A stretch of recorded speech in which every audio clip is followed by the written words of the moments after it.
Hack the planet! Hack the planet! Shut up again!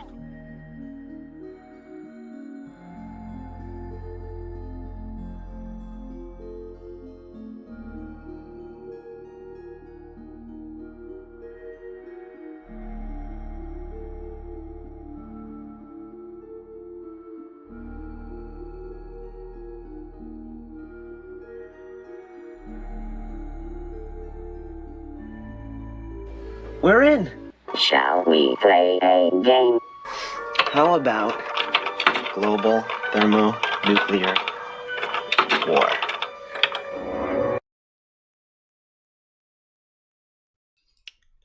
Hey there, HackerFrogs. It's me, the Shy Hat, and we're playing. Sorry, we're doing HackerFrogs after school today. We're doing HackerFrogs free hacking. We're going to be hacking Linux because it's Monday, and on Monday we hack the Linux. All right, so everybody, let's see. I need to change up my overlays a little bit. Today we're going to be playing The Witness as our game. The Witness. And I like to do some puzzle games or some hacking related games as the first part of our streams each time. And what are we doing today? So today's Monday. Let me make this nice and big. Okay. So today's Monday, August 4th, and we're going to be covering the following 4 topics on stream today. So we're going to be doing The Witness. This is our 5th or 6th time that we've been covering this game, and yeah, so we're going to continue on. We're going to be solving more puzzles, and afterwards we're going to be doing the HackerCTF lab. This is going to be a demonstration on different privilege escalation techniques we can do with Linux, and then after that we're going to be testing out our skills against some new Linux challenges over at e.education. We're going to be doing the Nebula game like we have been for the last few Mondays, and rounding it all off, we might be talking with OreoByte and doing a collaboration with OreoByte to do some CTF labs. Otherwise, we'll be doing some Docker labs. So we'll see what happens. I haven't gotten the confirmation from OreoByte yet, but hopefully we get that later on during the stream. So let's go ahead and set this all up. Let's see. So the first topic should be visible, not the 4th topic. And the second topic. Okay, so the current topic is The Witness. This is the puzzle game. Next up, we're going to be doing Hades from HackMyVM level 8+ as a demonstration. Okay, so let's put 80 minutes on the clock because well, it's hard to get any progress done in these puzzle games in about an hour. We need a little more time. Anyways, let's start the countdown. There we go. Okay, and let's start up the game.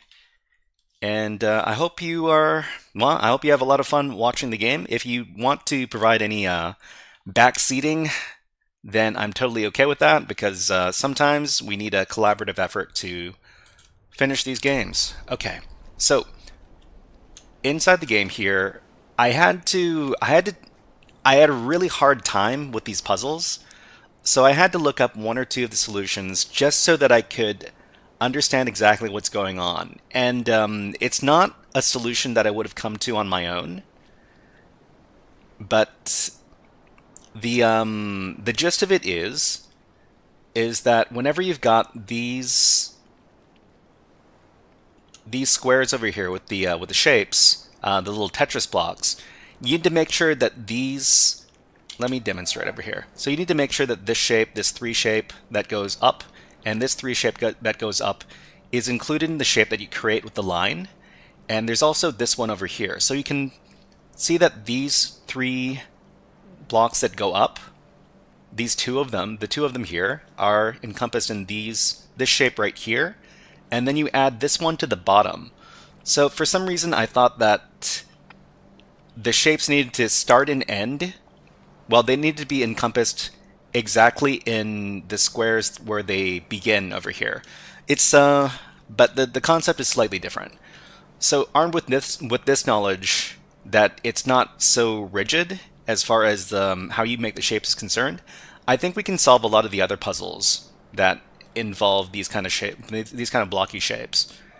Okay, so let's move on to the next panel over here. They've got 4 of them. Okay, so we have to start here. We need to make sure that a 3 is included, 2 of these 3 blocks that go up, and this 4 block that goes diagonal as well. So we could put the 4. We can't cut the 4. We can put the 4 over here, and then we can put the 3 maybe against this spot over here, maybe? Let's give this a shot. So there's the 3. Nope, that's not going to work. Never mind. Maybe we can do it like this.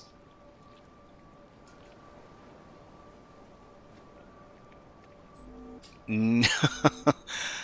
This isn't going to work. Okay, let me think about this. Actually, no, wait. This does work. Yeah, we've got the 4 block is down at the bottom. So the 4 across, and then we've got 2, 3 blocks that go vertical to either side. So this will work. Okay, great. Okay, that's great. Okay, let's try this one then. Okay, so we need a 4 block that goes down. So that is going to have to be down like this. And then there's going to be a 1 block and a 2 block. So how do we do this?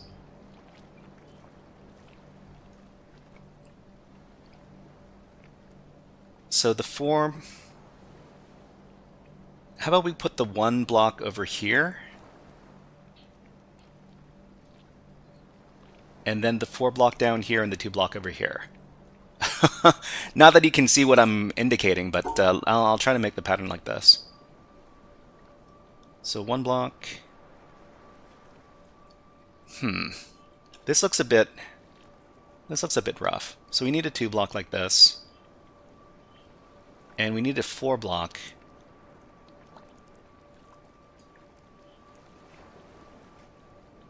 We need to find some way to attach this all.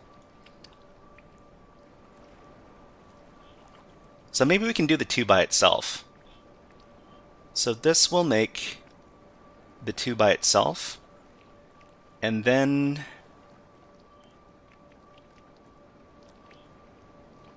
yeah. Okay, so if only I had... So we need the 4 that goes down. So 1, 2, 3, 4, like this. And then we want to include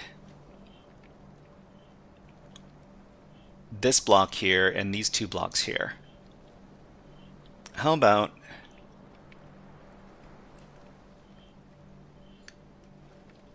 So 4 and then 2 and then... Oh, God, we can't include this 1. This is tough.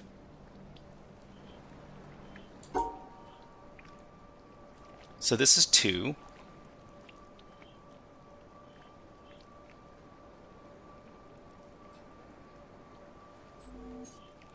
How about we start up here? So the problem is this one is all by itself in the middle. So because we can't close off the shape, we need to include it in another pattern, or else it's not going to work. So maybe we can put a... Maybe we can put the 4... We can put the 4 here. Actually, wait. We have to put the 4 in here. So we can put the 4 in here. Then we can make the 2 over here, say. But where are we going to put the 1?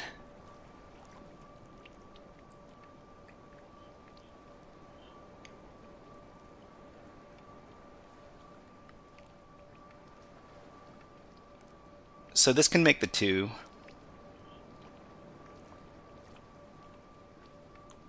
The problem is the other shapes. So that's like a 4.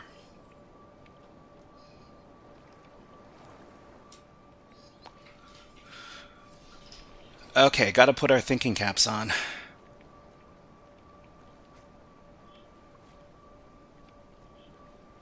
So the 4 is... Maybe we can put the 2 over...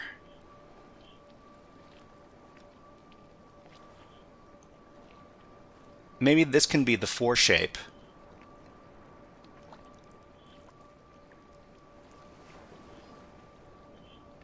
Or maybe we can make this the 4 shape. If we make this the 4 shape, then we can put the 2 and the 1. Yeah, okay. So if we can make a shape kind of like this, this includes the 4, the 2, and the 1. So the 4 is the vertical down the middle, and then you can put a 1 on top of that, and then you can put a 4 in the middle as well. Okay, so if that's the case, the only problem is that we need to end the shape.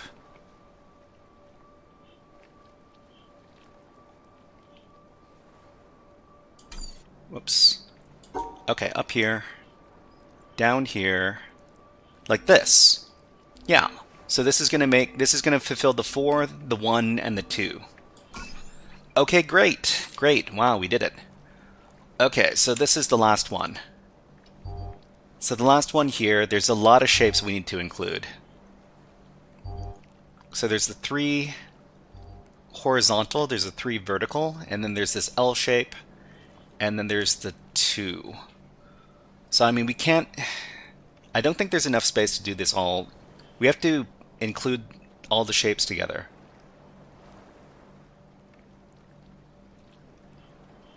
So maybe we can... So this is a 3 shape here. We need to attach a 3 shape horizontally, so maybe something like this. So that's 3 vertical and 3 horizontal. We also need to include the 2 horizontal and the L shape.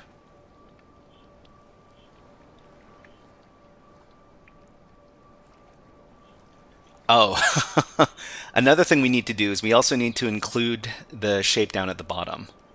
Huh. So...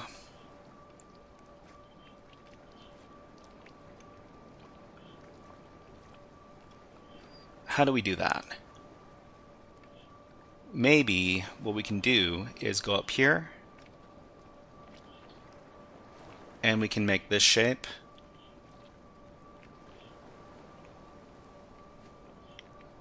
Because we need to access this corner over here as well.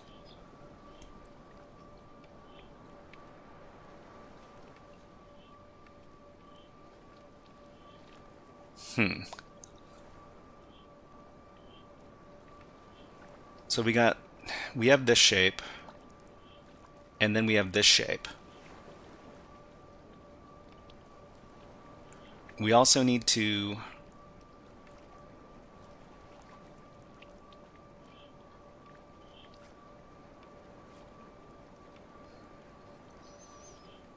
okay, so maybe if we include this shape like this,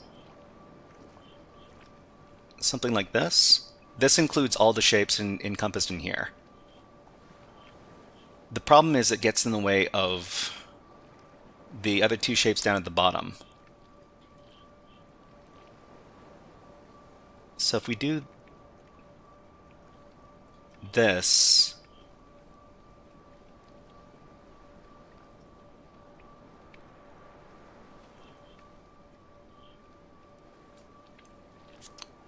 what are we missing here?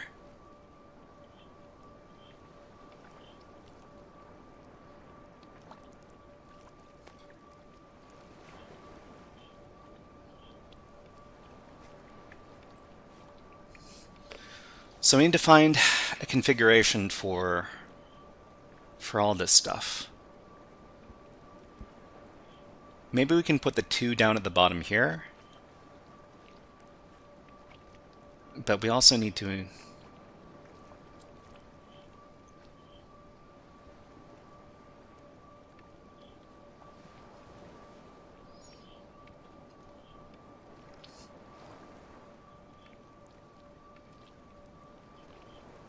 So this is one of the shapes.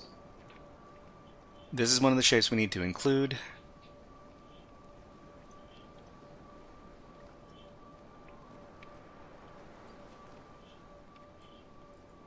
We also need to include these shapes. Did I ever mention to you all that I'm really bad at puzzle games? And the reason why I'm doing puzzle games on the stream is because I need to get better at them. That's neither here nor there. Okay. So 1, 2, 3. Then up.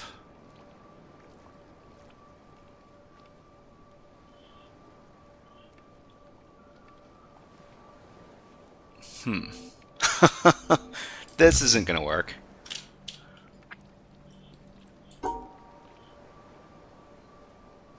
So maybe put the 2 on the bottom. If the 2 are at the bottom, then we can make a shape like this. But we also need to reach the stuff at the bottom as well.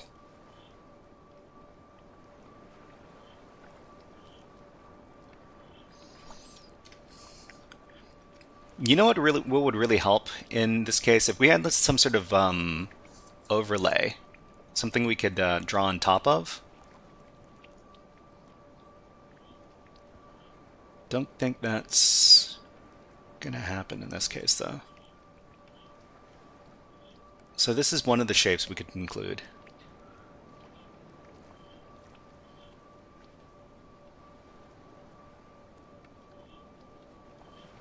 We could also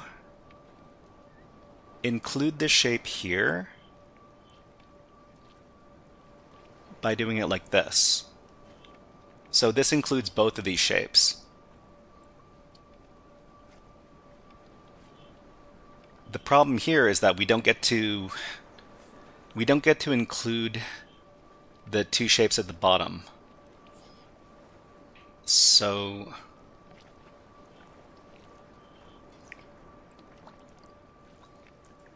this extends up by 3.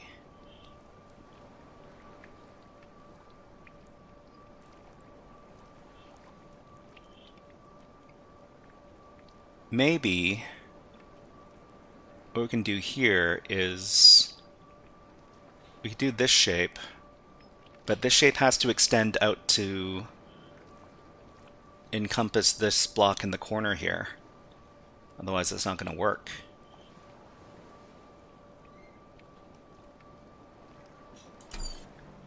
And we also need to include the 3 shape over here.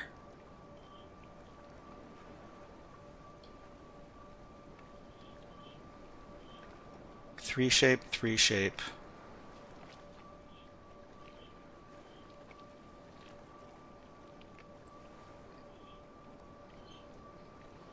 We could also do it like this.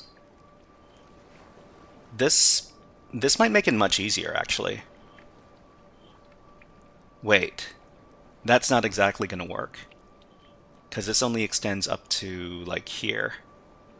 So it's 3 shape horizontally and then 3 shape vertically. And then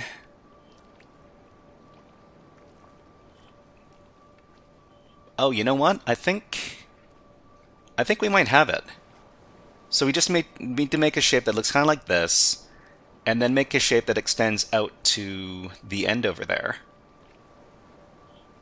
So maybe something like up here, encompass the 2 shape, something that looks kind of like this. Does this include all the shapes? Yeah, this does include all the shapes. Okay, so we just need to find a way to... Okay, I got it. This is what we do. So up here, like this. So this includes the 2. The 2 is going to go in the top left corner, and then the L shape is going to be the top right corner. Then the 3, that goes up, and that goes down to the bottom right, and then the 3 horizontal is in the bottom left corner. Great! Great, great, great. Okay, so we opened up that, that gate down there. Let's go check it out.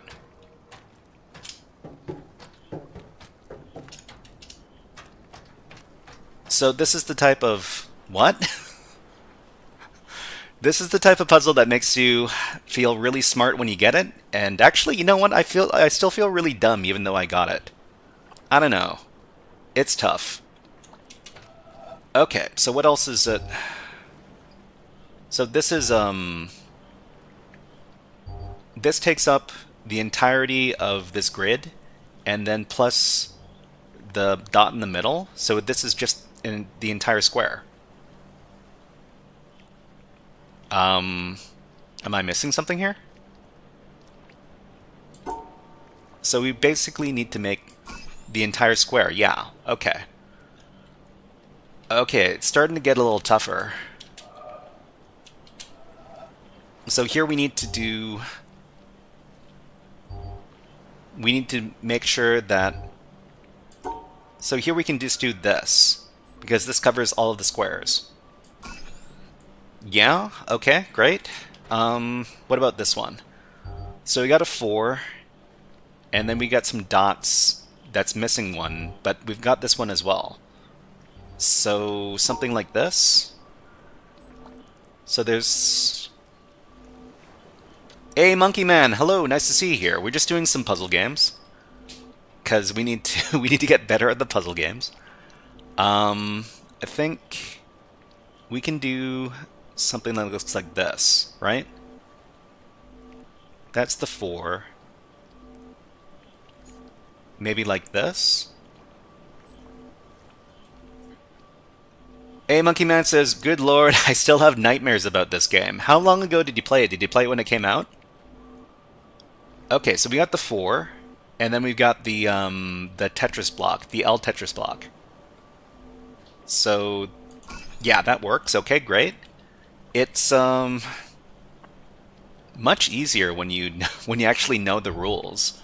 I spent a long time figuring out the rules for these I don't know what to call them. I guess you just call them Tetris blocks. Hey, Monkey Man says, oh no, I quickly checked it out after I saw you playing it the last time. How far did you get in the game, hey, Monkey Man? Let me know. Okay, so we need this big Tetris block that looks like a big L, like a big L. Well, I mean, I guess that's not an L. That's a backwards L. Anyway, so that's going to be over here, and we also need a 3, and then we need these ones on the side. These ones on the side, I'm not too sure about this. So, is that 1 or 2 in the way? So if there's 2 separating these out here, that means we can do something like this. But in the middle, there has to be the big L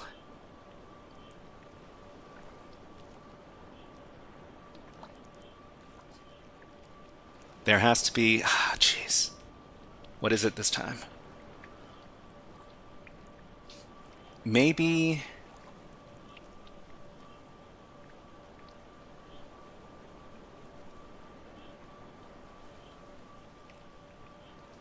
Yeah, I think I might have some nightmares about this game fairly soon as well.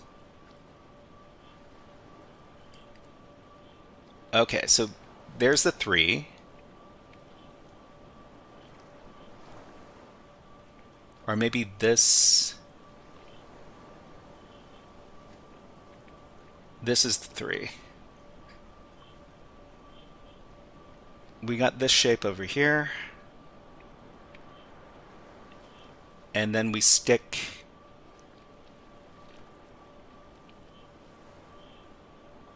the 3 next to it. So if we stick the 3 next to it, then it goes like this. But the problem is we need to include the block with the on the sides, with the two things on the sides.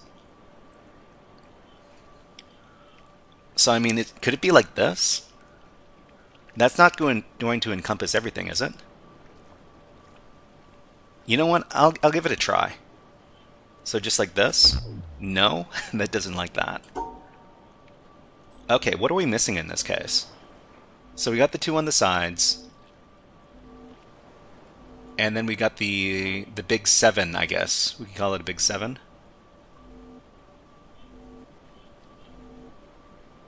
Then there's the 3.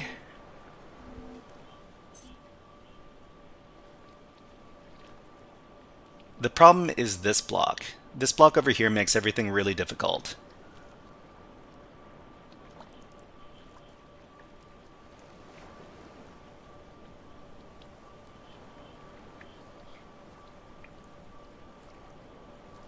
Okay, so that's the 7. This is the 7 thing here. Yeah? We just need to... I guess we could shift it. We could shift it over 1.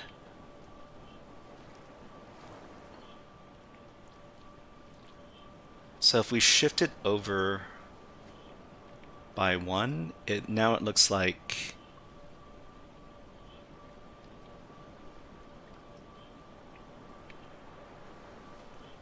this? No. Like this.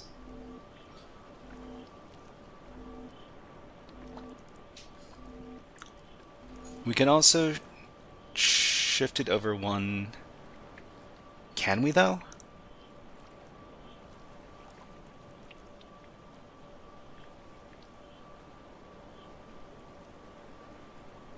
So maybe like... No. Maybe like that? So that's 3. Or let's just pretend that the big 7 is on the right-hand side. And then we put the 3 on the other side.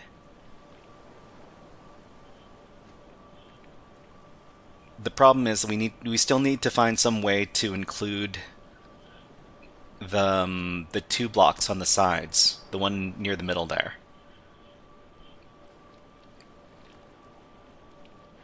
Okay, so you know what? Maybe I should get... Maybe what I should do is I should get my my notepad. What was it? What is it called? The MS Paint. Unfortunately, MS Paint, I don't think I can do an overlay with MS Paint. So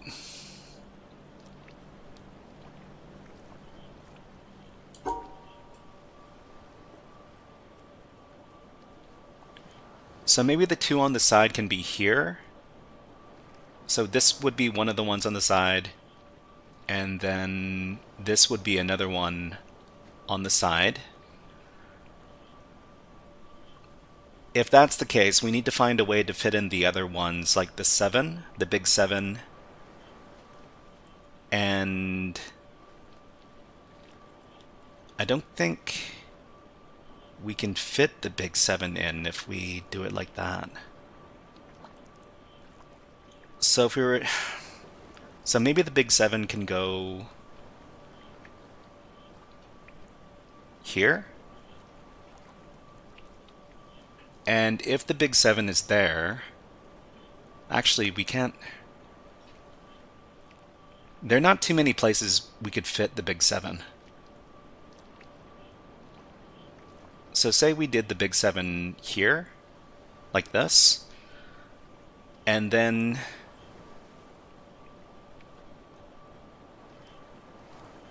we could do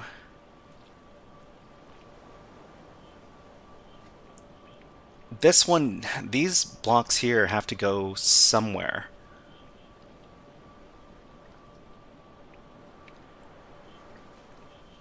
The problem is that the shape is going to be really awkward. The problem is I don't know if there's two spaces separating these or if there's one space separating these. If it's two, then we have a really big problem. But if it's only one, that's the problem is I can't tell if that's two or if that's one. It looks like two.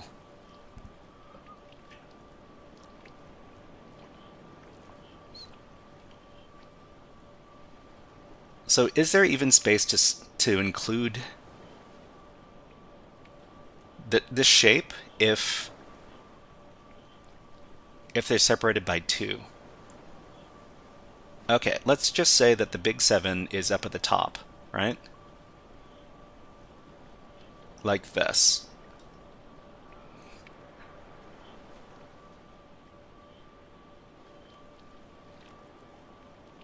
So if we include, I mean, it's in that case it has to be one space separating them, because otherwise it's impossible.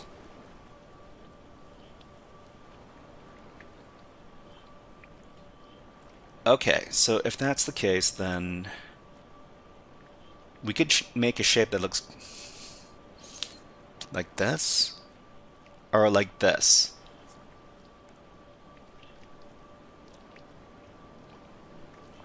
If it's 2, then we would have to make something that looks kind of like that. So there's the 7 shape, and then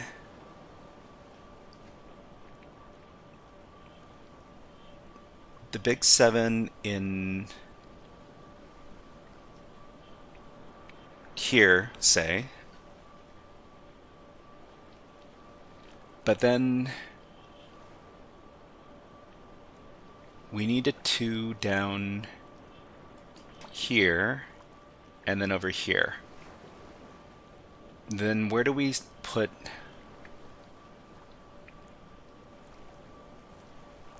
Let's say we put the big 7 in this corner here.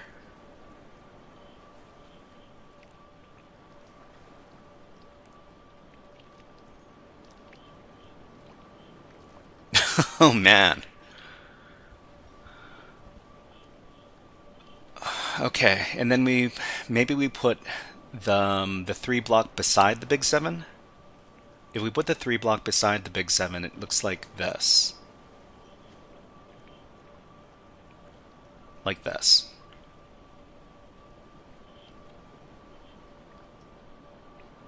The problem is we need according to this, we need a 2 block and then a space and then another 2 block.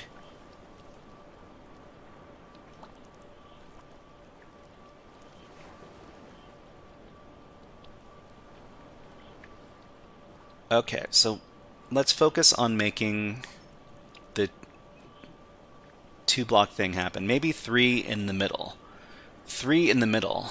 Ronan, hello, nice to see you here. Welcome to the stream. Okay, so maybe the three, you're talking about the 3 going vertically, right? The 3 going vertically in the middle, so that would be down here like this. Like that, basically. Yeah, I mean, that might work. That might work, which means we could put the 2s on either side of that. It's just so hard to visualize this abstractly. You know what I wish I could do? I wish I could draw on my screen. That would make things a lot easier. Okay, so the 3's in the middle, right? And then there's the big 7. And then the 2 up against the corner, and then the 2 up against the corner on the other side. Or up against the side. So something that looks kind of like... So 2 up against the corner here. And then the... So like this. So two separated by 2's up against the corner.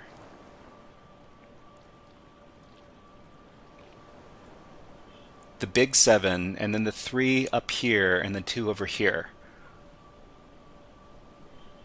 Yeah, I mean this looks like it could work. You know, that was a great suggestion, Ronan. Well, I mean, it's especially a great suggestion if it works. let me see if I can pull this off. Okay, so let's just, we need to start at the bottom. Where would we start this? Because we need to end off, we need to make the shape, and then we need to end up in the corner so that we can exit. So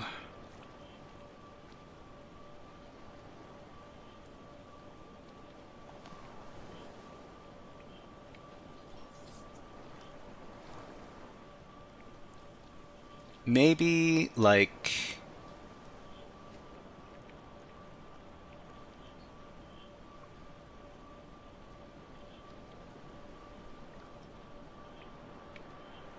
this.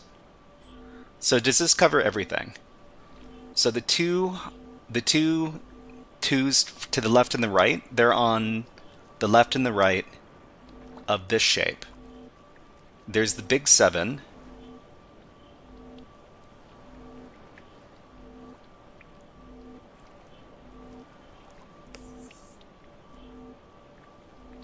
Oh, did I do this incorrectly? I think it needs to be like this. Like this? Like this. Okay, so the big 7. Yeah, I think this is it.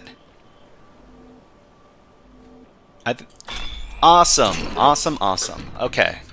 So yeah, let me point this out. So these two were right here and right here.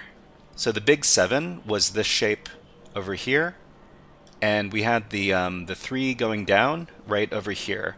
So Ronan, thank you very much for that suggestion. That really unlocked it for me. Okay, so where does this lead to? This leads to more puzzles. Everything leads to more puzzles. Oh man. Okay, we've got well, these should be some easy ones over here. Let's go ahead and figure this out. Okay, so this is 4. But what direction is it going in? Well, I mean, if it's just 4, then it's like this.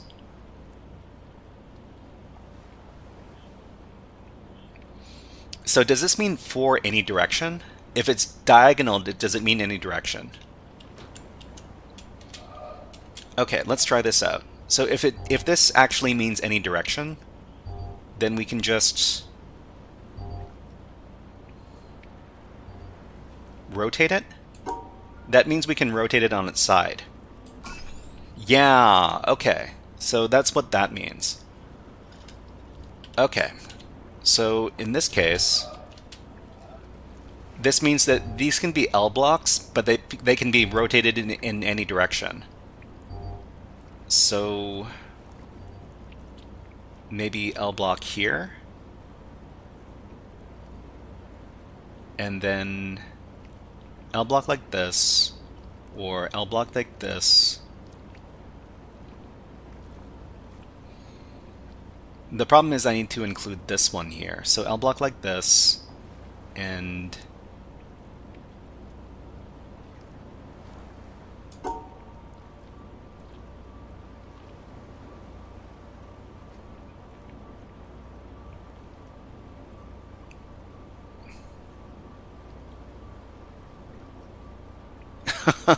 I don't, whoa, wait, I think this works. Yeah, so if you rotate this on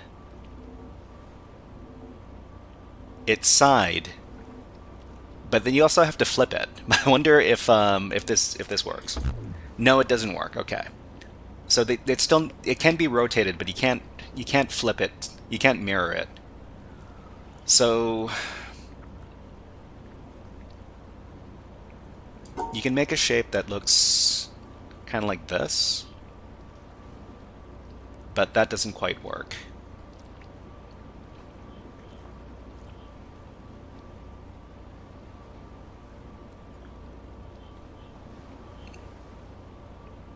I can make a shape that looks like this, but then I have to make another one. What does the other one look like? The problem is I can't... They've got some gaps over here, so I can't... I have to be a little more creative with creating those shapes. Alright, let's think about this. So we can rotate it this way, or we can rotate it the... I don't think we can rotate it the other way, otherwise we're going to run into some problems.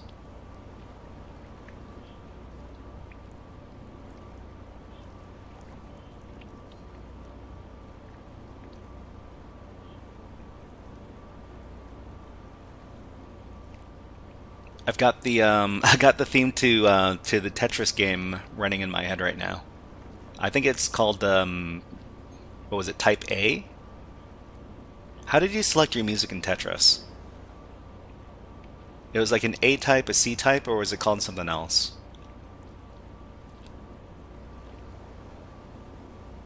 Okay, so we can also rotate it.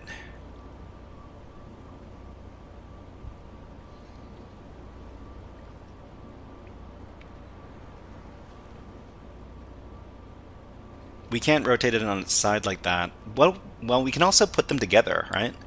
We can put the two shapes together to make a bigger shape. Maybe one on top of the other one?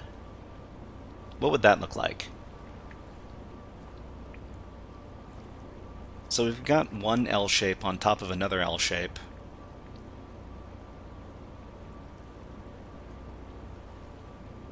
So one L shape. Maybe we can... this L shape on top, but that doesn't work because we got the gaps over here. I wish these gaps weren't here.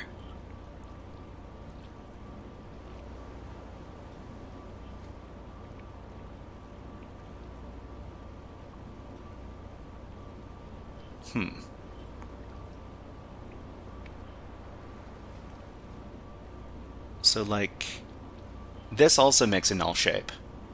So if this makes an L shape, and we put the other L shape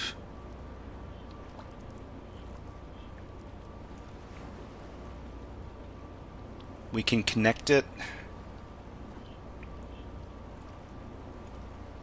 How do we connect it?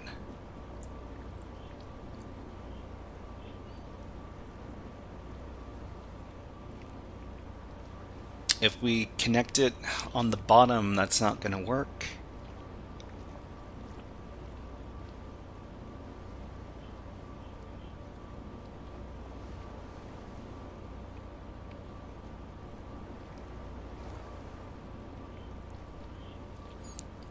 The problem with live streaming puzzle games is that L on the bottom left. So the L on, okay, so L on bottom left. So you mean like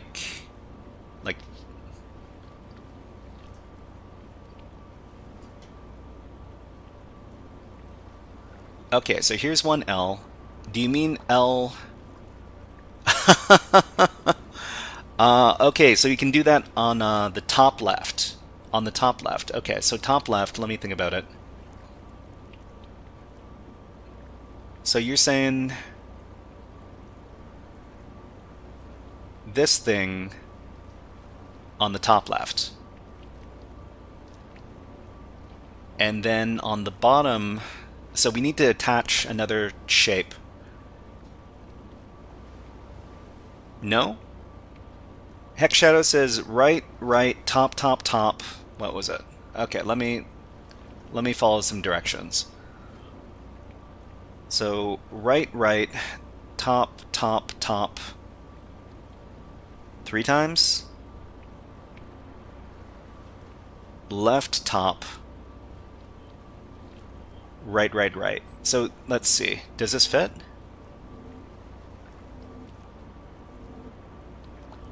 I mean, it would have to be something like this, right? Oh, wait. Does this work? So I see the one shape. I see the... Oh my gosh, this works. Wow, I feel really dumb. Great, great. Thank you, HeckShadow, for getting me thinking about that. All right, let's do this final one. Whoops. Can we zoom in? I don't think we can. Okay, so we just need to make the L shape and then escape into the corner. So how do we make that? We also need to, so we can make an L shape like, we can't make an, okay, so the L shape is like this.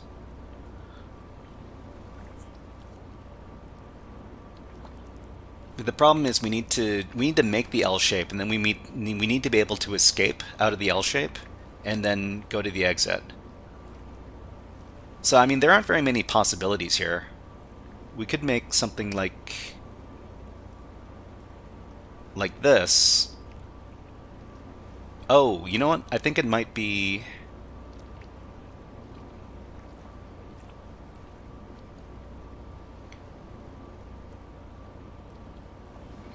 Might be something like this, but we can't fill out the shape if we rotate it like that. We could... which one? Ronan asks, how did it work? So are you talking about the previous one? So if you have one as the L block and then you rotate the other one twice, yeah, I mean that works. So that was the previous puzzle. So it's just you can let me point it out.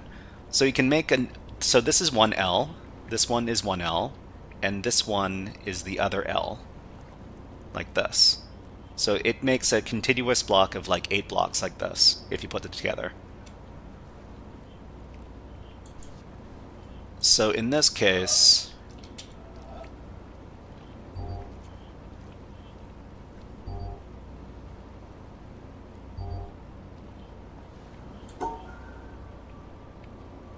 we want to make something like this, but we also want to be able to escape. Yeah, HeckShadow, thank you very much for letting me know about that. You know, sometimes it takes somebody else to give you some perspective.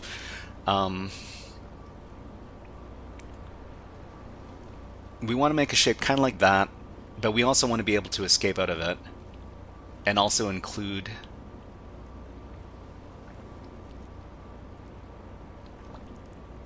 the block. There are only so many ways we can rotate this block. I mean, something like this? Oh. Could we do it like this? We need to be able to make the shape, and we also need to be able to get out.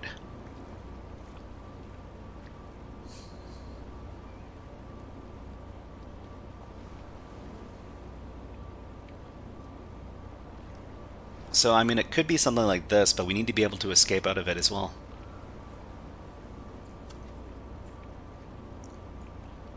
Yeah, the broken path isn't, I mean, that doesn't get in the way of it registering.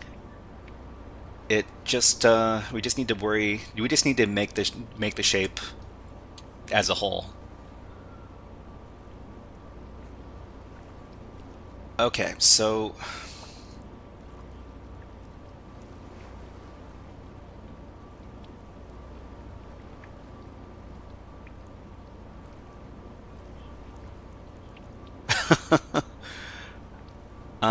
I mean, this would work if...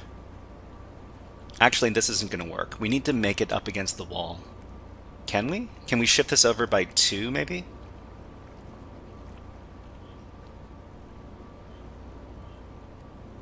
Can we do something like this? No. I mean, could it work?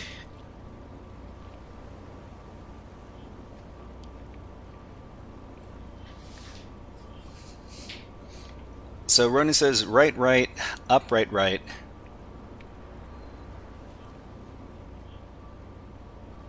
Right, right, up, right, right. Up, right, down, down. What? I mean, we can. I mean, yeah. I mean, we make the shape, but we need to. We need to make sure that this square is inside the shape. That's the whole point of. Well, the whole restriction behind these things is that we need to include the shape in inside of the thing. I mean, I think we can kind of apply that. The problem is we need to find a way to escape out of this.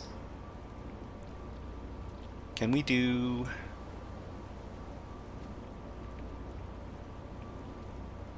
Yeah.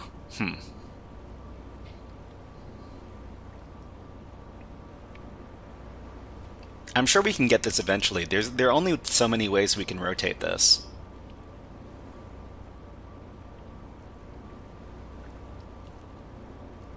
The problem is that there's some broken paths over here. Nope.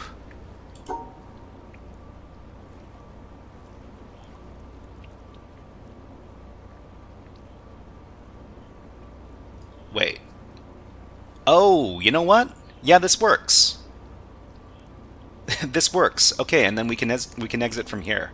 So yeah, we've got the shape. It's in the middle there, and then it doesn't. We can make any other shapes we want on the screen as long as this one is inside of it. What? Why doesn't that work? Is that because we made another shape? Hold on. This should... Oh, I guess there's a broken line over here.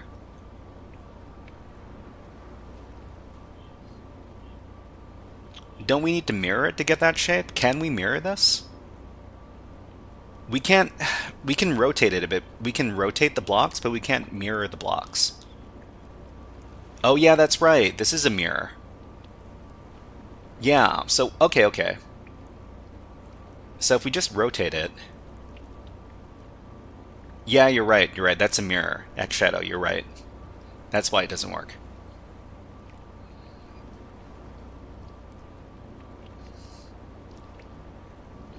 Like this? Oh, this doesn't work because we can't escape from here.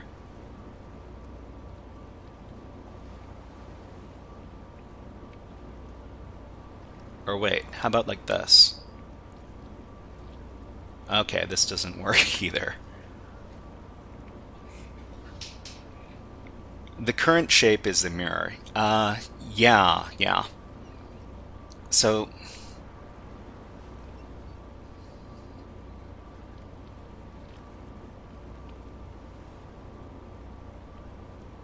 We could... Too bad we can't...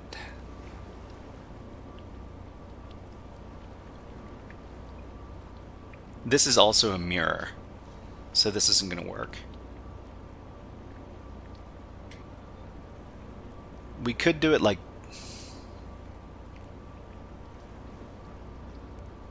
We can't do it like this.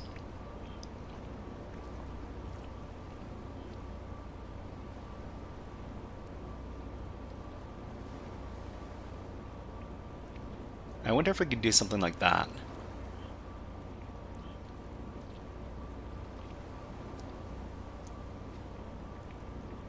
The problem is that we need to escape from the other side.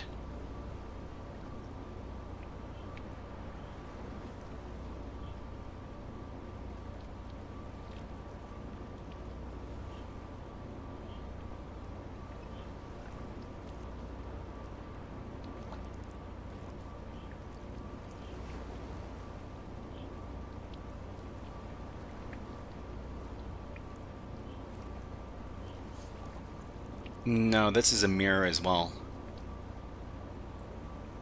X-Shadow says, do we need to get the shape inside that, or should it be the exact block, no more, no less? So, I mean, we could do it, we could also do it that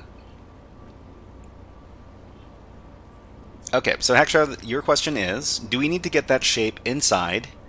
So whatever shape, we need to make the shape, and it has to include the block that has we have to include the block that has the Tetris thing inside. It should be the exact block, but if we make other shapes inside of while we're getting to the exit, that's not a problem. So okay, so Ronan has a suggestion. So it's up 3 right, up, right, right, right, 2 up, 1, 2, left, left, down, 2. Oh! Yeah, this works. Wait, does this work? Or is this a mirror?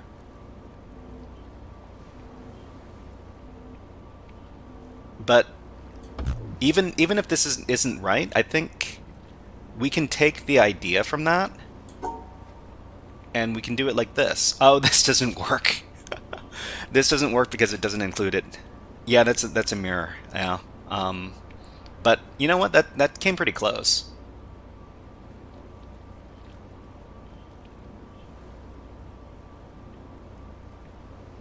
So,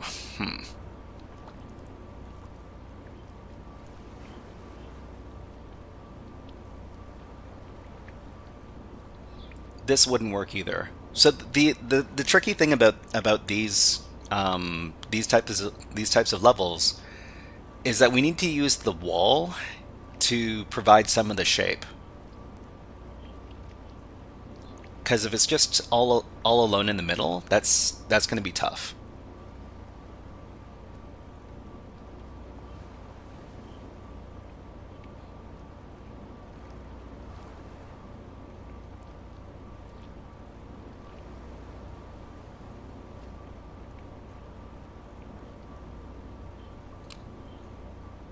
So one of the sides for the shape needs to touch the wall.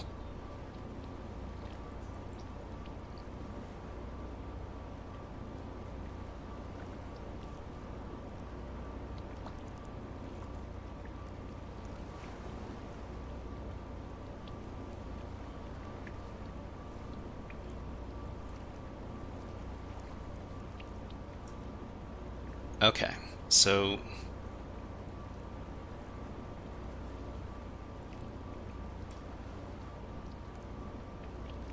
this is, no, that's mirrored.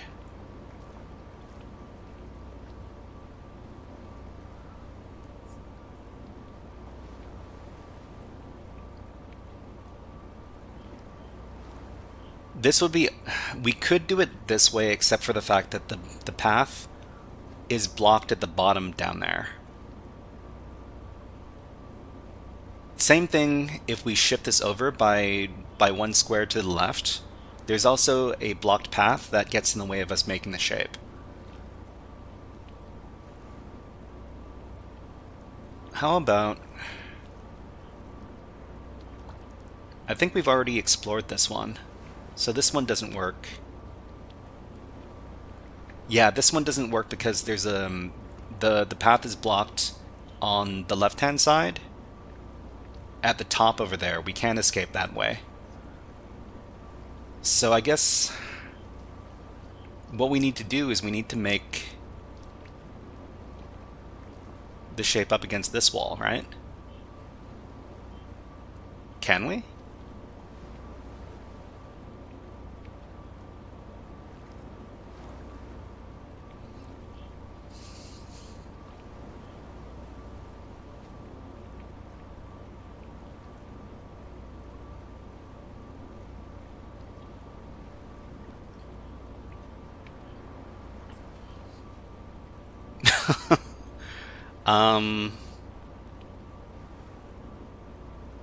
I think I don't think we can, because if we wanted to do it like this, we need to start by going along this side first. Horcrine, hello, nice to see you, man. We're just solving some puzzles over here. If you've played this game, then maybe you can maybe you can provide some helpful hints.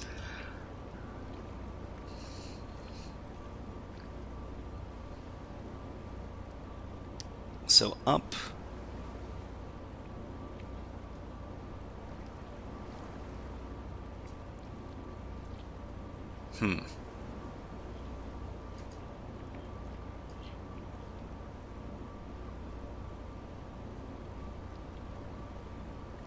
No, that's a mirror. We want to do it kind of like this. Orkrine says, I don't think I've played this game before. So this is called The Witness. It's a very highly highly recommended puzzle game. And it's all about these type of panel puzzles like this.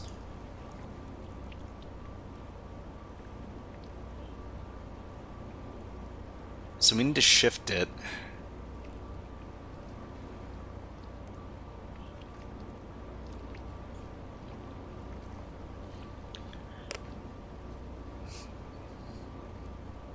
Can we make something that looks kind of like this, maybe? No. The reason why we can't do it like this is that we would need to escape upwards, and we can't escape upwards from here.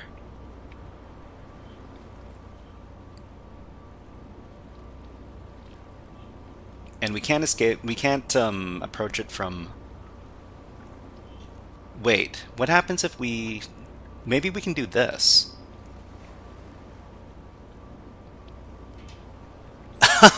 Wait, does this work? This works! Oh my gosh.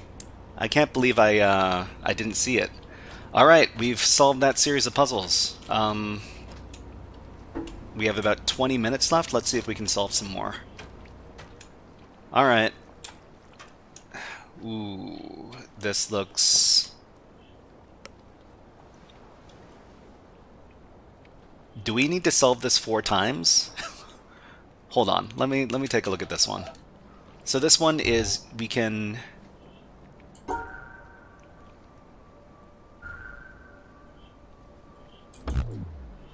Oh, we need to include... Hold on.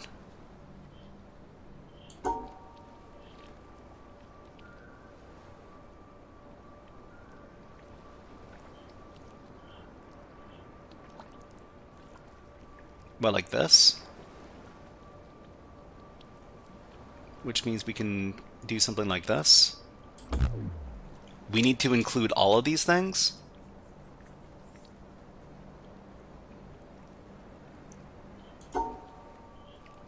So the other thing is that we can start from either one of these corners.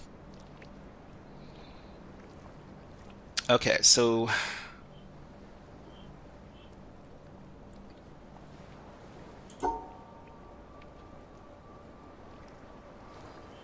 Well, I mean, is it just this? That doesn't quite do it. I don't see how we can... So it's just 3.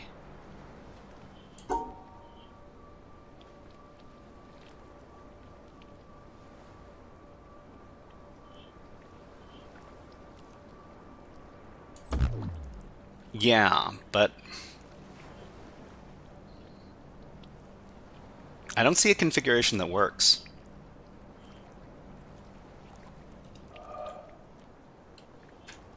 Hold on, I think we'll try solving another puzzle instead. There were a couple more panel puzzles over on the other side.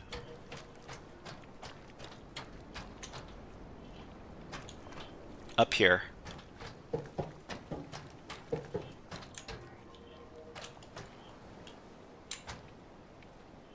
Okay.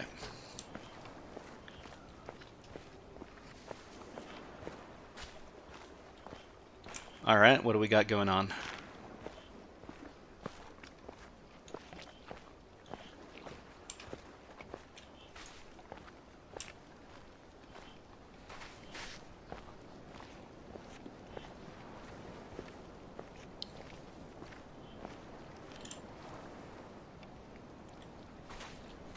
This looks like an area with puzzles.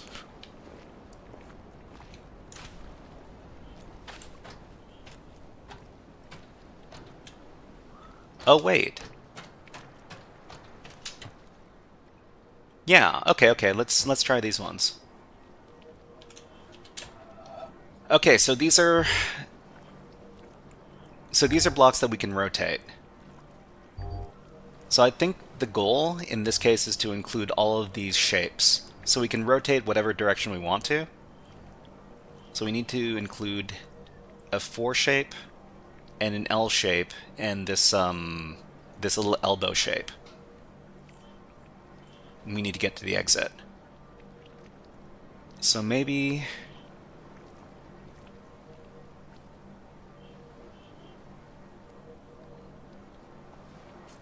there are too many. The problem is when you rotate these, it creates too many possibilities.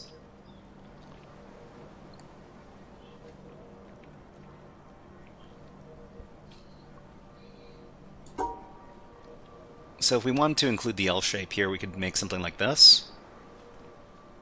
No. It's got to be something like this, but this thing's in the way, so we can't do it like that. We could make an L shape that goes like that. Okay, I mean...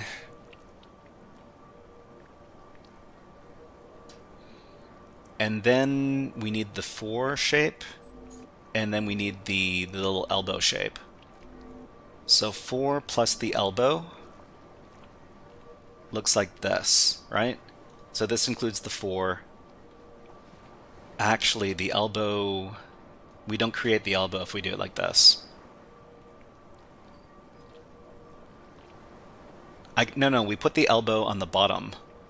So it would look like...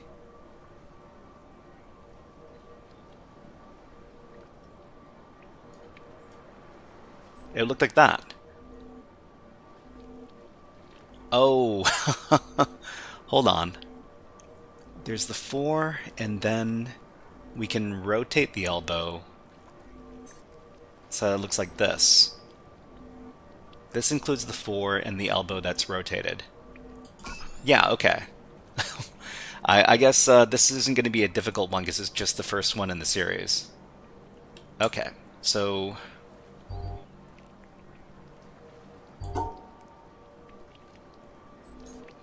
We got a really weird shape over here, so it's like a big... What would you describe the shape as? So these all look like Tetris blocks. You know, like this Tetris block here. And there's also this one where there's one, and then diagonally away from it there's another one. This we need to incorporate with another shape, otherwise it's not going to work.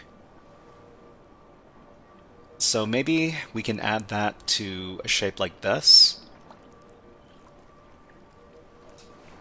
And in that case, we would want to create the shape over here and then add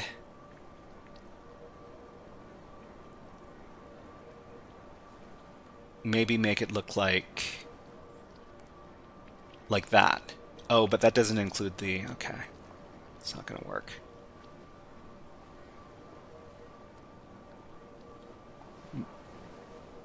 Maybe like that? This includes everything here, right? Hold on. Yeah, I think this works. But we need to escape out of it. And then we need to include this big L-looking shape. Everything's a big L-looking shape.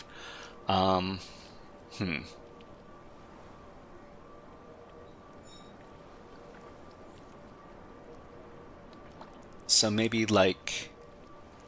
I mean, it would be something like... hold on. Something like that, but we also need to escape out of the shape to get to the exit. So we need to rotate it. maybe...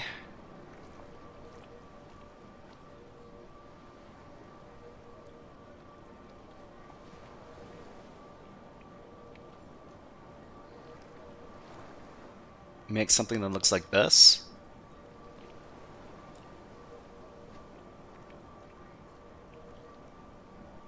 Okay, so...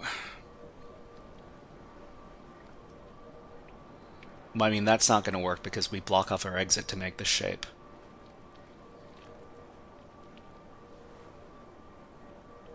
Okay, so if we don't want to block off the exit to make the shape, we need to shift it over.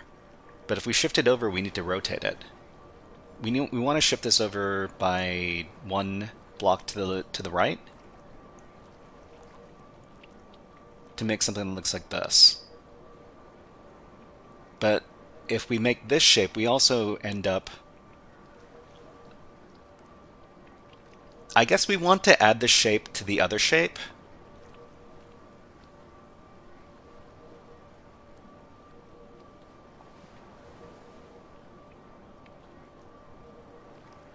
But how are we going to incorporate it?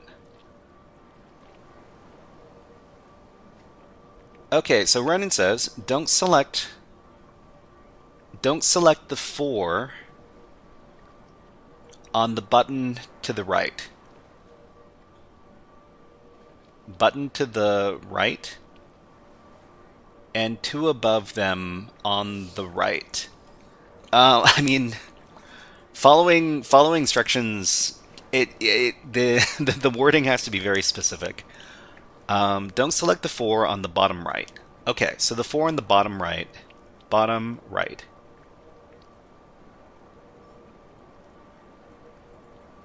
So bottom right is here. Don't select the 4 here.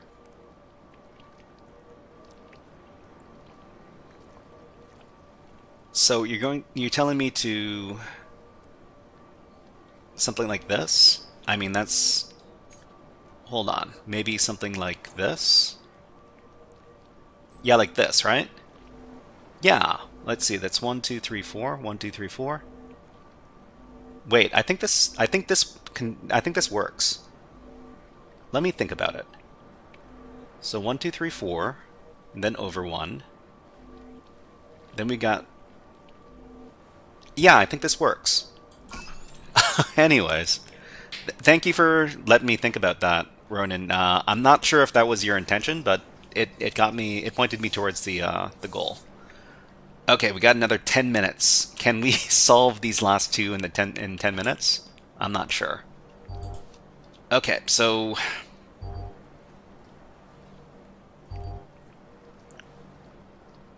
we got some more complex shapes going on here.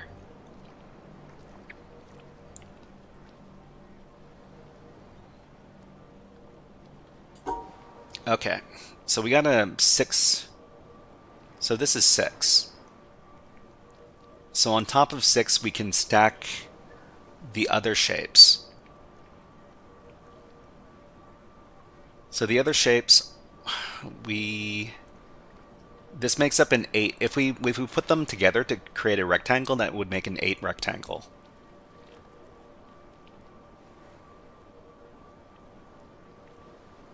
The problem is that we can't... I don't think we can make the 8 rectangle without it getting really weird looking. Hold on. So if we wanted to make an 8 rectangle, it could look like this. It could look like... Well... Yeah, I don't think we can make the 8 rectangle. How else could we do this? We could also make it so that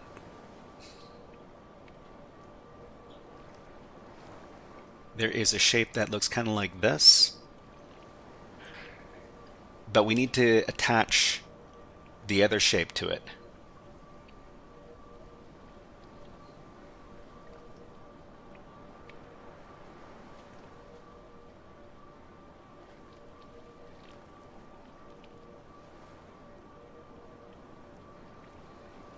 Need to attach the other shape like But if we attach this shape to it, we need to put the 6 we need to put the 6 rectangle on the bottom right, maybe? So this 6 we can't make, hold on. Yeah, we can't make the 6 rectangle this way. Well, I mean, it would have to be something like this, and then attach the other 2 L-shaped blocks.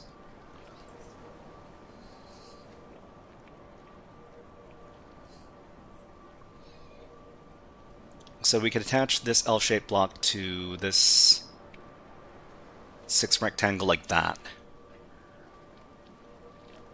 The problem, okay, so the last step is to add the other shape.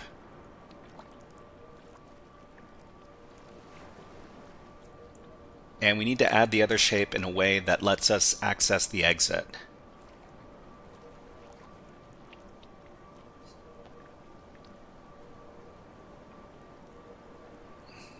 So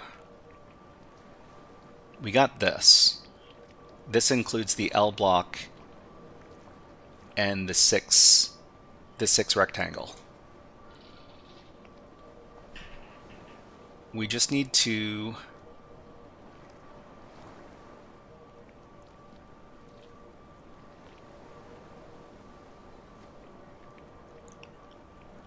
six rectangle here, L block here, and then what about this? What about this last shape here?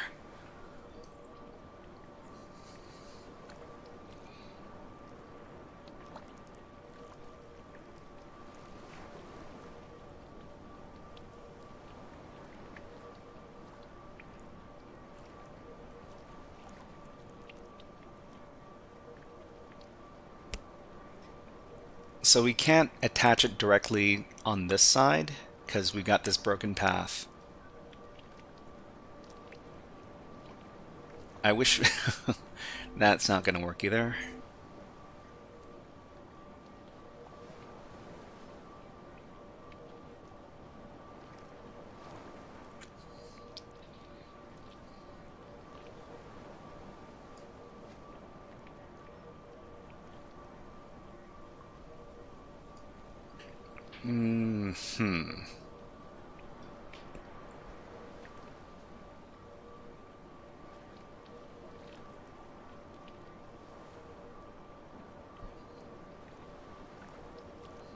Oh, wait.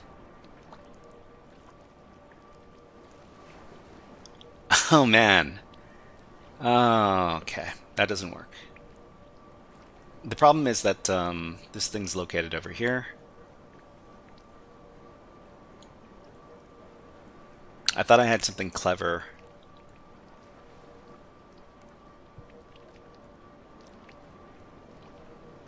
I need to close this off.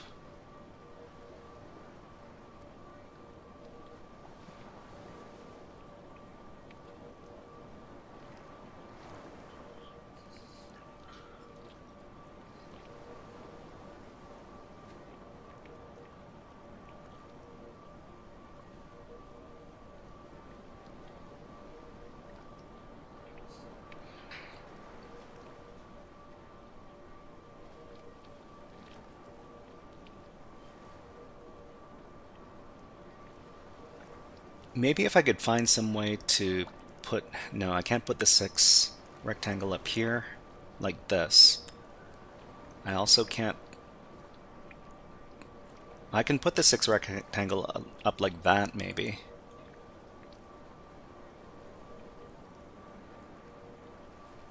And if I could do that, I need to find...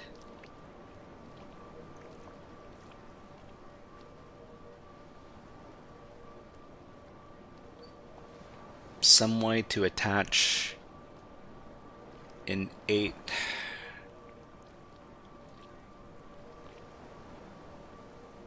Maybe we could do it like this. So if we do it like this,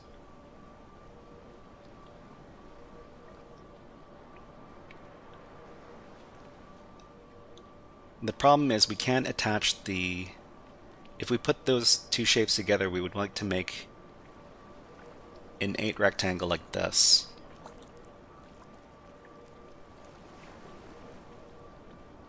We also need it to reach all the way to the bottom here so that it covers this.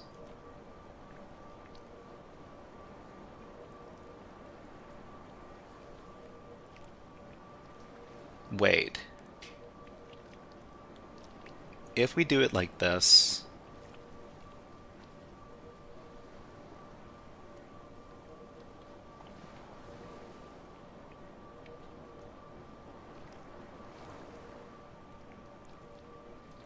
that's a 6 rectangle. Oh man, so close. So close. I mean, that's a 6 and an 8, but the problem is that we don't include the block at the top. Otherwise, that would work. Can we shift it up one?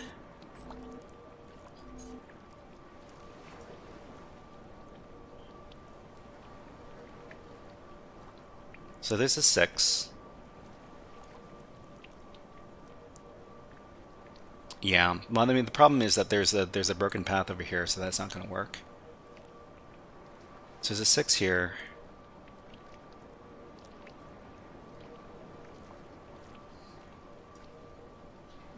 I only have a minute left. We might have to come back to this later. But I think we had a pretty productive day, considering that we were completely stuck last time. All right, so let's get ready to get into our next topic, okay? All right, let's quit out of here. So that was The Witness. We're going to be coming back to this next week, and hopefully we can get further on in. All right, so what are we doing next? We're going to be demoing some levels from the Hades CTF labs over at overthewire.org. Sorry, not over the wire. It's going to be hackmyvm.eu. Okay, let's go ahead and put on some music, and then we can start.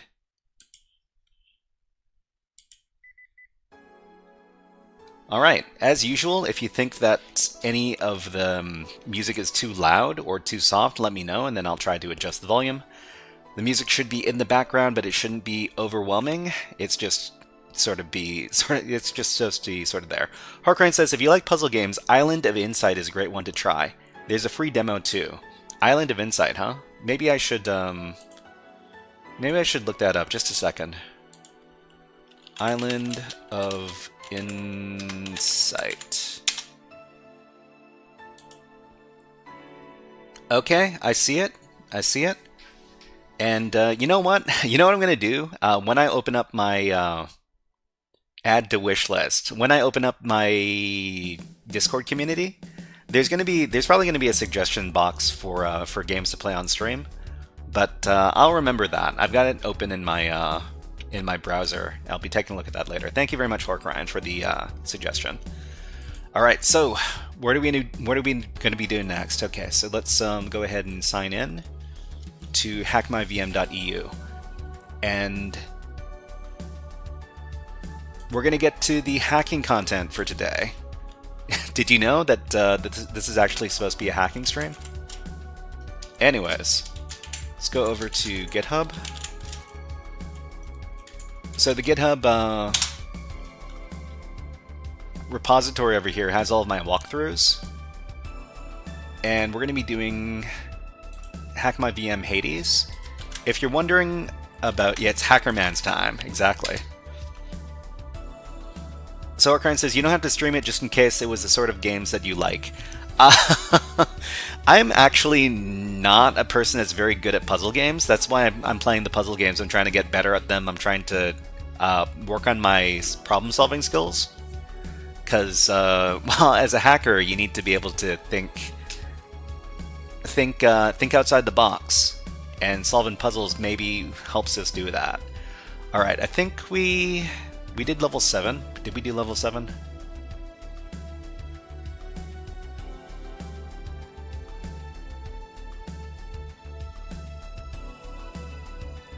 can't remember. Okay, so let me just think about this. Did we finish level 6? Okay, we definitely finished level 6. Maybe we'll start with level 7.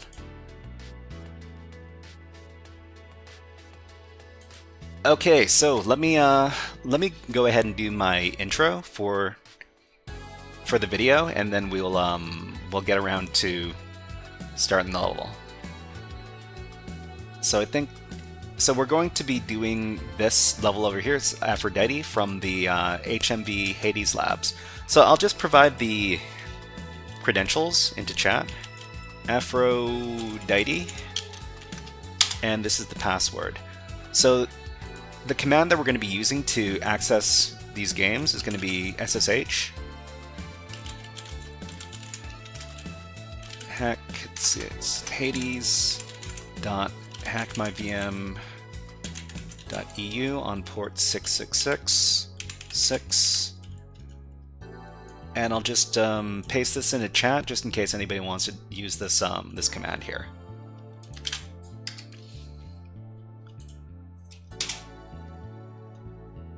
Okay, what was that password? Let me copy it.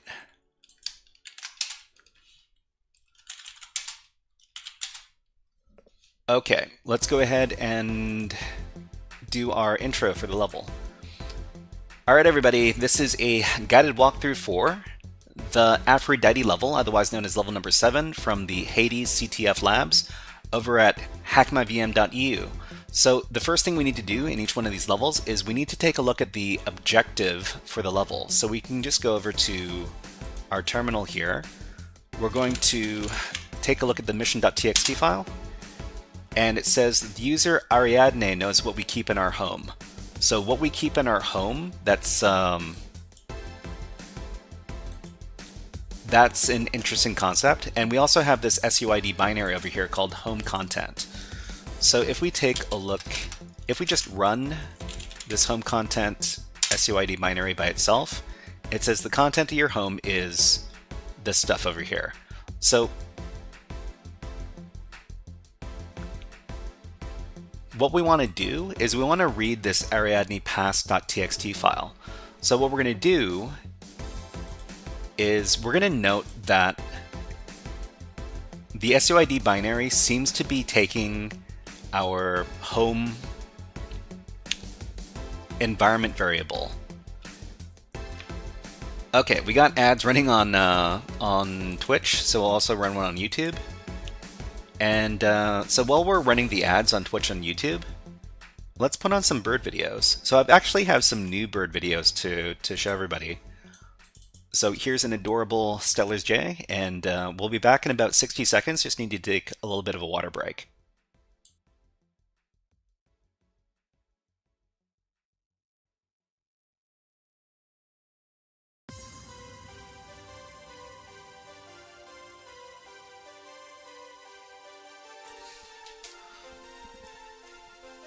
So these are the birds over here. Sometimes the birds like to hang out at the bird feeder, and they just, I guess they feel like the bird feeder is safe, and after they've had their fill of peanuts, they just hang out over here and watch me through the window.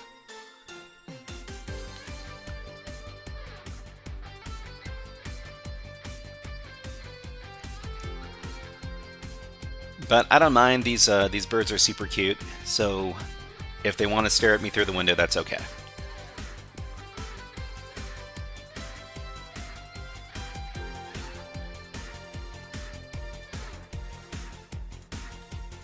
Alright, let's put the birds away and let's get back to the hacking.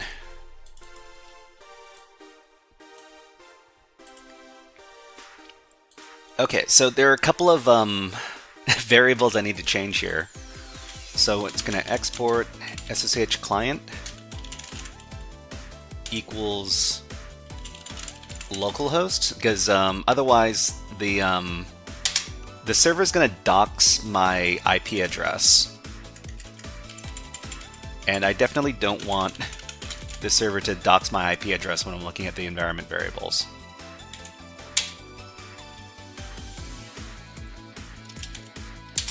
Don't dox me.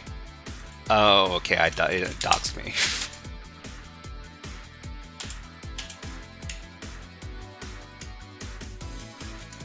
So I also need to change SSH client.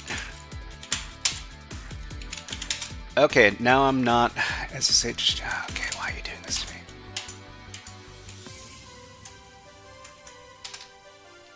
Ouch, yeah.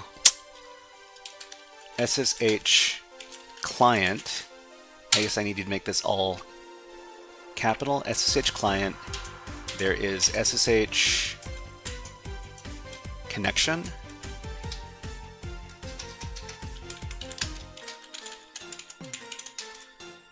And there's SSH. Is it just client and then connection? I think it might be just those ones. Anyways, don't dox me, bro. Okay, so SSH client has been changed. Okay, SSH connection has also been changed. I need to change these every time, otherwise it's going to dox me my IP address. Anyways, let's go ahead and continue the level. So okay, sorry. Another thing I forgot to do is I forgot to change up the topics. So we're not doing topic 1 anymore. We're now doing topic 2, and we need to talk about topic 3. So topic 2 is HMV Hades, these demonstrations, and afterwards we're going to be. If we only had a hotkey to turn on a blur on for OBS, if only, yeah. I guess we need to be kind of careful, otherwise, you know, people can start, I don't know, triangulating my location in the real world. That would be very, very unfortunate. Okay, is that one sleepy rat? Welcome to the stream. Hey, haven't seen you in a while. Let's give you a fun hack the planet. Welcome, welcome. Hack the planet! Hack the planet! Shut up again! Okay, so let's go ahead and glad to be able to attend. No problem, no problem. Okay, so we should probably talk about what's going on in this level. I've got some walkthroughs. Well, I've got some slides that talk about this stuff. Okay, just a second.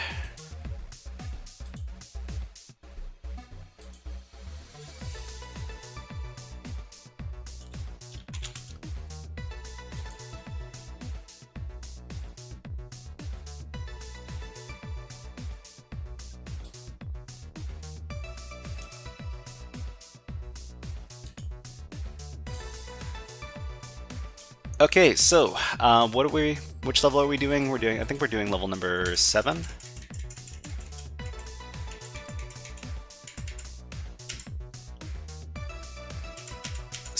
Yeah.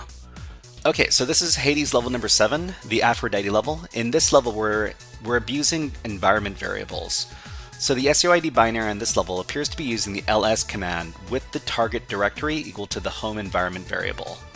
So in this case, our current environment variable is pwned Aphrodite, and what we can do is we can inject into the environment variable.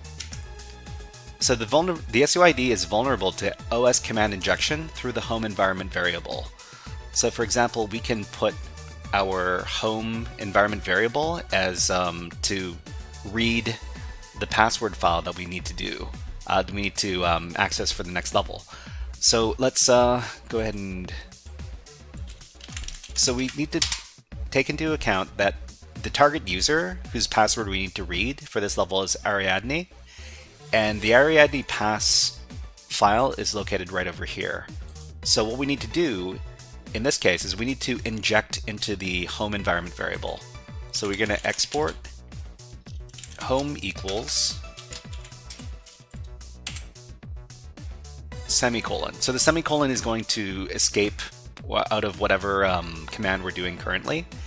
And what we're going to do instead is we're going to cat, that is read, the Ariadne pass.txt file. So let's see. Permission denied. That's okay. What we need to do is we need to put some quotes around this all. Okay, so now when we take a look at the environment variables, our home environment variable is cat Ariadne pass.txt. So if this is actually running as the Ariadne user, then we should be able to read the file. Actually, you know what we should do first? we should make sure that they're running the SUID binary as the Ariadne user. So we'll just run who am I first, and then we'll run the home content SUID binary. So the home content of your home is, well, this stuff over here, but also Ariadne, which means that we're running as that user. So we're just going to export the other command that's going to read the Ariadne pass file. Okay, and then we run home content again. And this is the password for the next level because we successfully injected into the home environment variable. Okay, so this is the password. Let's just record that in chat. Okay. Alright, so before we finish, let's talk about what we did in that level.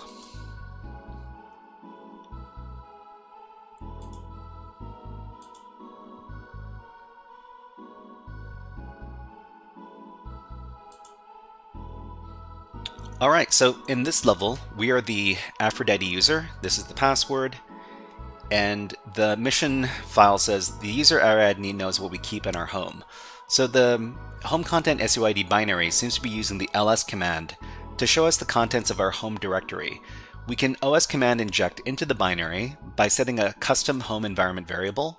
For example, if we were to export into home bin bash, then we could successfully get a shell as the Ariadne user, then run home content, and then it would execute this command as the Ariadne user, and then we could read the password file. Alright, so everybody, that was a guided walkthrough for the Aphrodite level, otherwise known as level number 7 from the Hades labs over at HackMyVM.eu. If you enjoyed this guided walkthrough, please click on the like and subscribe buttons on the video, and click on, create a comment underneath the video. But until next time, HackerFrogs out. Alright, we're not ending, it's just something I have to say when I record my YouTube videos. Alright, so what we're going to do is we're going to go back and we're going to do another previous level, because I wasn't able to record, I think it was level 5, that we weren't able to record properly because they changed the method of solving the level. I think this is the...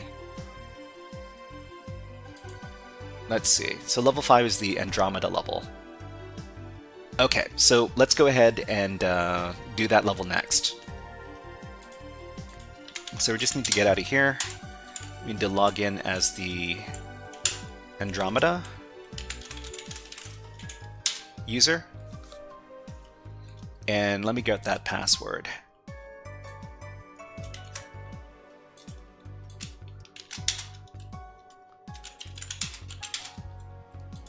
Okay, so let me record my intro just a second. Alright everybody, this is a guided walkthrough for level number 5, otherwise known as the Andromeda level from the Hades CTF labs over at HackMyVM.eu. So the first thing we need to do for each one of these levels is we need to read the mission.txt file in the level. So we just read that file, and it says the user Anthea reminds us who we are. So if we take a look at the contents of our directory over here, we see that we've got a UID SUID binary that's running with elevated privileges, and we need to figure out what this thing is doing. So if we just run the binary, it says that our UID is Anthea, and this is actually not our user. So our user is Andromeda, but it's running, the SUID binary is running as the Anthea user. So we need to find a way to abuse this SUID binary in order to get elevated privileges and read the Anthea pass file over here to get the password for the next level. So what's going on in this on this level? Let's talk about it.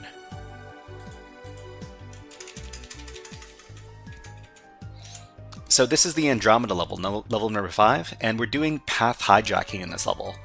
So in this level, the UID binary the output here looks identical to the ID command. So we suspect that this binary is using the ID command. So this is what it would look like if you use the ID command on the Linux terminal. So if we run this normally, it says that we are the Andromeda user, but if we run the SUID binary, it's running as the Anthea user. So what we need to do is we need to find some way to abuse this to elevate our privileges. So what we're going to be doing is we're going to be doing path hijacking in order to achieve this. So if the binary was compiled to reference the ID command without an explicit file path, for example, it's not using user bin ID, it's just referencing ID by itself, then it could be vulnerable to path hijacking. So in any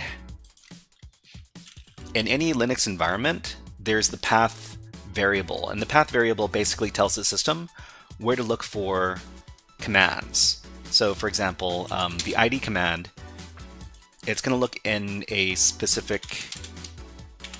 some specific directories. So the path in this terminal here, it's user local bin.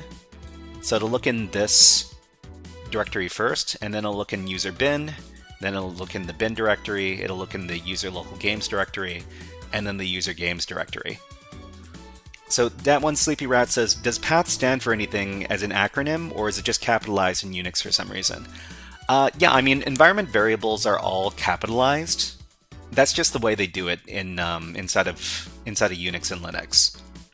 So path just means the path it looks for binaries or commands. Tufacho? I'm not too sure how to pronounce your name, but those are some fun looking. What is that emote? Hungry Paimon. That's a global emote. I didn't even know. But welcome to the stream. Let's give you a I don't know. How about a Nyan Cat?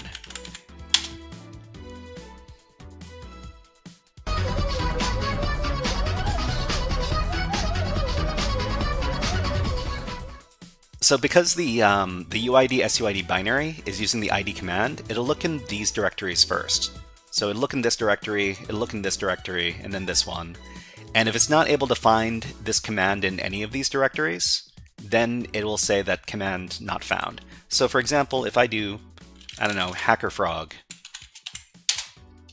it says command not found because it wasn't able to find this command in any of these directories.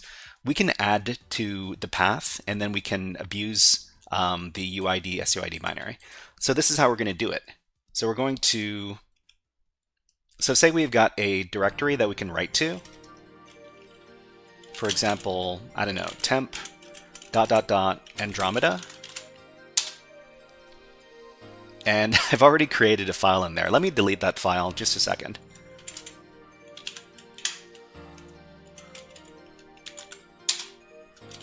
Okay, so, whoops. So I created this directory and there's nothing in the directory, but what we can do is we can add this directory to the path, and then we can add a malicious ID file that is actually a symbolic link to another file. And this is how we're going to do it. So we're going to export to the path. It's going to be /temp ... Andromeda. And then we're going to put the regular path on top of it. So when we do this, now when we echo the path, we're going to see the malicious directory at the very beginning, which means it's going to look in this directory first for any commands. And then it's going to look in the other directories. So what we're going to do is we're going to create a symbolic link that is named ID, and that actually points to the bash binary. Okay, so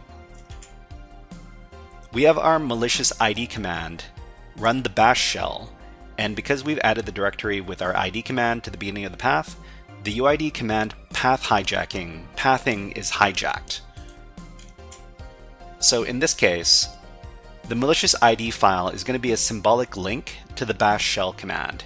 So we're just going to do a little command over here to create the link in the malicious directory we created over here, and it's going to be an ID command that's actually a link to the bash command.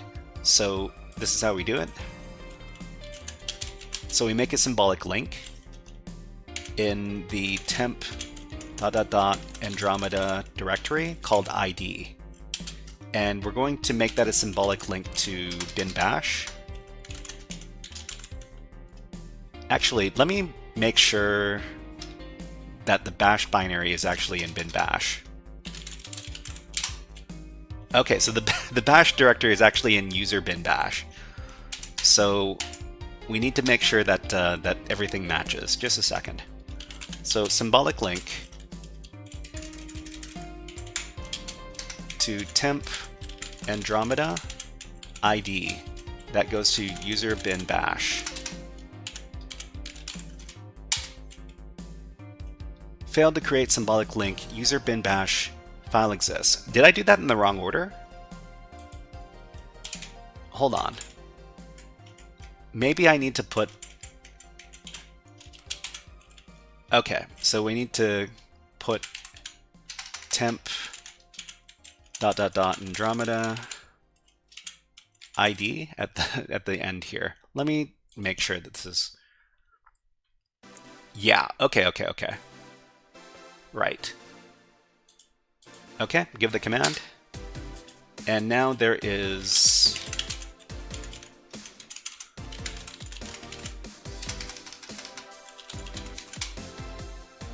Now there is a malicious ID command that points to user bin bash in this directory here.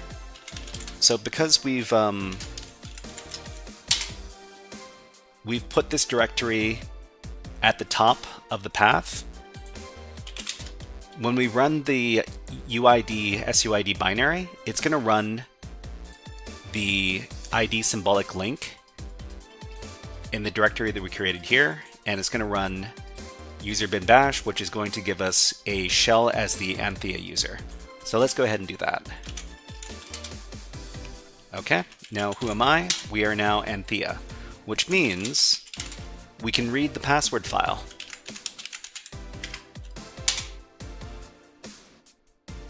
Okay, so this is the password for the next level. So this is the Anthea level. Oops. Okay, Anthea. This password here. I forgot to set up my my timer. Just a second, everybody. We've got about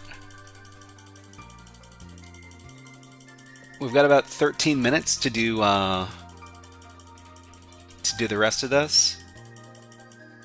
Let's set up our timer. Okay. All right. So let's go ahead and talk about what we did in the level, and then we can finish out the level.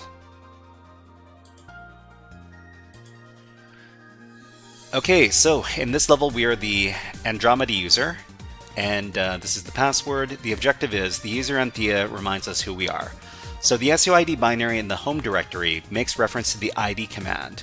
So we can do path hijacking. And the reason we can do path hijacking is because the binary wasn't created securely. So what we do is we create a directory, well, any directory that we can write to. Then we create a symbolic link between the bin bash binary and the ID binary that that the UID SUID binary is using. So we create a path that includes our directory, and then when we run the SUID binary, we become the Anthea user. All right, so everybody, that was a guided walkthrough for level number 5, otherwise known as the Andromeda level, from the Hades CTF lab from HackMyVM.eu. So if you enjoyed this guided walkthrough, please click on the like and subscribe buttons on the video, and leave a comment underneath the video. But until next time, HackerFrogs out! Okay, so we got about 11 minutes left. Hopefully we can finish the next level in that time. So the next level is going to be the Ariadne level. Let me take a look. Let's just use CP on... Okay. All right. Let me get that ready. And then we can start. All right, so this is the Ariadne level. Password is this. Let me log in.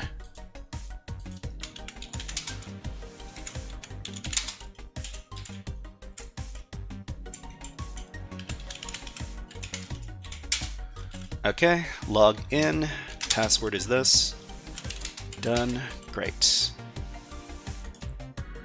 Okay, everybody, this is a guided walkthrough for the Ariadne level, otherwise known as level number 8, from the HackerCTF labs from HackMyVM.eu. So what are we doing in this level? So the first thing we do for any of these levels is we need to read the mission.txt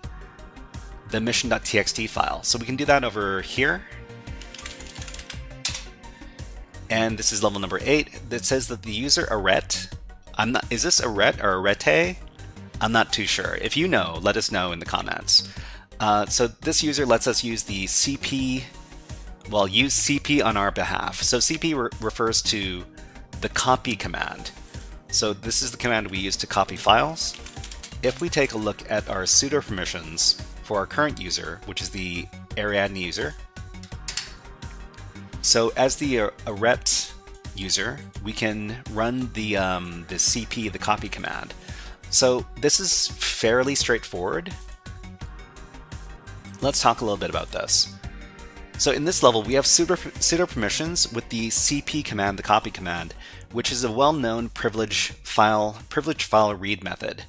So for any of these common Linux binaries, you can look up the ways we can abuse these binaries on this site right over here. It's called gtfobins.github.io. All we need to do on this website is we need to look up the binary in question. So it's the CP binary in this case, and we've got sudo permissions. So we can just click on this. And it says, if the binary is allowed to run as superuser by sudo, it does not drop elevated privileges and may be used to access the file system, escalate, or maintain privileged access. So in this case, all we want to do is we want to read a specific file. And the file we're looking for is the password file for the arete user, this user. So what we're going to do is we're just going to use the find command to find their password file. So in this case, we're going to look for files that belong to the arete group. And we see that there are a bunch of different files, but the password file is located at this file location over here. So it's run lock aretepass.txt. So we're going to use the sudo permissions we have as the arete user with the copy command to read that file. And how do we do it?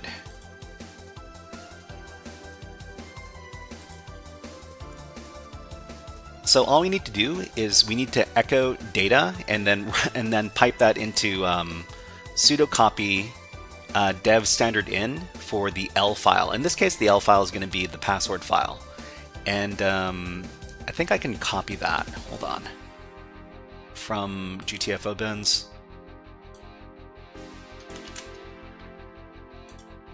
Okay, so we're just going to run this command here.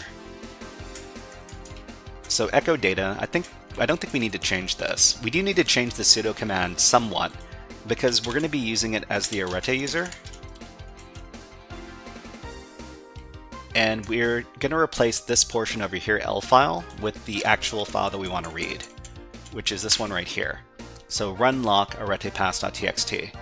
So when we run this, let's see, cannot open dev standard in for reading, permission denied.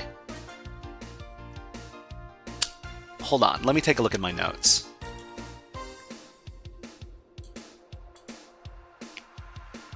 Okay. Okay, I see. So we need to indicate the file that we want to read first before we put it into standard out. Okay, so it's the same command, it's just that I got the order mixed up a little bit. Okay, so we run the same command, but this time we're going to put dev standard out at the end over here.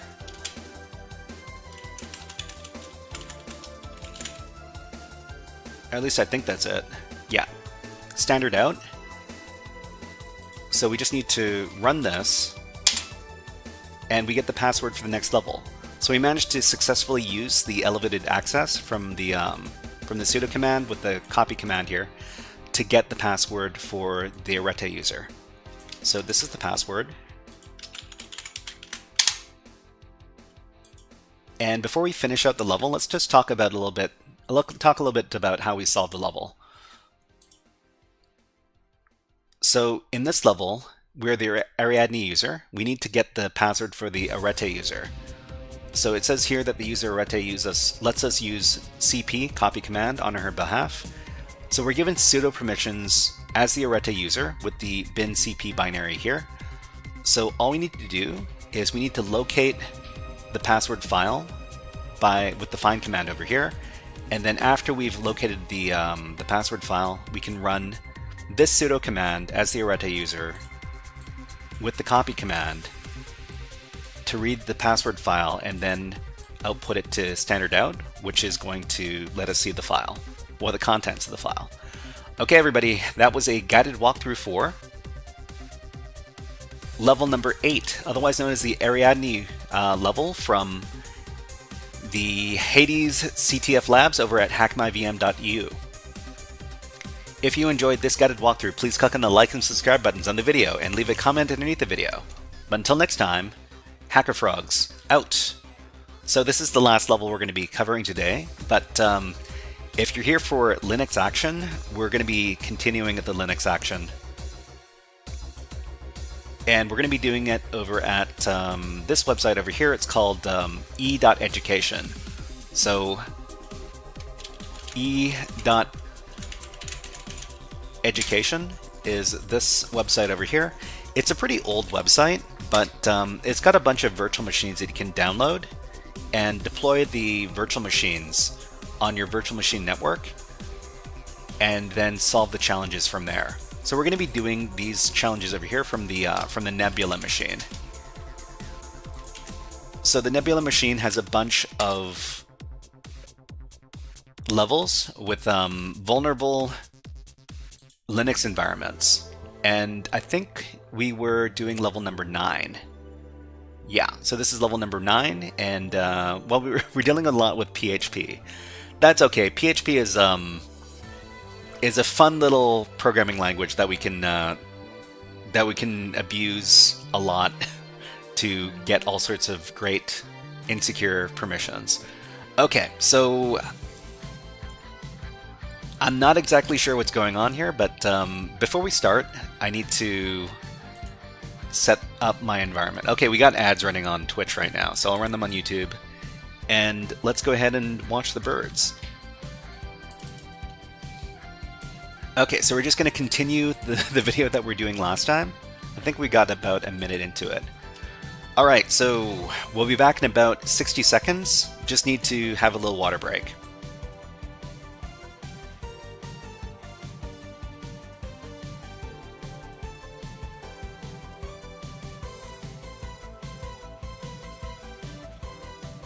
What are you?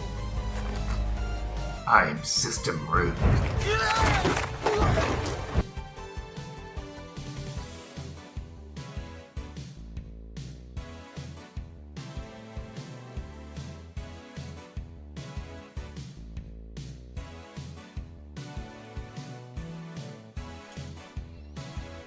Thank you very much, Stealthy Coder, for redeeming I'm root. We're not root yet, but hopefully we'll get there.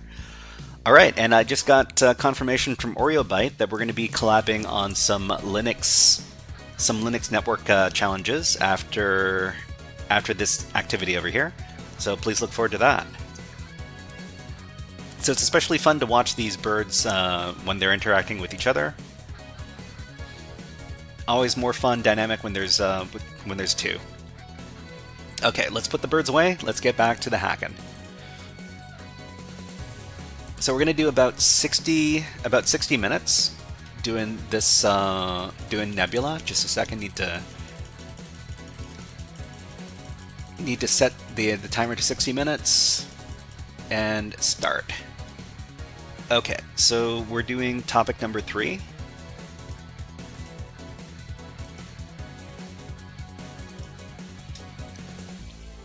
Okay, so we're going to be doing CTF challenges with OreoByte in about 60 minutes. Camerex, hello, nice to see you. Good evening to you as well. So we're just about to start with our privilege escalation labs over at Nebula. So to do that, I need to start up my virtual machine. Okay. All right, so I think we left off at level number 9. And wait, I think we finished this one already. Let me check. I need to check my notes. So we've got our walkthroughs for all of our exercises. And if you're studying hacking stuff, I highly recommend that you document all the exercises that you finish. Because if you didn't document it, it didn't happen. It's just something we say in cybersecurity. Okay, so this is e.education, Nebula. And this is level number... Yeah, so we finished level number 9. And we're going to work on level number 10 next. Let's go ahead and create that file. Okay, so level 10.md. So for each one of these levels, we're going to record a couple of things. So we're going to record the username and password. We're going to record the concept for the level and what we need to know to finish the level, rather. And we need to record the method of solving the level. So the method of solve. So the username and password, it's pretty easy to keep track of for these ones. So the username and the password are both going to be level 10 in this case. And the concept, we don't know the concept yet. Actually, wait, we also get instructions. Okay, so the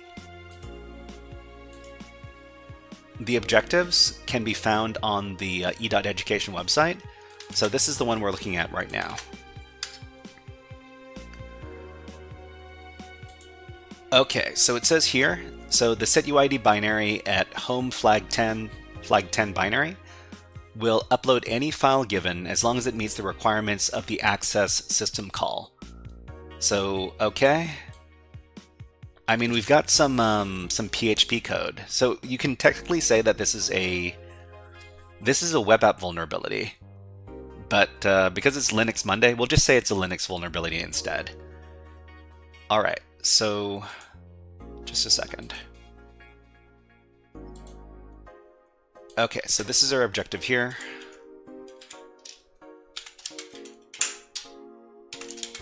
And they give us some source code.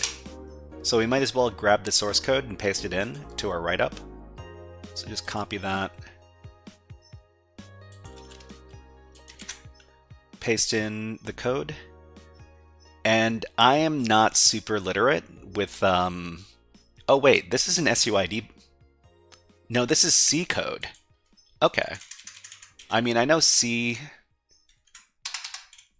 I'd say I know C about as well as I know PHP. But we'll try to understand what's going on inside the C code here.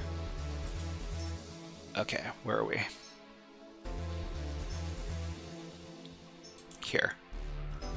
Okay, so this is source code for an SUID binary written in C. So let's see. let's see. Okay, we got our main function here. We got our arguments, and I guess we've got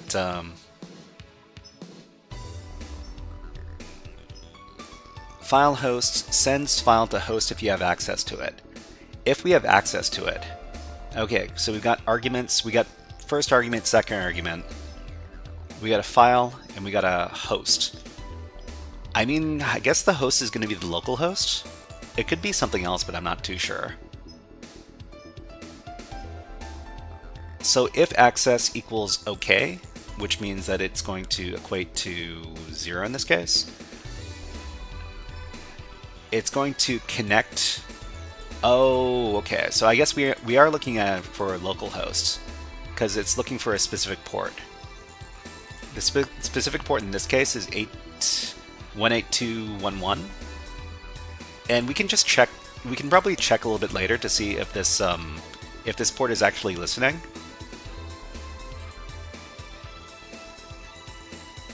Okay, so if we are not able to connect, unable to connect to host, unable to write binary to host. So if the string length is -1. I'm not too sure what -1 means in this case. Otherwise, it's going to print connected sending file, or darn unable to open file, unable to read from file, standard error. Otherwise, it's going to wrote file, you don't have access to the file. Huh. So, I mean, before we start picking apart the code, I think what we need to do is we just need to do a little bit of experimentation. So let's go ahead and go to the level. We'll try logging in. And I'm pretty sure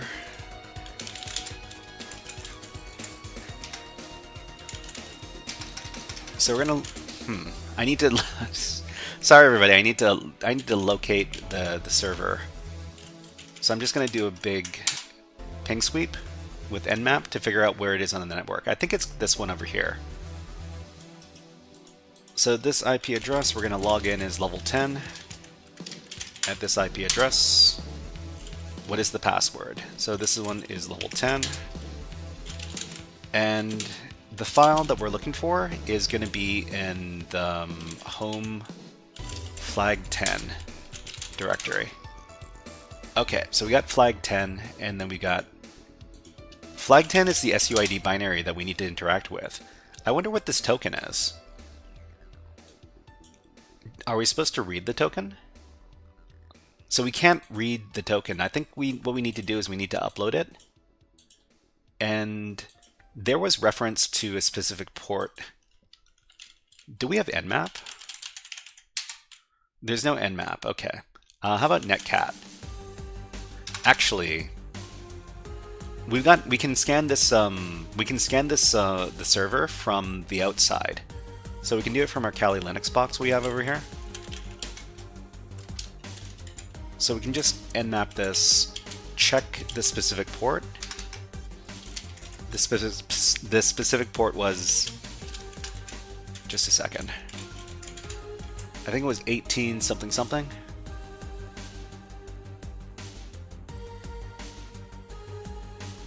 (18211). Let's just make sure that this port is running on the target. Oh, it says it's closed. But we could probably find out if it's open on the local host. I wonder if there's netstat. Netstat. Yeah, there is netstat. Okay, so netstat. And we can figure out what ports are open on the system.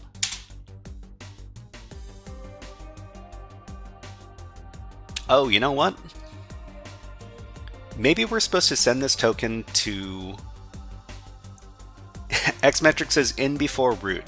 I don't think we get root on these challenges, but we do get access to another user account. But Xmetrics, hello, nice to see you here. Welcome to the stream. In before flag, yeah, maybe that's more accurate. Let's give you a keyboard cat.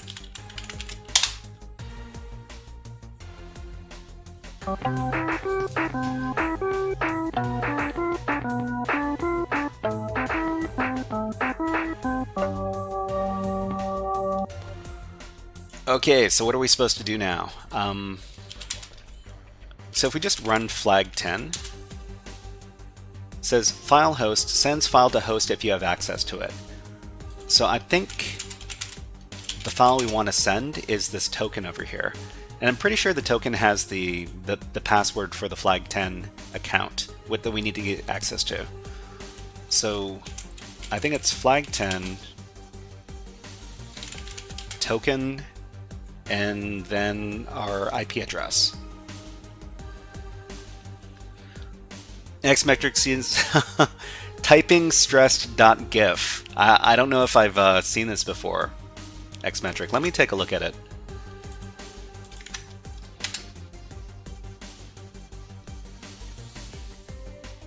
You know what? That looks like a lot of fun. Maybe I'll add that as a video. Oh, wait, it gets violent after a while. I don't know if I can. I don't know if I can show that on my stream. It gets kind of violent after a while. You mean normal? Well, I mean, I mean. Okay, so what was the order over here? So connecting to. So what is the first one? So there's a file and a host. So the file is the first argument, the host is the second argument.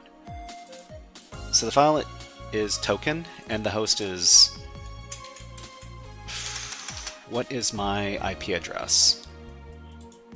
So my Kali IP address is 10.02.87. 10.02.87. You don't have access to token. Okay. So it says here that we don't have access to the token. I mean, how can we trick this?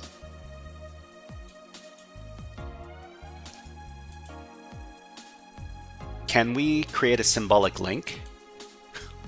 We were working with symbolic links early on in the stream. Maybe we can make a symbolic link. Let me try that. So link, symbolic. How about home flag 10 token, and it'll be temp token. Let's see. Xmetric says yay to slash. I'm not too sure what you're referring to there, Xmetric. You know what? If I were to use this GIF as one of my redeems, I would need to censor it because there's a bit too much red stuff. Anyways, okay, so I'm pretty sure we can't fool.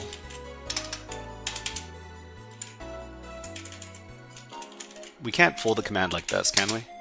We don't have access to it. You don't have access to it. I guess not. I guess not, because, huh. Okay, so we need to trick the code. So to anybody who wants to help out, this is where we can find the code. We need to find a way to abuse the C code that was used to write the SOID binary.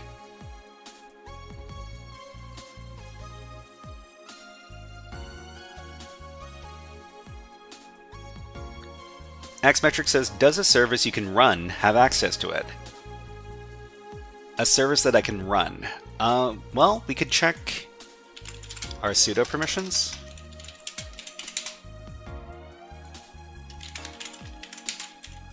Okay, we can't run sudo permissions. Python serve or something. I mean, I'm not sure. So the token is owned by flag 10. We're the level 10 user. We need to get access to this thing. I guess one thing we could do to... The flaw is probably inside the C code over here. It's just that I don't see it.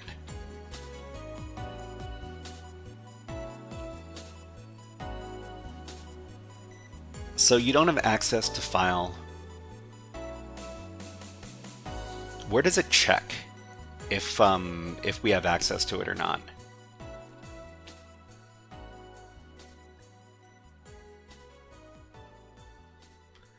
Define hit here, string length here. Unable to write banner to host. Unable to write banner to host. String length -1. So how, I mean, that's kind of funny too.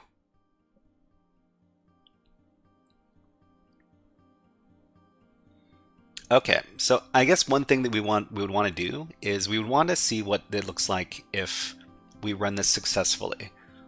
So over here we could do a netcat listener on the port that they want. So the port that they want is 18221. So we're just going to run a listener on there. Actually, I kind of forget how to receive files using netcat. Just a second. Netcat file upload. Sending file via netcat. Okay. To serve a file on computer A, to receive a file on computer B, it's how can I listen for to serve a file? Just pipe it.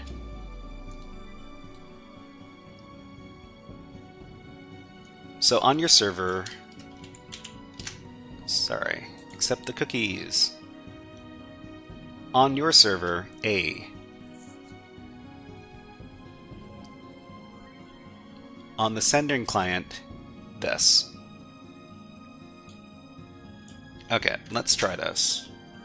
It's been a while since I've used netcat to receive files.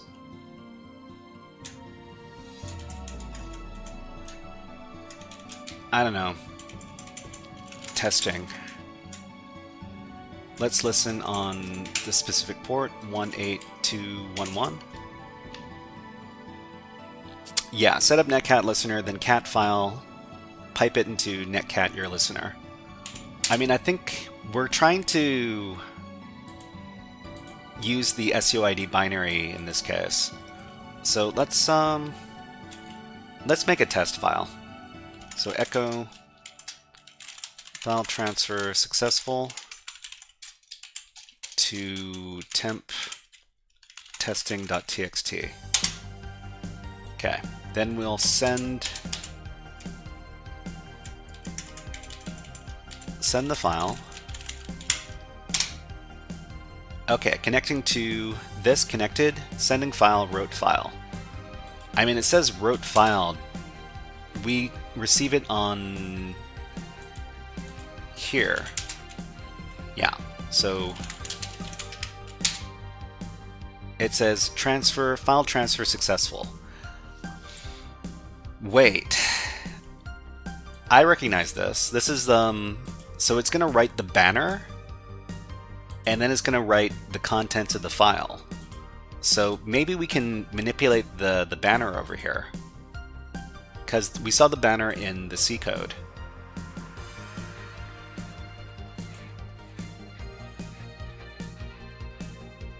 Okay. Unable to write banner to host. So where's the banner defined in the code?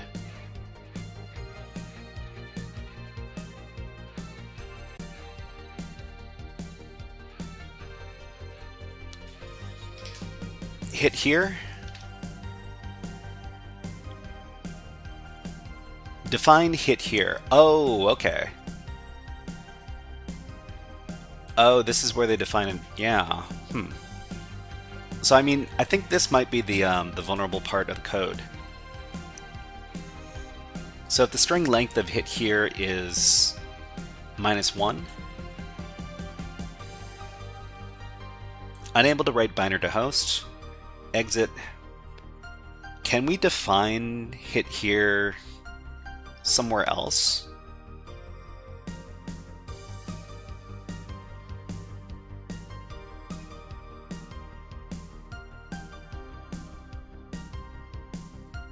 Okay, let's take a look at the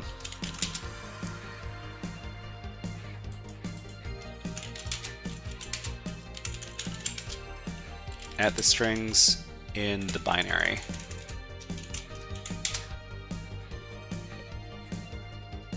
Okay, so this is actually hard-coded into the binary. Okay.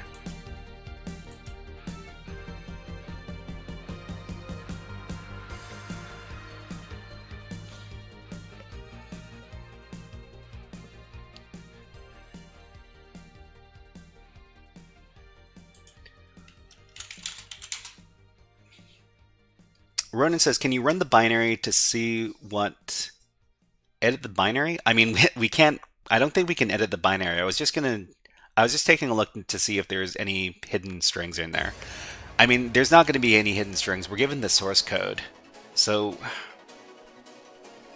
we just need to find some way to abuse the binary. I'm not completely sure how we would do that. Ronan says, can you run the binary to see what it does? Yeah, so we ran the binary previously.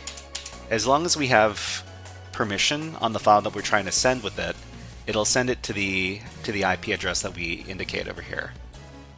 So we used to send the contents of a test file, and on the other end,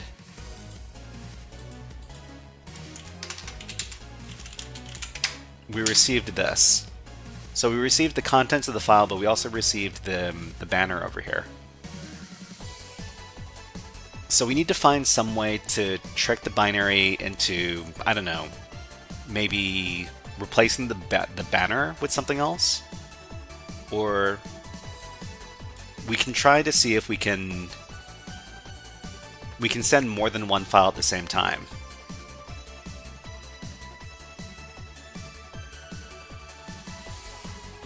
So maybe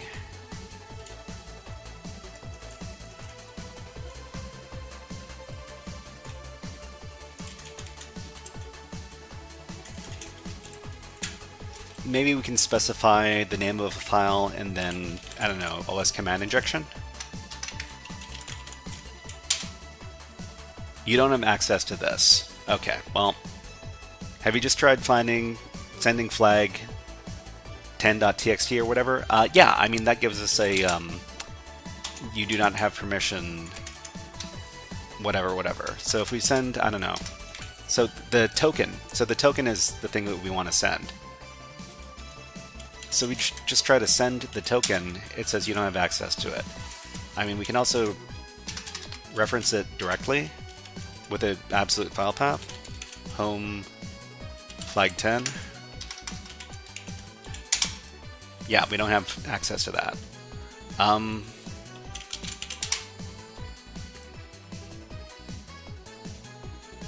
The SUID binary, we've got execute permissions with it. It's an SUID binary. We can't read it. Actually, we can read it. Yeah. If we weren't able to read it, then we wouldn't be able to do this. And see all this gibberish. So let's see. So Xmetric, the code is over here. I'll just provide it to the paste in the chat one more time.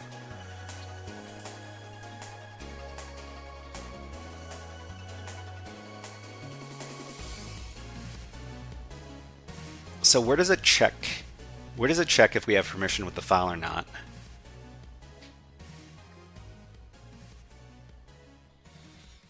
So open file.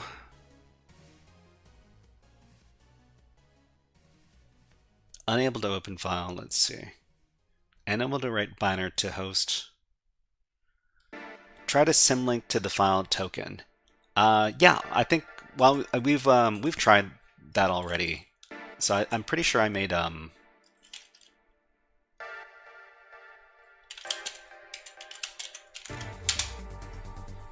so we made a token inside of the temp directory here that goes to home flag 10 token, but we don't have permission with flag with the token file directly. So find perm. We're looking for SUID binaries, applications that can read it. Maybe. Yeah. Okay. Let me try looking around.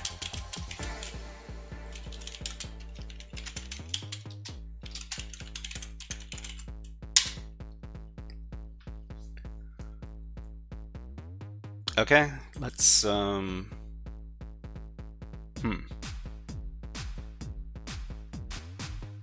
What is this?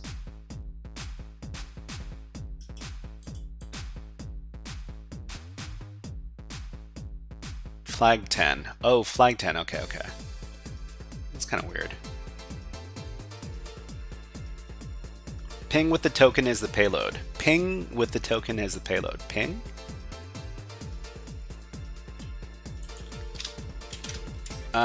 What is this thing? Is this the same file as the one in...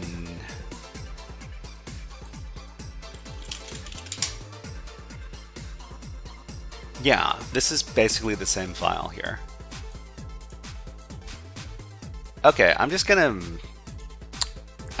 paste the code into our friendly AI and see if it can give any helpful suggestions. Okay, so the question is this code secure or not? It's a CTF exercise, and we want to do arbitrary file read. Okay, what do you think? This code is a critical time of check, time of use race condition vulnerability that allows arbitrary file read. Okay, so I don't know very much about time of check, time of use vulnerabilities. So these are race conditions. So race condition vulnerabilities are where you can potentially get a program to run a function it's not supposed to, because it checks whether or not it's allowed to do that later on in the code. Okay, so Xmetric says probably gonna say you need to priv-ask. yeah, that's what it usually says. Ronan says maybe we can make it wait before transferring. That way, it's a validated good file, but you use link, symbolic link to change the FE. So okay. So it says that the race condition vulnerability is in this line. So check access permissions. If access arg1 are okay, then open the same file much later. So there's a time gap between the access check and the open call to see where the attacker can hack the race condition. So let's see how to hack it. Symlink race attack. Okay, so create a file that you have access to. Sure. So in one terminal, run this loop constantly to swap the symlink. Swap the symlink. Target file you want to read. Oh, that's interesting. That's interesting. So another terminal, repeatedly run the vulnerable program. I have no idea. Did you miss me? Did I ban you before? I'm not sure. I have no idea. Hello, nice to see you here. No. Just joking about the ban. Just kidding. I have no idea. I recognized your name. Can you remind me what your situation is? Okay, we got ads running on Twitch. Okay, so we're just gonna run an ad on YouTube, and we're gonna put on some more. I'm gonna put on some more new bird videos. I think.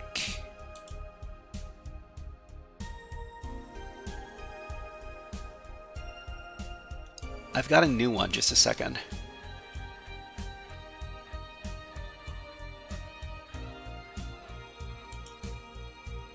Okay, this one over here.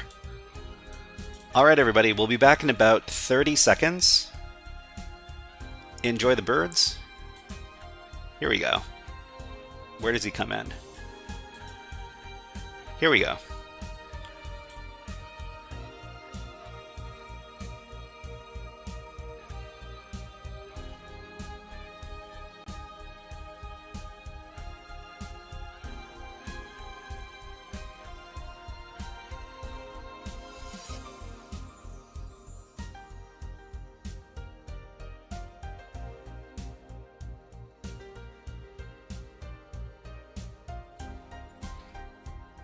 I have no idea. Says I was in your stream. Was building a computer. Okay. That sounds kind of familiar.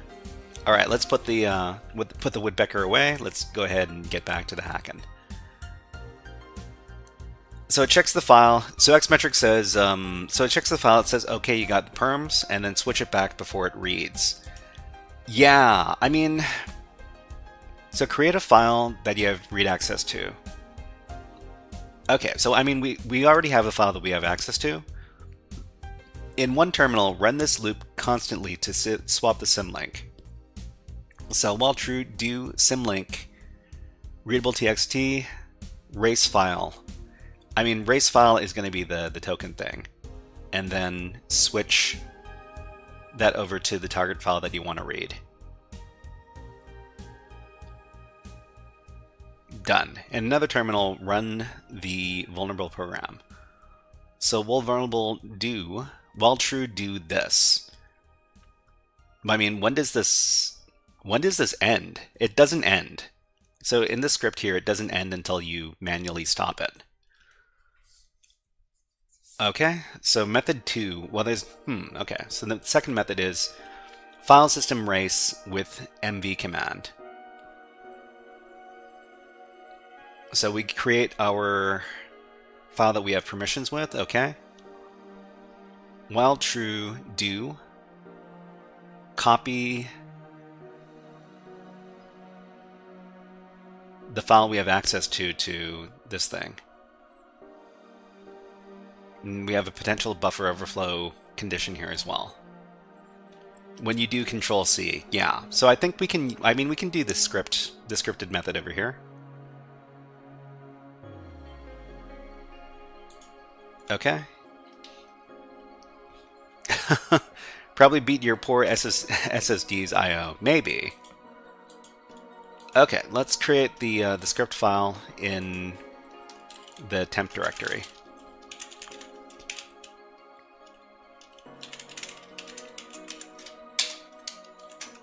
Okay. So we echo dummy to readable.txt. Okay. And then in one terminal, run this loop constantly to swap the symlink. So the symlink is going to be to the race file. And then target the file you want to read. Well, I mean, the file we want to read is home flag 10 token.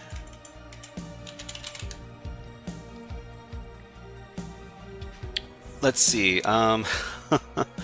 Xmetric says, burn away a year of lifetime by running this attack.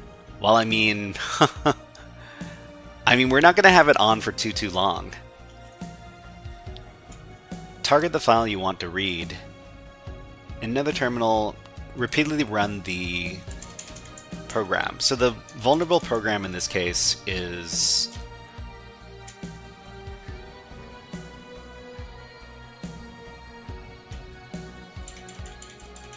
what was it? Home flag 10 flag 10. And the target host. The target host, let's see.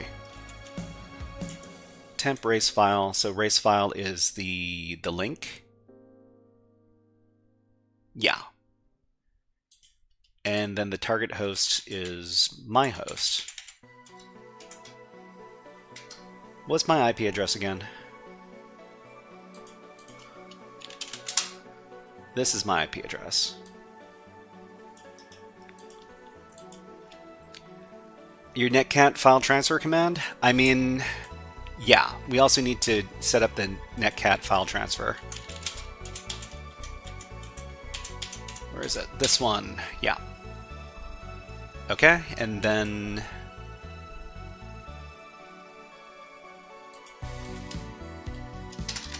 this is my IP address. Okay. All right. So El Mexicant says you can remove the something something before home. Oh, did I make a typo, Ronan? I need to check that again. Let's see. El Mexicant says, hey Shyhat, I just wanted to ask if you ever had to open up or test any .exe files on Linux for a CTF. Do you know anywhere I can go to do this? I've tried Wine with no success. Comment the second while. That's for another terminal. Let me take a look at that in just a sec. So El Mexicant, you said you're testing some exe files on Linux for a CTF. I've installed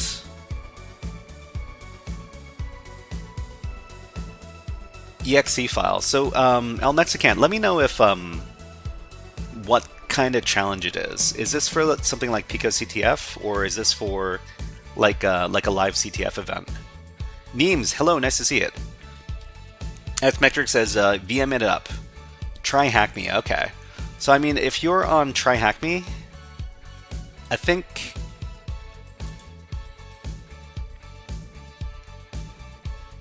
you could try this. There's a, let's see, tryhackme.com. Let me log in first. Log in. Just a second, I don't want to log in with my Google account, thank you. Log in. Okay, not a robot. There's a certain room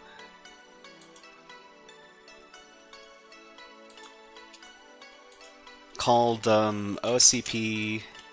No. It's called Buffer Overflow Prep.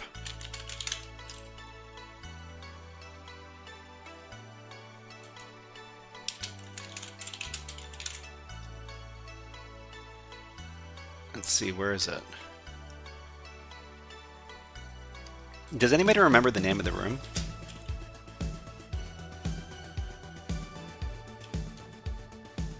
Probably the one where you have 72%. Maybe. Hold on. Where am I?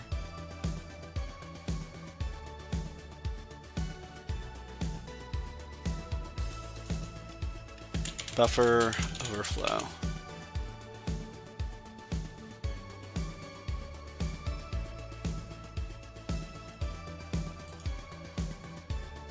First one. Buffer prep. Oh, this one. Learn how to get started with basic. Oh, this is a premium room. Now I'm looking for something that's subscription type free. So I think it was something called OSCP something.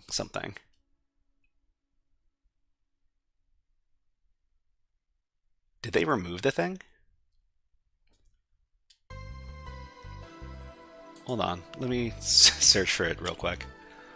Try hack me buffer overflow prep. Buffer overflow prep.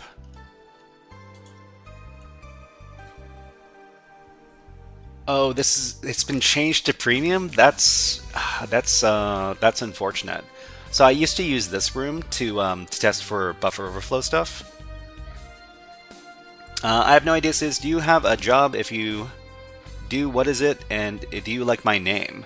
I have no idea. Hello, nice to see you here. And I mean, my job is I'm trying to do cybersecurity content on social platforms. So live streaming, and I make videos, and yeah, that's this is what I'm doing right now. I also do classes for kids every once in a while, and hopefully I can get more of an audience soon. But I mean, I used to do security testing for web applications, but then I decided didn't want to do that. I guess I can try that one out and try hack me. Do you have an account over at I have no idea. Says I'm 14. Wait, you're the person who was talking about building a computer? What kind of computer were you building? Was it a laptop?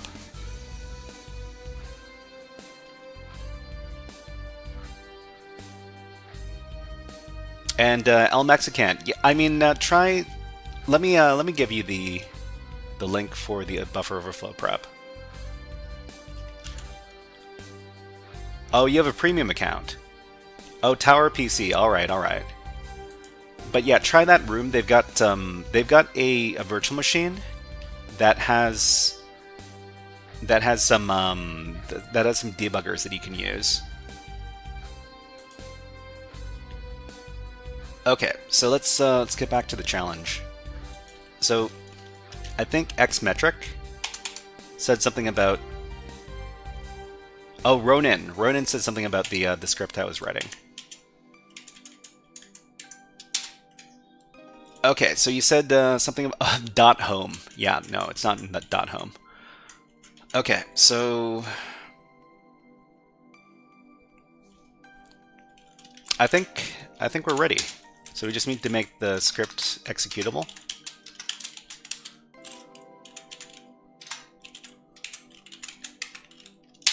Okay, and then execute the script.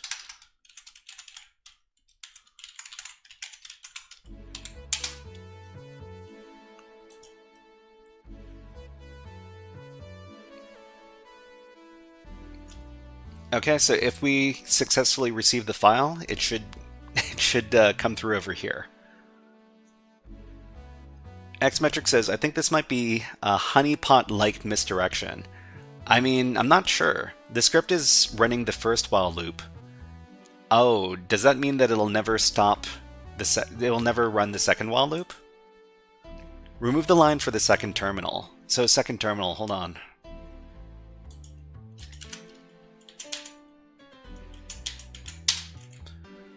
So in one terminal, oh, we need to run it in two terminals. In another terminal, repeatedly run the vulnerable program. So we need to, yeah, okay, we need two terminals to run this. Okay, well, I mean,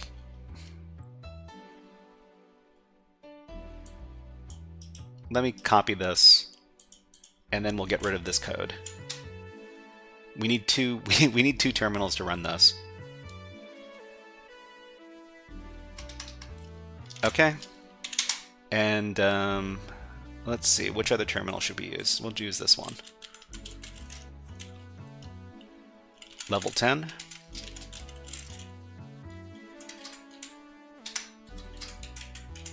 (107). Tmux time or Scream. I mean, we could use just two of these, and it's fine. Okay, let's write the other script. So let's see, level 10, I don't know, B.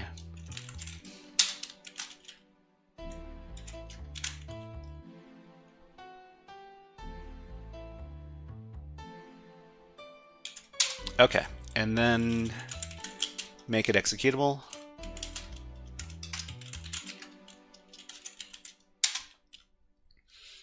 LSLA real quick.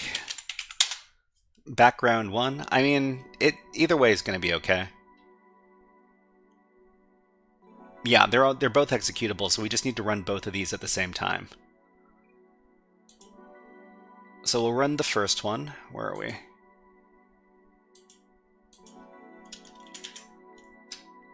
Actually, I need to take a look at the contents of the first script first.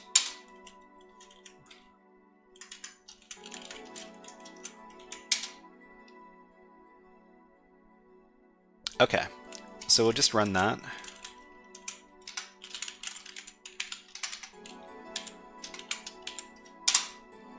And then we'll run the second one over here.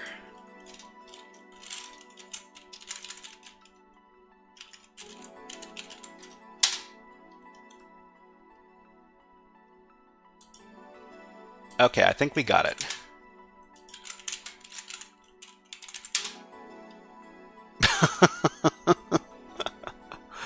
Oh, okay, hold on.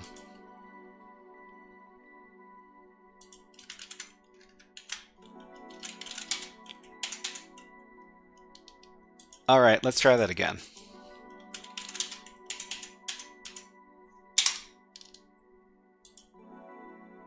So this is swapping. It's constantly swapping the two link files, and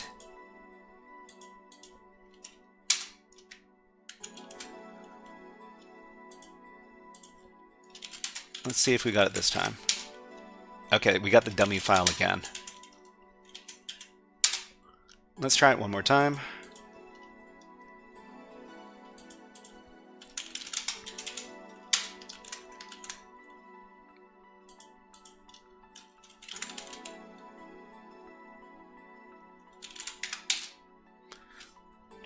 Maybe also a loop to receive the files. Yeah, I mean the problem is that we just want to receive. How do we set this up so that we don't have to keep on resetting each time? So it could script a loop to receive and if dummy ignore. If dummy ignore. So how would we do that? I don't do very much bash scripting. So what else could we use to collect the information? You should have a flag for netcat to re-listen and make it append to the file. Okay, so append to the file, we can do it like this. To make netcat re-listen after, let's see, which flag is it going to be? Netcat help. Verbose timeout. Listen mode. Set keep alive option on socket. So is it K? So that makes it keep it alive.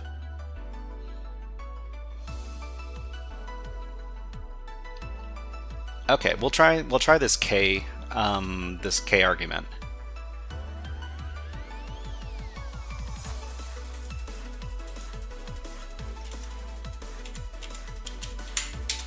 Okay, and then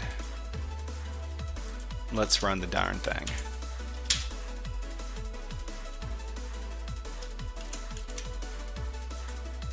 Okay, it didn't didn't happen. Yeah. Let's see. I have no idea. It says, are you willing to code for a company or do you do your own thing? Code for a company. Well, I mean, I'm not really a coder. I have done security testing professionally, but it's not exactly what I want to do right now. Hold on. Gotta change up my music just a second.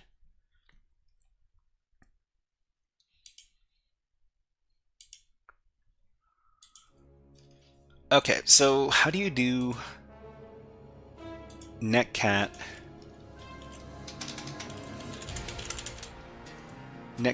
listen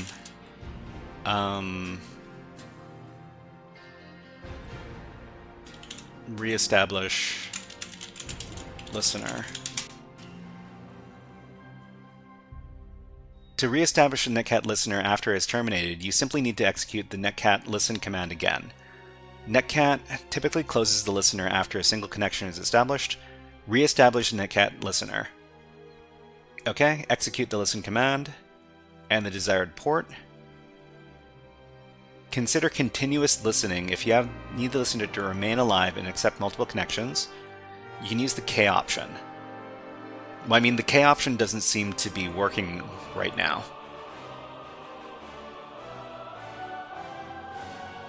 The K option is typically used in conjunction with the L.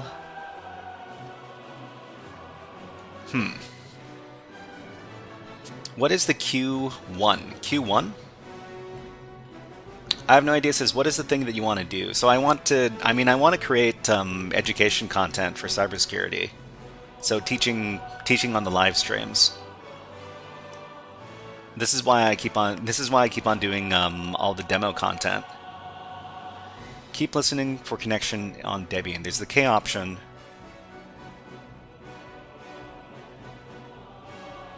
What else can we use to... I mean, they say that K works, but it doesn't seem to be working.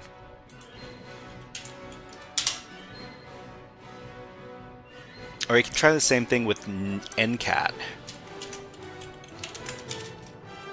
Okay, it's not installed. Can we install it?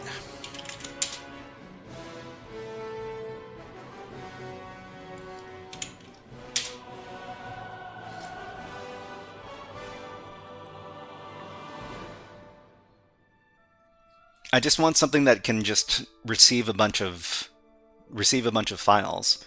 Actually, can I? But I'm pretty sure I can't. What other programs could I use aside from netcat for this? Yeah, I can do... What do you think about that? I can do that now. Are you talking about education? I'm pretty sure I can teach people about cybersecurity concepts probably in a better way than AI can. The thing is that if I mean, I can answer questions. I can, I can do demonstrations. And, well, I mean, the AI could... It's not as easy to do it just by asking the AI a bunch of questions. Okay, so you can use the same command with ncat. Invalid option Q. What is this Q1? That's a good question. Several different ways to exfiltrate it. Okay, let's see if we can get this to go. MC25 says, could have it curl your web server with the flag as the agent or whatnot. Okay, so, I mean, let's see if this works.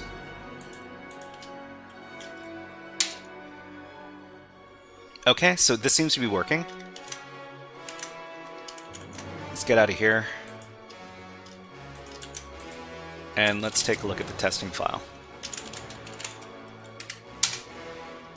These are all the dummy... Oh, wait, okay. we got all the dummy content, but every once in a while we also receive the other file. Okay, that's great. I think this is the password for the flag account. So let's go ahead and read that flag. So let's see. So switch user over to flag 10. This is the password. Okay, who am I?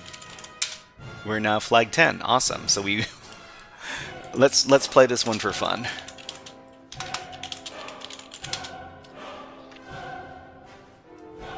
What are you? I'm system root. Okay, let's try to do a little so we just run get flag, and that's the end of the exercise. So that's interesting because I don't have very much familiarity with race conditions, and it's something I need to learn how to identify. So let's do a little write-up over here. Okay, so the concept in this level is race conditions.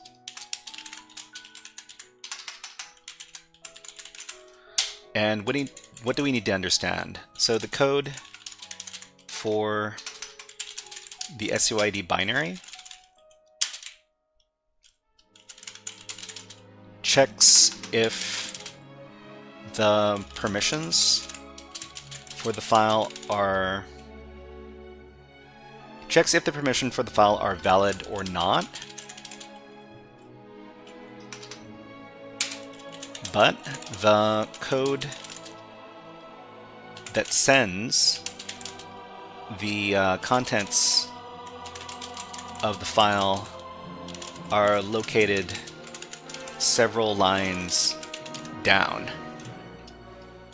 Okay, I have no idea. It says, see you later, I need to get ready for bed and school tomorrow. I don't know why. Is school already starting? It's the beginning of August. I do know that the school schedules for... Okay.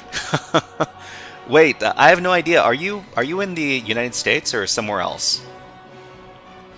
Let me know which... Okay, you don't need to... If you don't want to, don't share, but if you don't mind sharing, let us know what state you're in. Because I know that the different states, they start school at different times. And you know what? Let's send you out with a keyboard cat. Play him off, keyboard cat.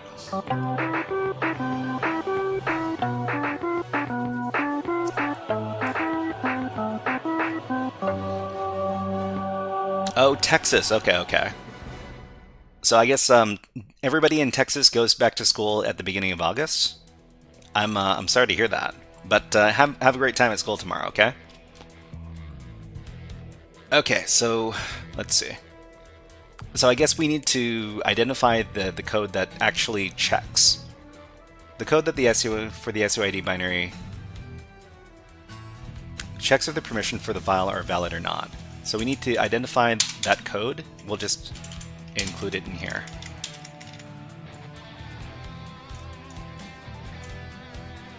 So the code that checks for permission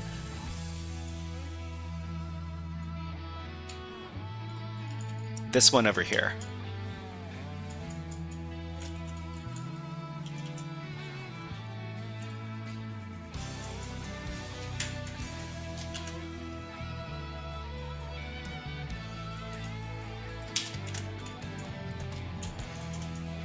Okay, but the code that sends the contents of the file are located several lines down. So the part that sends the information is where?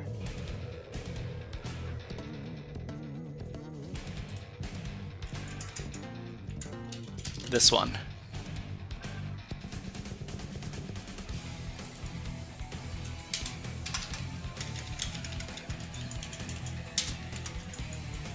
Okay, so let's talk about how we solve the level then. So the method of solve is we need to create a script that creates a file that we have permission to send.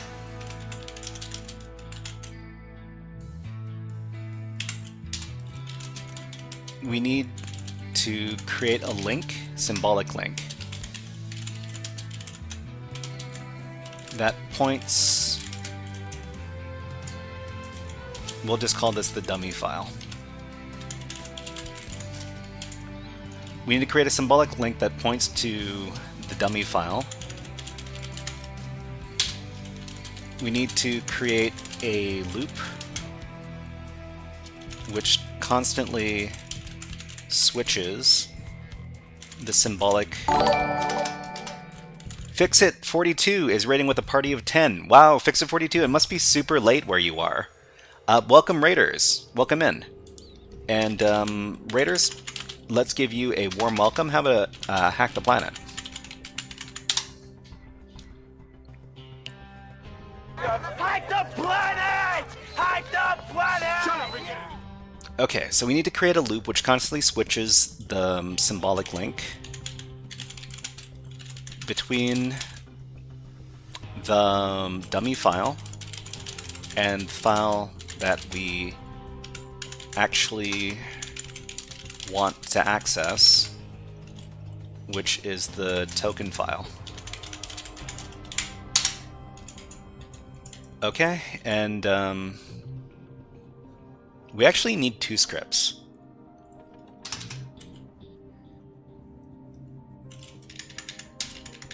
Okay, so the first script is, well, let's grab the code for the first script.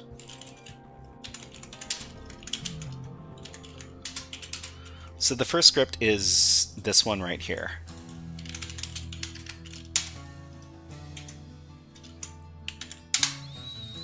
And welcome, Raiders. Welcome, Raiders. My name is The Shy Hat. I do cybersecurity content on Twitch and on YouTube. And we're currently doing a series of CTF challenges over at the Nebula. We're doing the Nebula machine from the e.education website. And this is Fixit42's. I was co-working looking for cyber jobs.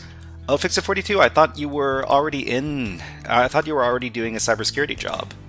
But what kind of role are you looking for, Fixit42? I know that you you might be super tired, but if you could answer a couple of questions, that would be very helpful. Thank you. Okay, we got ads running on Twitch, so I'll run one on YouTube. And you know what? Why don't you watch the birds? We have more woodpeckers over here. We'll be back in about 10 seconds. 20 seconds. I just need to have a little water break.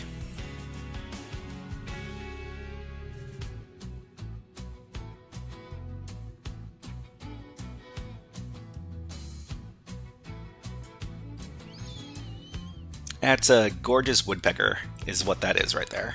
Okay, let's put the birds away, get back to the hacking. Okay, so let's take a look at the script that we created. I think we can clean up the script a little bit as well, because it's not the best, but thank you very much for following Juice Lamau. Juice Lamau, that's a great name. Welcome to the HackerFrogs. Okay, so with the script, we're creating a file that you have read access to. So we're just going to create this readable.txt file in the temp directory. So in one terminal, we were going to run this loop to swap the symlink. So we're going to create a symlink that that's going to be called temp race file, and we're going to point it to the dummy file readable.txt. And then on the second line, we're going to point the race file symbolic link to the actual file we want to read, which is flag10 token. Oreobyte says, give me 5 minutes, please. Thank you. No worries, no worries. Let's see. Fixit42 says 3 a.m. Wow. I'm looking for a pen tester or any entry job. I've worked as an IT specialist for 20 years, though. So, I mean, Fixit42, you must have, you're connected to your local cybersecurity scene. Do you live in Stockholm? Or do you live in another big city? Because the big cities have a lot of cybersecurity meetups. Actually, wait, Fixit42, do you know Panko? Do you know Panko? She's another Twitch streamer. Another Swedish Twitch streamer who does cybersecurity content. I heard your local B-sides or some other cybersecurity convention is it's going to be pretty soon, right?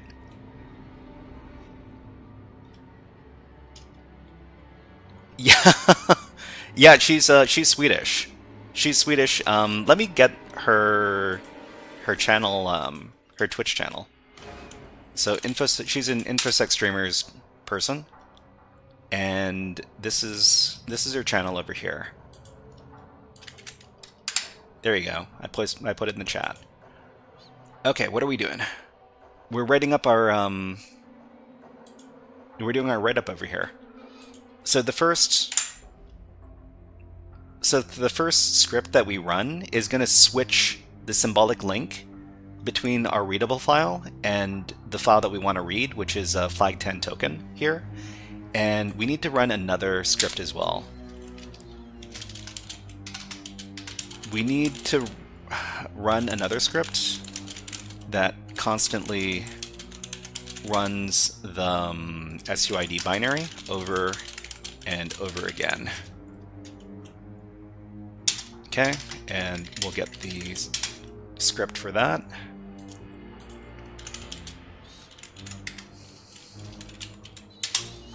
This one.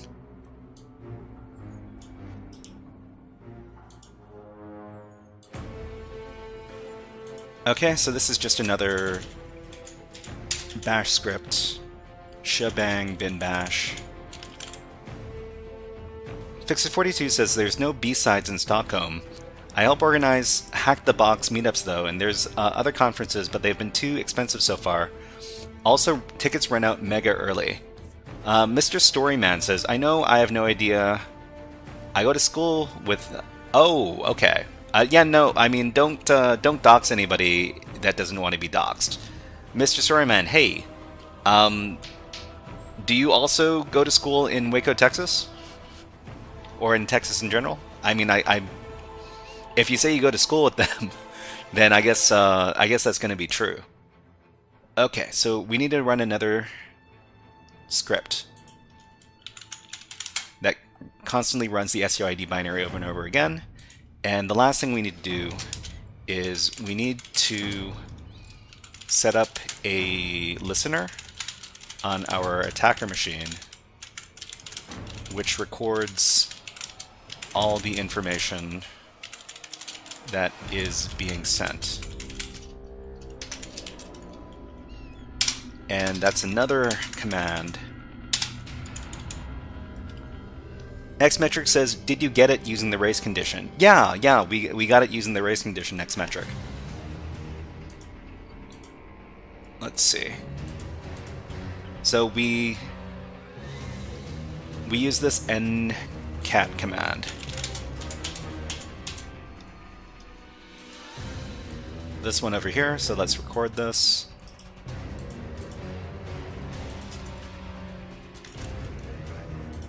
I guess we could call it testing. I mean, calling it testing is okay. Just to make sure that this we make sure that we know what the content is. We'll call it testing.txt. You should look around the file system. I mean, the only thing we need to do after we get our... So, the contents of the file for the token are... These are the credentials for the account that we need to compromise. You should look around the file system because this is also silly once you see it. Is there something silly? There's privesc in plain view. Really? He told me that your live streams are okay to watch. He said that you could just use AI for it, though. I mean, listen. I'm here to help people learn about cybersecurity. You could use AI to do whatever you want. It's not necessarily going to be the best or the most efficient way, but I guess you could use AI to do, all sorts of stuff. Okay, so this is the password for the account that we need to compromise.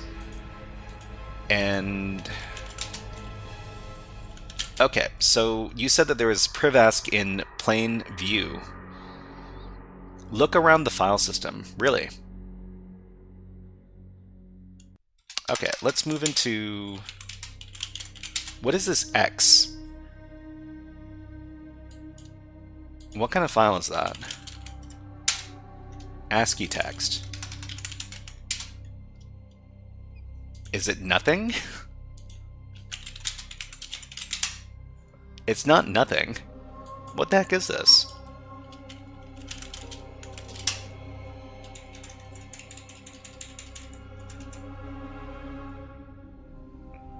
Is this the password for the next level? Wait, is this the exact password that I got from... I don't know. Hold on. So 6-1 starts with 6-1, ends with C27. 6-1 ends with C27. Is that...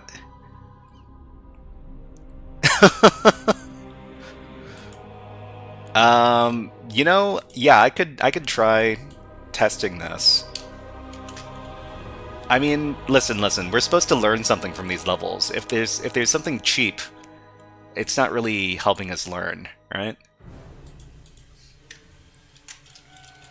So switch accounts to flag 10. I mean, that's a cheap win. That's a cheap win. OreoBite says, what level are you doing right now? We just finished level 10, and we finished our write-up. I mean, if you want, we can collab. We can do... I mean, I don't know if you want to do the Nebula machine or if you want to do more echoCTF.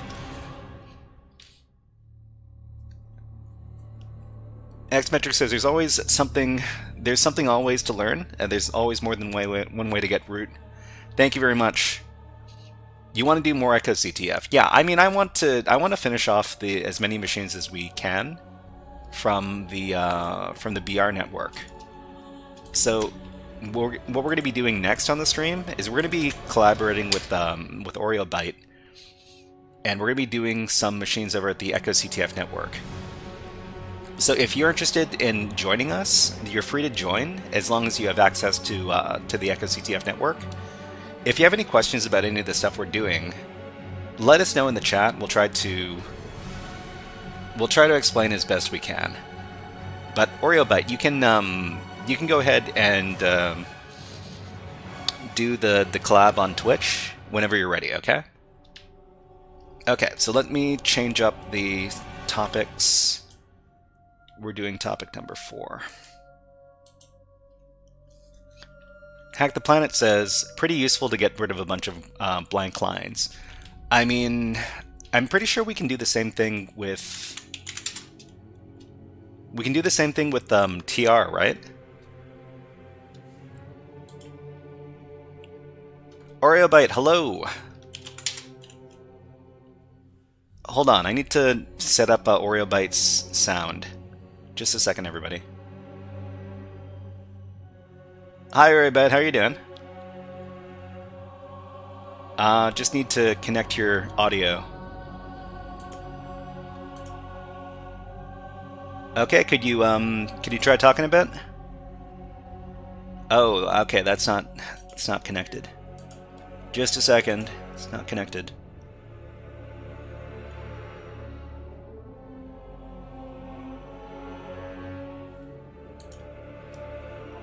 Okay, try that one more time. Oh, Okay, so everybody, can you Hack the Planet says many ways to do the same thing in Linux land. Pick your poison. Sure. I mean, if we've got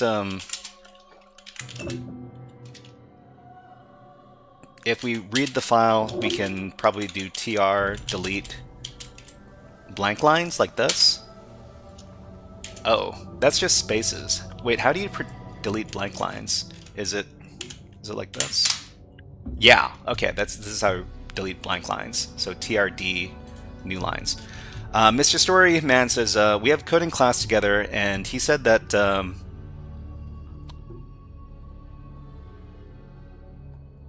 security testers get a lot of money. Security testers get a lot of money. Is that true? I mean, if you work for a company and you do security testing, people who do security testing are pretty well paid. I would say. OreoByte, what's your opinion on pen tester salaries?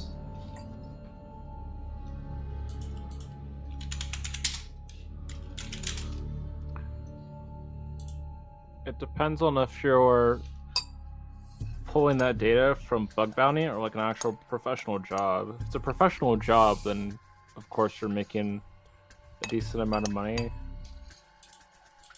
I feel like bug bounty or that kind of realm is difficult because it seems like it's based off of once you find the vulnerability and report it, then they'll pay you. I So mean, there's a chance you could be spending weeks of time on basically not finding anything.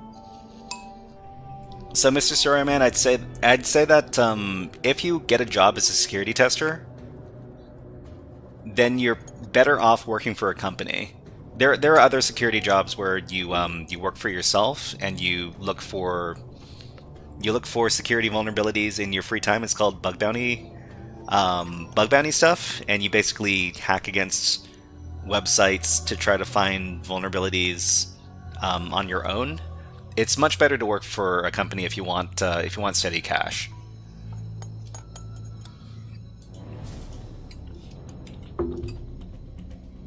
Okay, so let's log into. What did I mention? It's up to them if they'd pay you, Josh.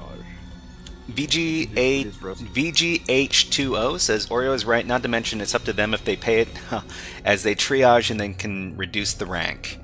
I mean, it's tough. Yeah, MC25 says bug bounty hunting is in 6 months you can make $1,000, you can make $0, you can make $1 million. It depends on how good you are at the bug bounty hunting. I mean, I know that Cybernerd Dante does a lot of bug bounty hunting stuff. I haven't heard from Cybernerd Dante in the last couple days, but he's usually around. So which network are we doing? Yeah, let's do let's do another machine from the BR network. So you finished the Grafana machine, right? Yeah. Okay, what about the load machine?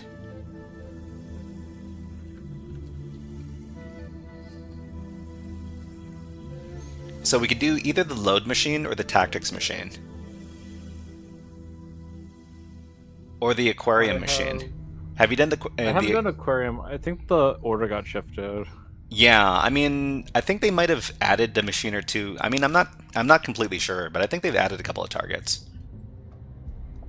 I haven't done aquarium or load or tactics or flash. Let's do aquarium, because it's earlier on in the list. So everybody, if you want to join in with us, what you want to do is you want to access the echoCTF network. Fixer42 says, "Is this a free site?" Yeah, it's a free site. You can pay for improved access, but there's most of the time you don't need special access. for echoCTF. It's a very good site. I like the machines on here a lot. The only thing I'd recommend is if you want a private instance, so people don't mess with you, you're going to have to spend money. Yeah, that's true. But most of the time, well, I mean the service, the platform isn't used heavily enough to warrant that most of the time. Uh-oh, Oreobite, it says the average headshot takes 12,000 minutes. Do you think we're going to be able to do this? Where does it say that? It says it in the aquarium information here, under average headshot. Anyways, I'm going to power up the target. Are you all ready to go? Is that because the box is so old, or is that just because people spin their wheels? It's probably because people start the box and then, and then walk away from it for a month.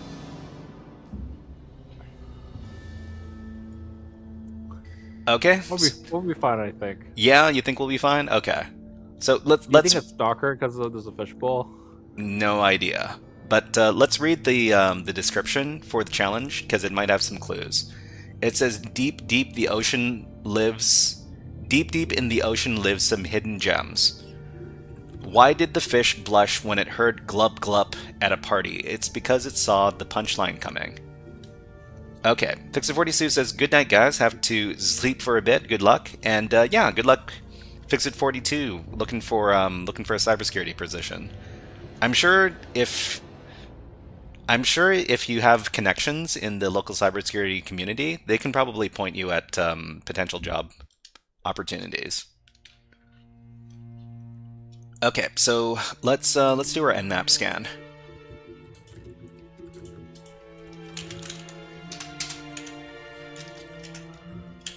Okay, so Nmap is a great program that we use to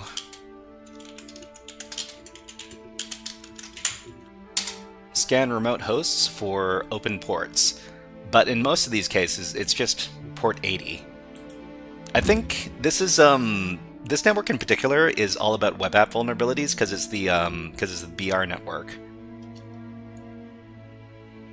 All right, so that's port 80. That's fine. Yeah, it's only one service. Yeah.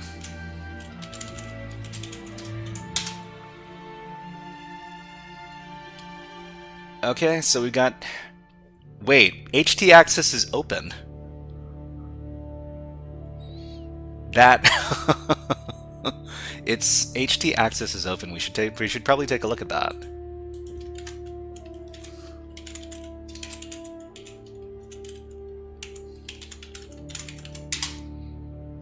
Okay, so that downloads a file called htaccess. Okay.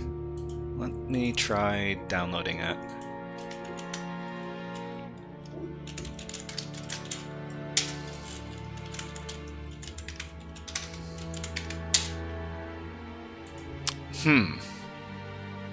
There's some funny stuff in this file here.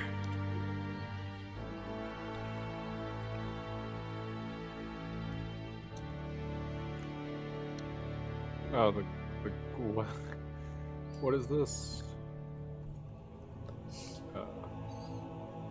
Do I have to? Hey, characters. Always worry about us 8 characters. Okay. You know what? Let's run some Nikto as well.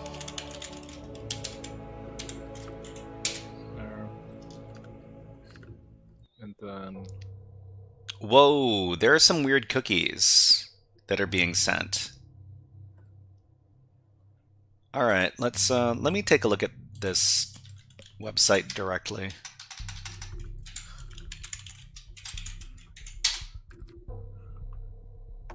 Huh, this is a weird looking website.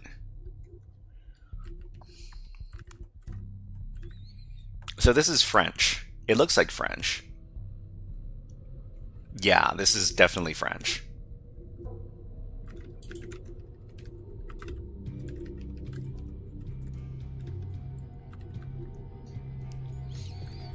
Okay, so I see I see a potential CMS.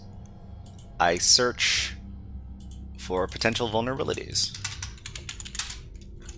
Okay, I'm not sure what this like login thing here. Unless it's just like admin. Okay, I think this might be vulnerable to some known hacks. What's up with this like banner pop-up thing that like just gets stuck in your screen? Well, I mean, it's asking, it's asking for you to register. I've been trying to register. It's not letting me. It's not letting you register? No. Okay. Oh, you know what? We've got a version for Guppy. Version 6. So that's in the HTML comments.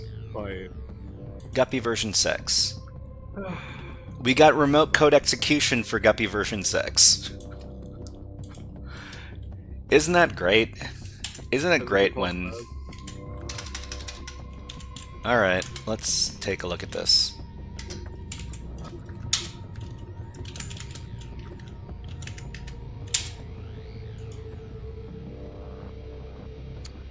Copy not Okay, so...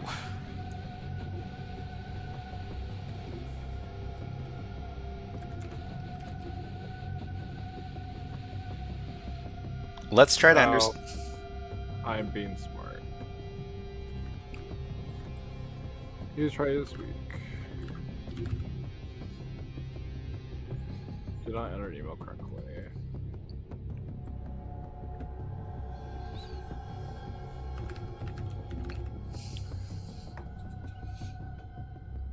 Okay, so...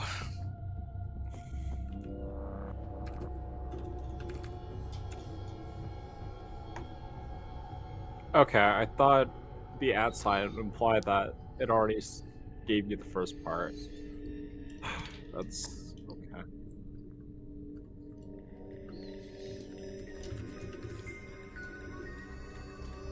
So let's look up I don't this.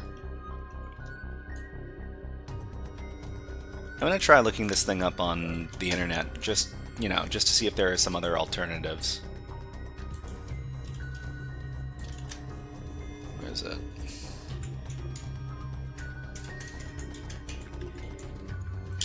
Oh yeah. Ronan says, where is the VPN in the Pico site? Oh, you mean echoCTF? Yeah, so the VPN is in profile. So it's profile and then download echoCTF 2 point something something. Let me point it out. Oh, yeah. Okay, so up here, go to your profile, and then under profile actions, click on that, and then click on download echoCTF version 2.5, version 2.6. That's what you want to do.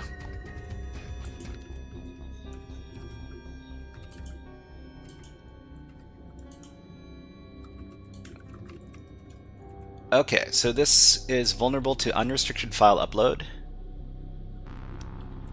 I mean, unrestricted file upload, okay, but is it authenticated or unauthenticated?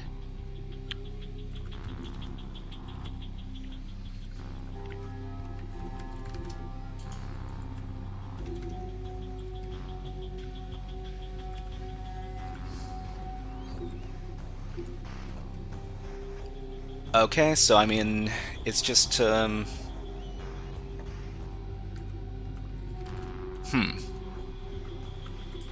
Okay, so I guess we're supposed to use the script. Do we have to be an administrator, or is this? Well, I mean, in the script, apparently there are credentials.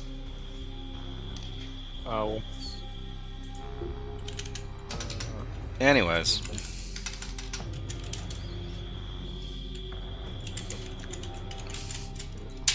The funny thing that it's a PHP script. I wonder if it needs... it probably doesn't need to be a PHP script. That is not high spot default crowds. Okay, so So, what are we looking for? I'm trying to find the documentation for this. UNC. That stops me.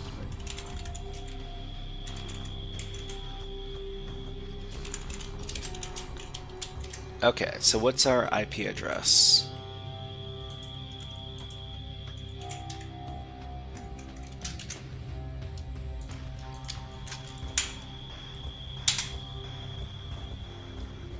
Have you ever heard of Guppy? No, no. I mean, it's French, so it's less likely that we would have heard of it because it's French. Oh.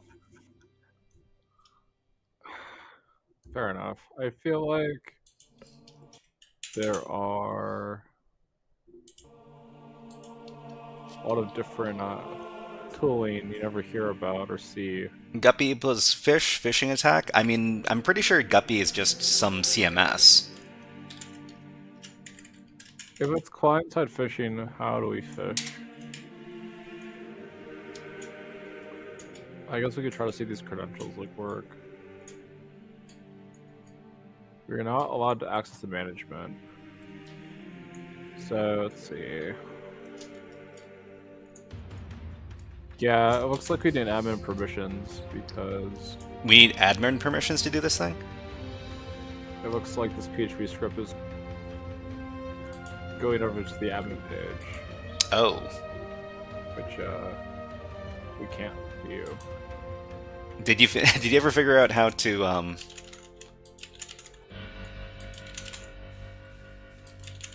Connect again.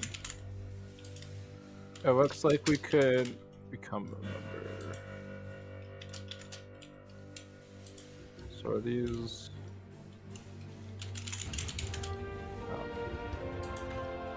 Default creds?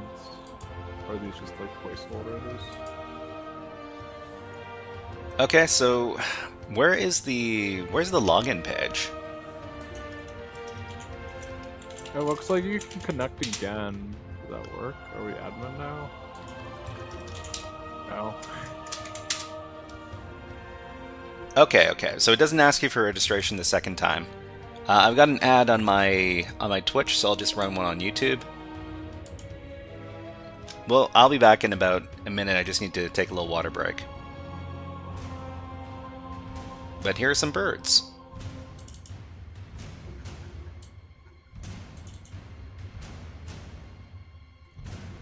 So how do we like log out? When we register an account, could we make an administrator?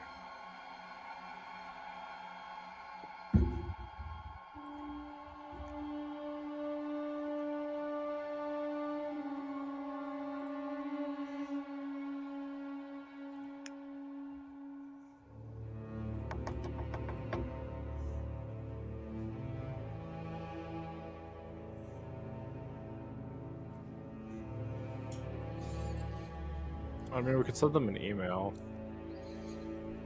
but Well, I mean, I really want to get this the vulnerability script working, but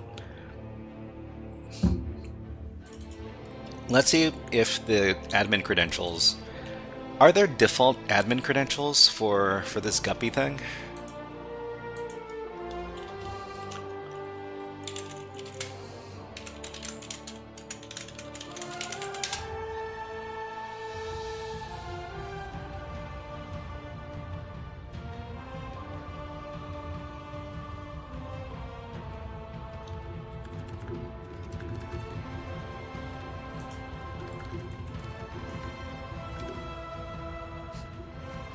freeguppy.org. Never heard of this CMS.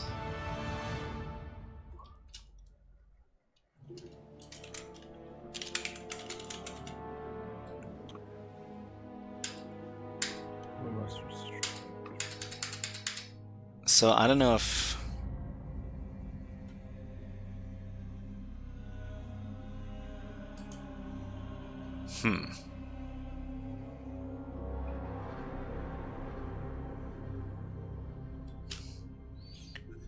Okay, let me take a look at the description page for Guppy. I mean, what is it called? Aquarium? It's called Aquarium.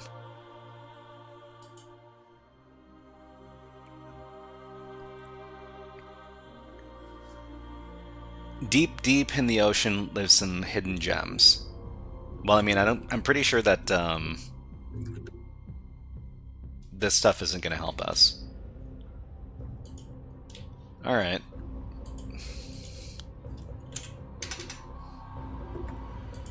So I'm assuming if we fuzz, it's just gonna give us a bunch of like junk because we need to be authenticated. Okay, so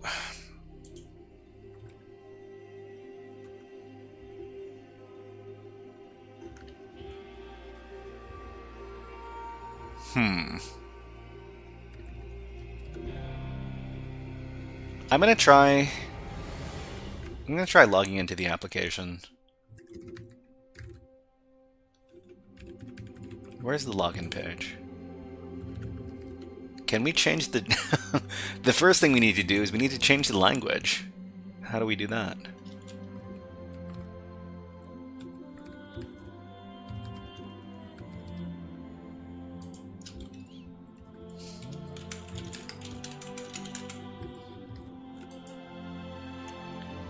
Hey, do you know what the admin password turns out to be? It's admin and password. Are you joking? Nope. It's just admin password. Yep. Anyways, that means that we can do the remote code the remote code execution vulnerability. The RCD, well, the reason why the RCDE didn't work is probably because we didn't have the correct credentials. But let me go ahead and correct that. No.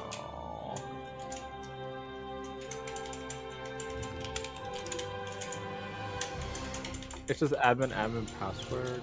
It's admin password. Password twice? No. Password once. It's just admin username password.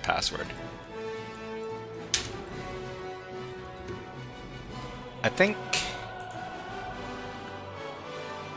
Let me get the updated script. Oh.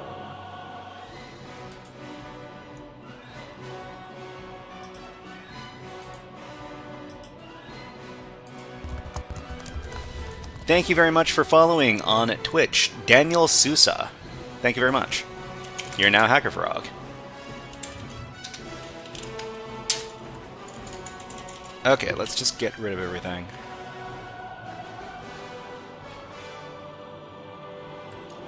Paste in the new code.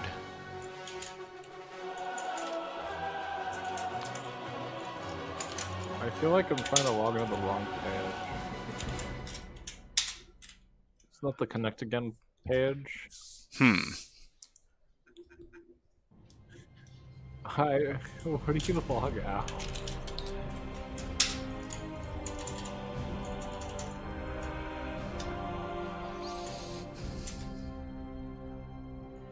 Why is it throwing these errors?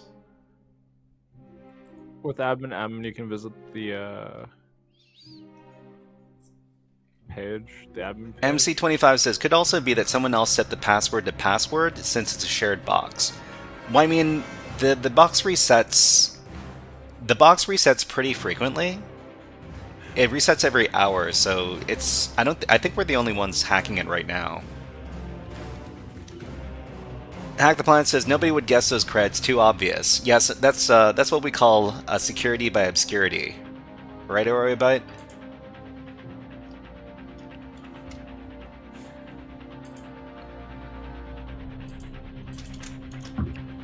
Okay, call. Yeah, go on. Security to obscurity, it would be doing a keyboard walk instead of a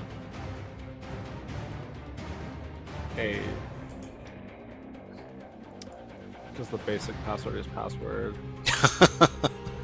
Yeah, maybe.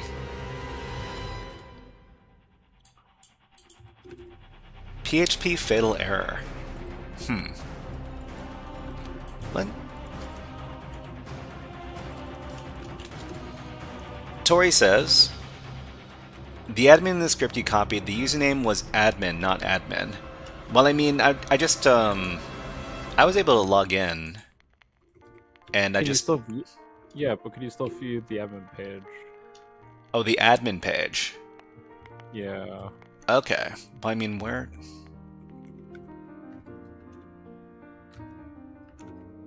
I don't like the layout of this application. Me too. I don't like it either.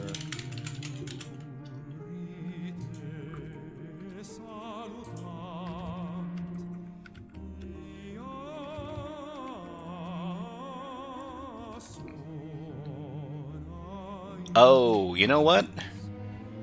I don't think I actually successfully logged in. Just a second.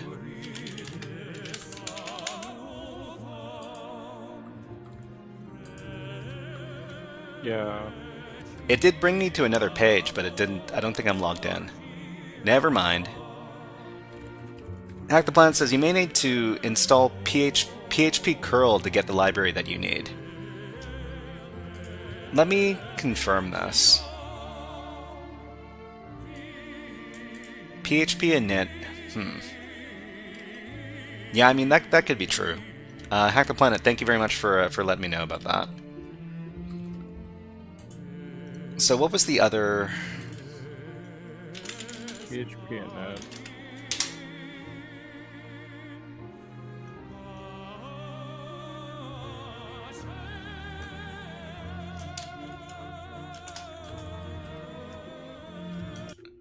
Hold on, let me play some other music.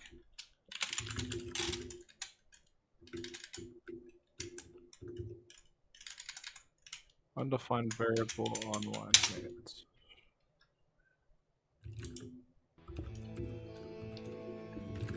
Okay, so let's try that. Let's try that one more time. Sudo. Oh. Oh, because I commented this out, so I'm smart.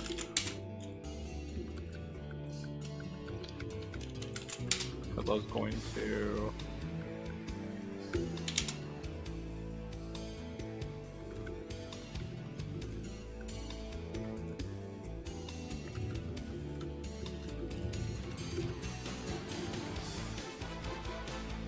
Curl.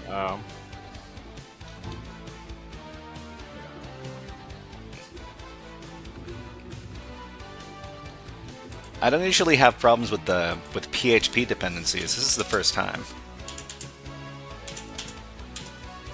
Well. Okay, so this time it works. Thank you very much, Hack the Planet, because that was... Hack the planet! Hack the planet! Cybernerd Dante, that's great timing. That's great timing right there. Welcome to the stream, Cybernerd Dante. And Dante, you know what? We should do a collaboration sometime. Maybe we could collaborate on some web app hacking.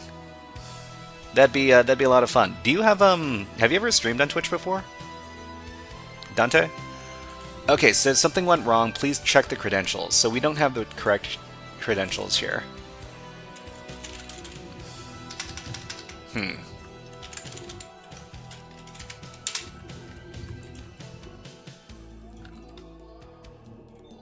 Okay, so I've got some other... I guess what we should do first is we should try to brute force the credentials. What version of did you install? I mean, I just updated it. You just updated PHP? No. I didn't update it, sorry. I installed PHP curl. What is the command? Let me grab... Yeah, sudo apt install php-curl.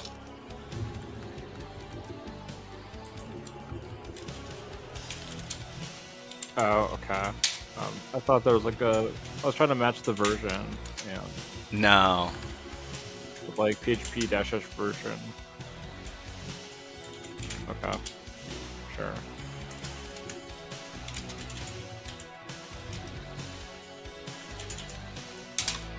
Well, I hope I don't need any of these PHP things.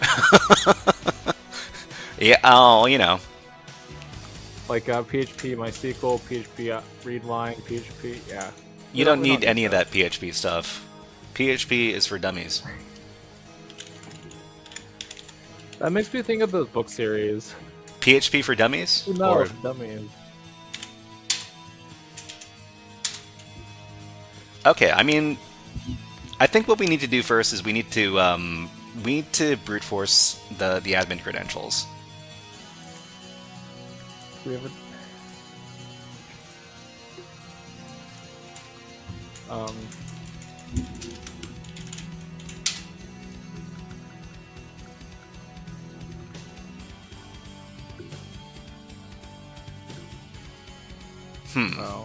Oh, we prevent it from like flickering. Okay, so I guess we're gonna have to get the request file from Burp Suite, and then maybe use FFUF, something fun like that.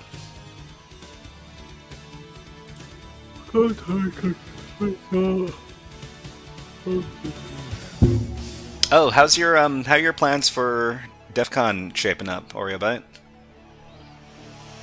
And all right. You got a crew that you're gonna be hanging with over there? And if anybody in chat is going to DEF CON, let us know, because you might be able to meet up with OreoBite. Wouldn't that be awesome? I'm basically trying to like manage logistical stuff.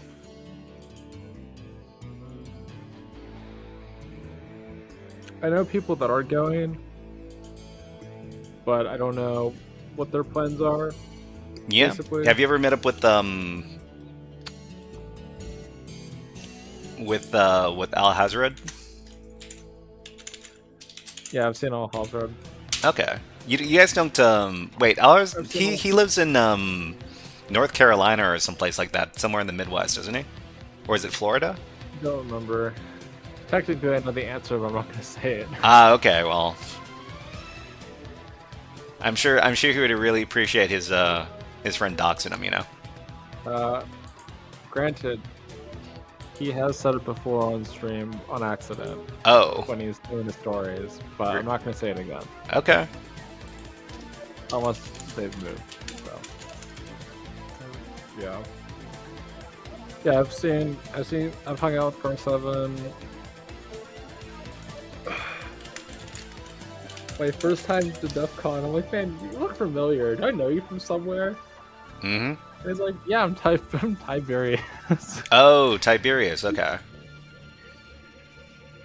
That was a funny story.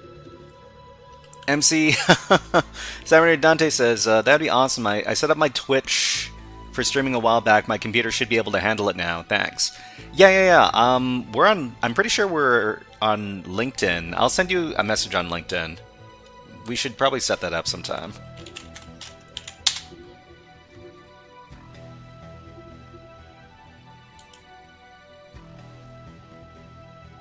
Post data. No. Yeah, I'll shoot you a message right now.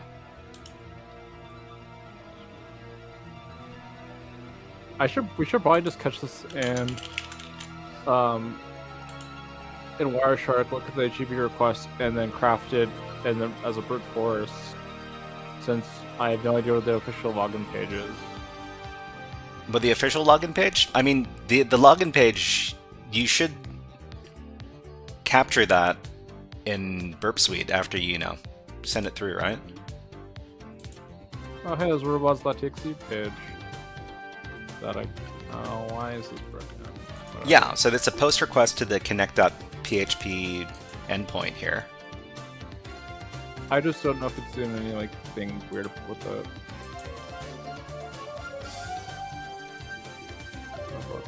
Wait, there's a YouTube link in the cookies. What'd you say? There's a YouTube link in the cookies. I'm sorry, could you repeat that? There's a CGI bin directory. CGI bin directory? Yeah, I doubt there's anything useful in there, but... What, do you mean like shell shock? What's the version of Apache or whatever is running on the box? Not completely sure. This is the login thing. This one, let's see. Digidex. Oh.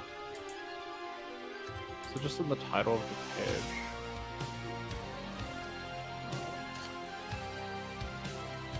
Yeah, Okay. it's literally in the title of the page. I'm smart.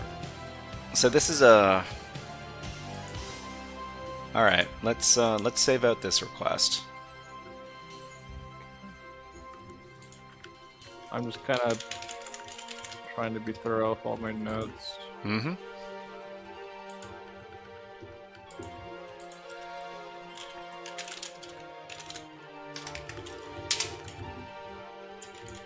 Okay, so do you think the admin credentials are admin with the lowercase a or admin with an uppercase a? Because I've seen a couple instances where it's uppercase a.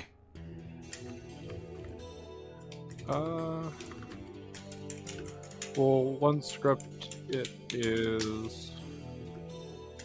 I doubt I can reach this.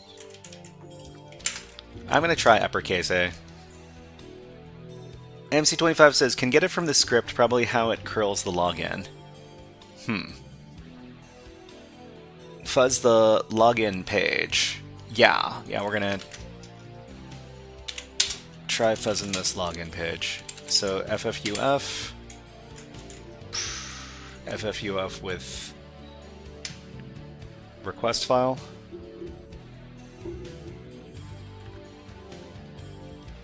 No, don't do that. I don't want that file, I want...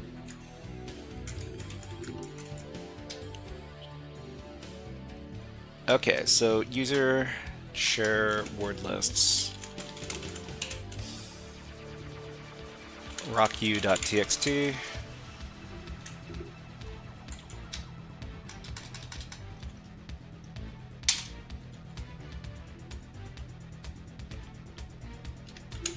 Okay, so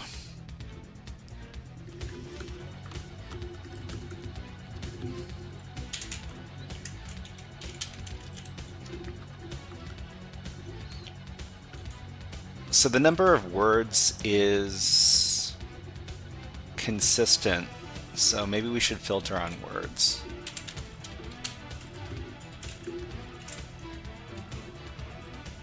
Xmetric says Alt backspace is your friend. Alt backspace? I've never used that before. What does it do?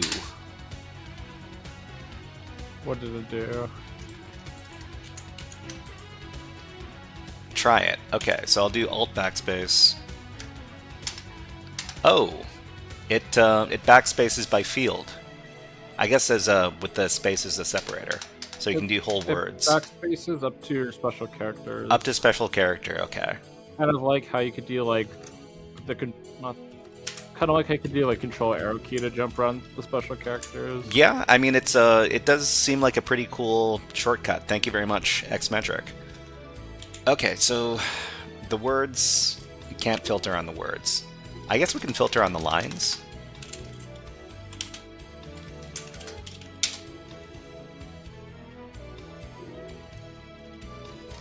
We can't filter on the lines either. Dang it. I guess the only thing we can do now is we can filter on the status.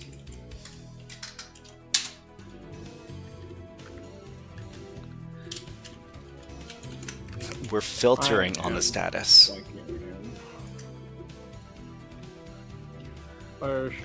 Crippling Crabs. Crippling Crabs, hello. Nice to see you here. I've been watching your over-the-wire bandit videos. I cannot thank you enough. Filter S is size. Well, I mean, the size is, it's not consistent. So we can't filter on size. And that didn't capture literally anything.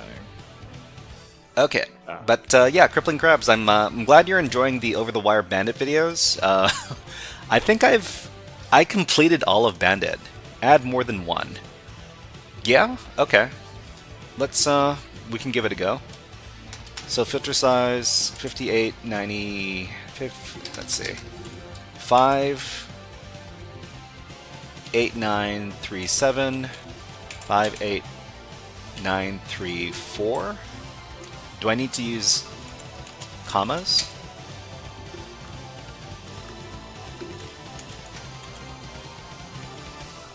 I think Okay, here's my post request. I think I'd rather filter on the lines. So filter lines to 50. There's more than one. Yeah. So there's also 1248. I actually didn't know that you could include multiple numbers. Yeah, okay, this seems to be working great. MC25, thank you for the advice. Tori says, I started over with Over the Wire Bandit. Made me realize I need to learn Linux more. Would appreciate Linux resources. Yeah, Tori, you know, I think I've got... Wait, what is this? It doesn't tell you the payload? What the heck? What's not telling you the payload? No, I gotta... Sorry, Tori, hello. Nice to see you here on YouTube. Let me get you some resources, because I've been working on making a list of educational resources. Just a second, let me get that for you. So, let's see. HackerFrogs education resources for Linux. Right here. Yeah, a curated list of Linux education resources. So there's a lot of stuff here. And I just made this file a couple of days ago. Is the French version of admin still admin, or is it something else? I mean, I'm pretty sure... Yeah, no, administrator is actually a French word, I'm pretty sure.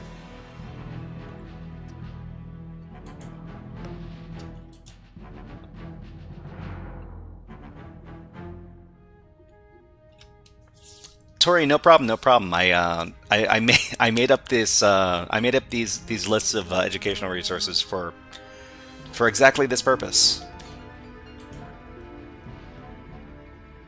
This is 4.6.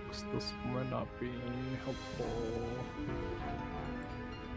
That has taken a long time to translate.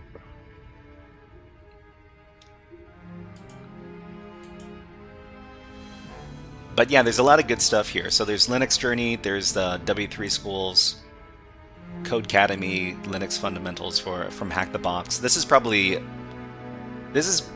my pick for a good Linux course. Hack the Box materials are usually pretty good.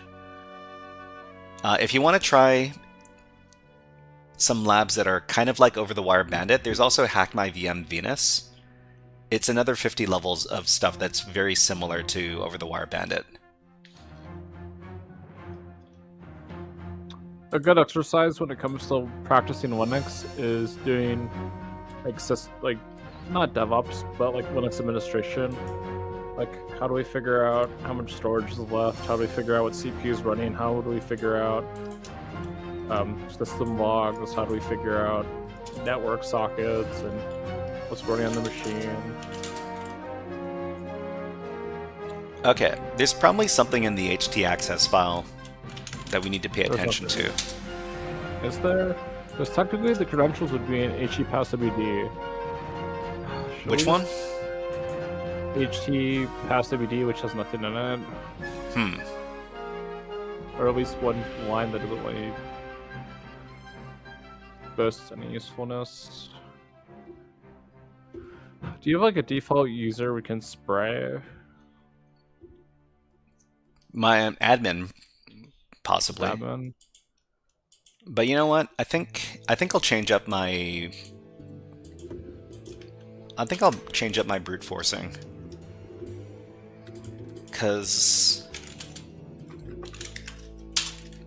I'm using admin with a capital A. I'm just going to switch it over to the small a, see if it makes a difference. How many threads are you gonna use? Just the default number on FFUF. I think it's like 40 by default, or is it 50? I think it's 40 by default. Passwords.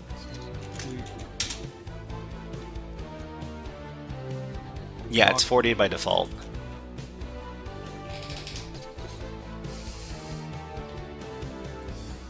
Yeah, hopefully DEFCON I don't make the same mistake, I guess.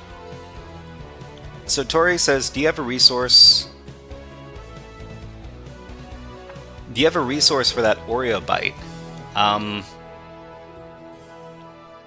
Oreo bite, do you have a resource for the Linux administration stuff? What comes to mind is like Linux Plus, but that might be too like Too technical? no, too rigid. Oh, Like, rigid. You'll get bored. Linux Plus. What's something that you can learn Linux, but it's also fun? Learn in Linux, but it's also fun. I mean, that's tough. That's tough. I mean, go ahead and take a look at the list. I guess the way I'm going to answer the question is, yeah, Hack the Box Academy has a module. Yeah, It's Hack the Box free. Academy is pretty good. Downloading Linux, that's Linux is fun.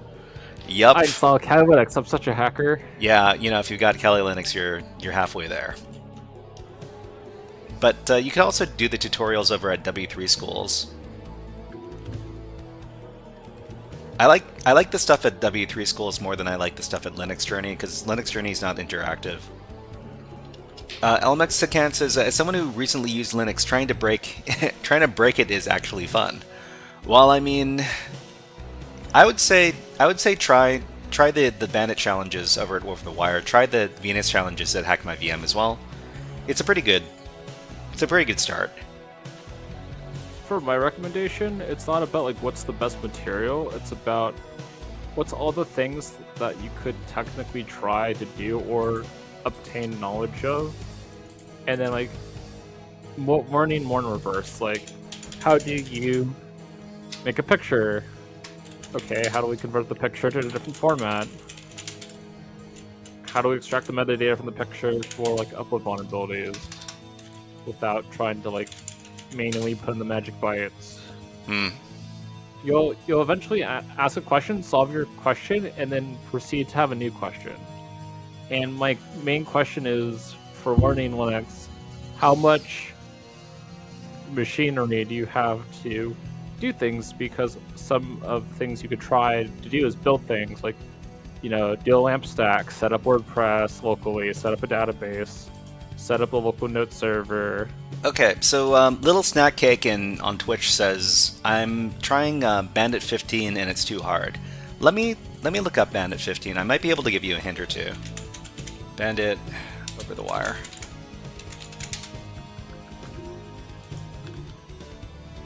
Okay, so 15 to 16. Oh, the password for this level can be retrieved by submitting the password of the current level to port 30,001 on localhost using SSL TLS encryption. Yeah, so I'm pretty sure... That sounds like you need to send a request with like OpenSSL, yeah. You're going to use OpenSSL. You need to figure out how to send your password using OpenSSL. But Little Snack Cake, if you're having trouble with Bandit, you could also switch over to the other series of challenges. So the other series of challenges that I recommend over here is Venus. So HackMyVM Venus. Another thing you could do is you can also use NCAT, not NC, but NCAT, because NCAT has an SSL option. But I'm not sure if that's installed by default on the machine you log into. Yeah, the Bandit machine, I'm not sure it has that, but like you should be able to get it done with the OpenSSL. It's not super difficult. You just need to do a little bit of research. Because you can SSH into the Bandit challenges, theoretically, if you want to use your own machine, unless they disable the settings in the SSHD config that disallows for like pivoting with SSH, like forwarding the tools on your machine, but Okay, so MC25 says I used NCAT for that one. Cyberner Dante says, today me and a few other guys set up WordPress locally to participate in the Word Fence bug bounty. If you're interested in white box testing, it's a lot of fun. Word Fence bug bounty. When you say Word Fence, do you mean Word Fence literally, or do you mean WordPress? WordFence is an application on top of WordPress. Oh, okay. I didn't know about that. Right, WordFence. It's like a plugin firewall thing. But little snack cake, if you want to just, I'll give you the link for my write-ups for Bandit, just in case you want to, it's fine to look up the answer if you've exhausted all of the stuff you already know. There's nothing wrong with it. It's about learning from the experience. So let's see. Yeah, these are the notes I've got for Bandit. Yeah, but it allows you to report. I only know it as a plugin for what's the word? Like blocking stuff. Tori says, I feel like a bum when I look up the answers. I mean, when the choice is between looking up the answers and accepting your L and never finding out the answer at all, you want to take the L. You want to treat it as a learning experience. I mean, how long do you spend on a challenge before you look up the answer, Oreo Bite? Is it just a feeling thing, or is it like a set amount of time?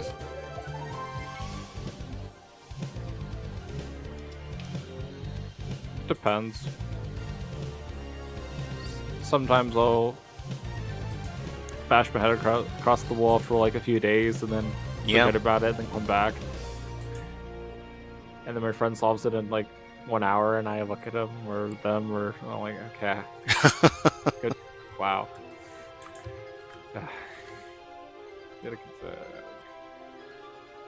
Wait, where's the login? Okay, great. So those are running. Nothing's come back. That's fantastic. Hopefully I'm not filtering for words, and it also 200 OKs the same length of words, and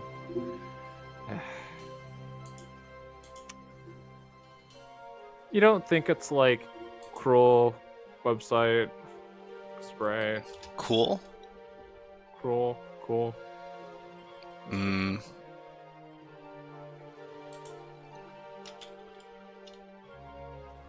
Protection admin.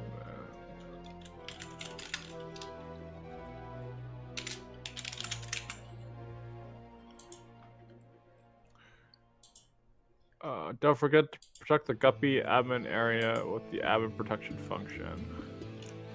Langston's Entropy, hello. Hard to find a thorough Cubes OS setup tutorial video. I mean, OreoBite, have you heard of Cubes OS? I've heard of Cubes OS. I have not played with it. I do the thing where I'm like, I'm going to try a new operating system, and then my workflow is completely shattered, and I'm like, I'm not doing that again. Okay, so Cubes OS is a reasonably secure. I like the description. Is it Linux or is it something else? I believe it's a distro of Linux. I just don't remember. Oh, okay. It's yeah, it's Linux. What is it built on top of? It's like you spin up a VM for every task, and it's all isolated. Oh, really?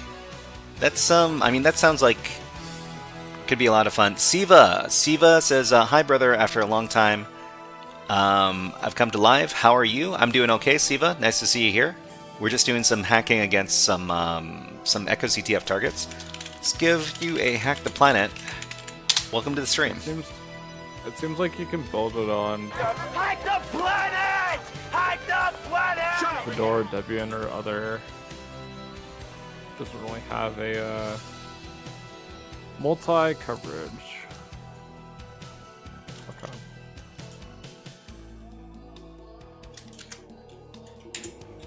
every time I switch to Parrot OS, I type nano, I try to jump to the bottom of the page, and it gives me error. You can't do that because that key binding is like unbound or something, and it always drives me mad.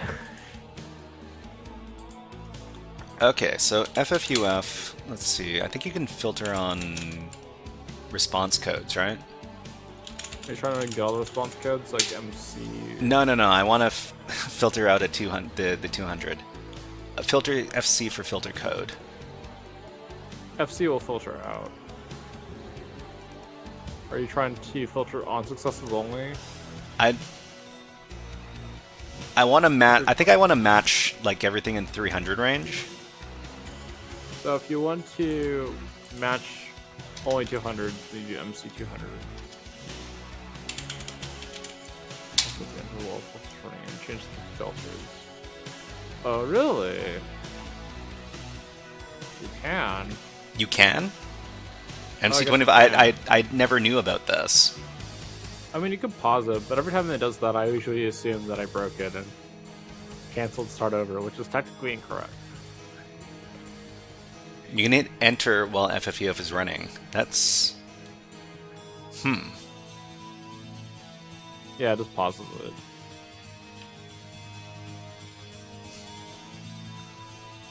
Or you accidentally hit the enter key, not realize it, come back and your scan isn't finished because it's paused. Very nice.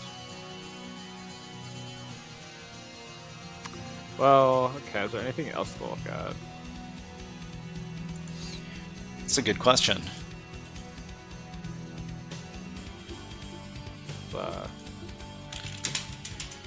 We have like language equals string.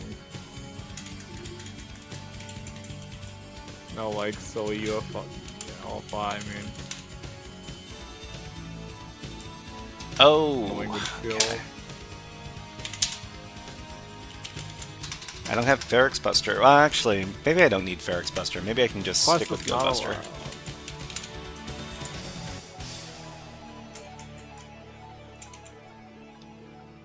Oh, that broke. Awesome. Language equals. MC25 is in the htaccess file and had some file extensions. Not sure it was said because of language. Do we need to remove guppy from the paths? Wait, was there guppy in the paths?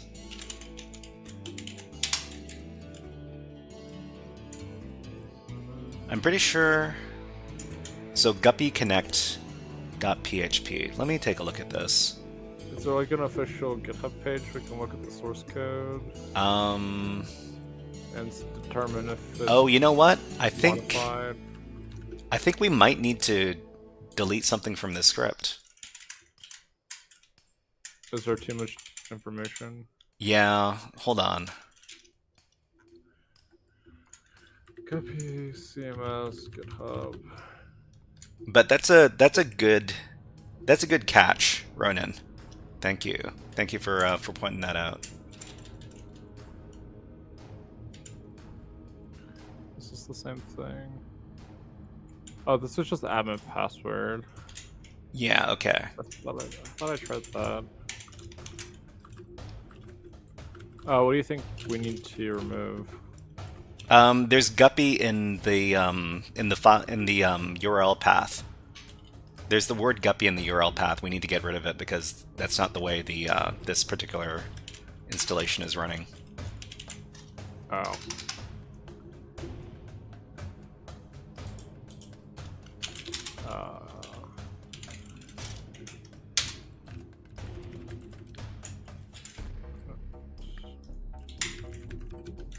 That is correct.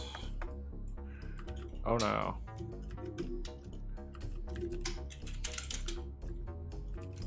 So does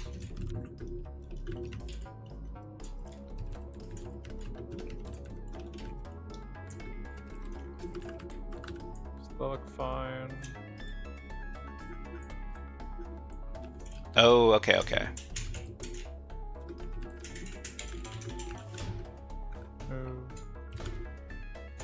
Not.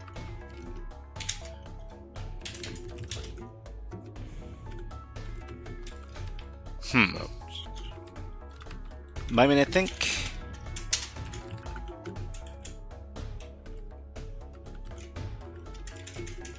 I'll try this one first.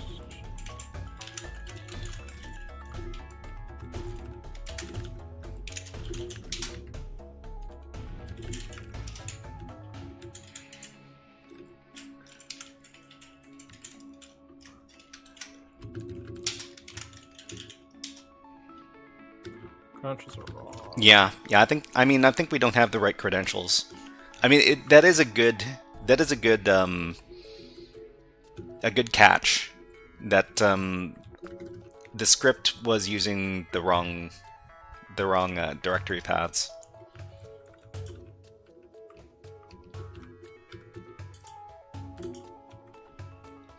Okay, in that case, then I need to redo this.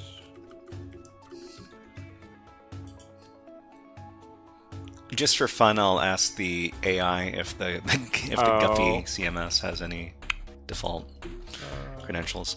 We are doing a CTF on a website running Now we have a bunch of duplicate data. Guppy CMS. Are there known default credentials?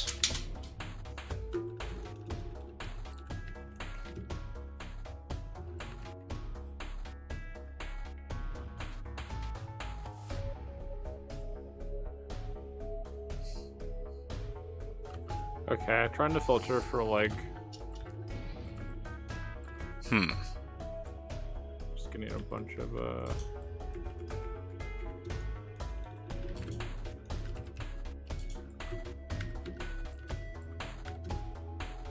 What's that login page?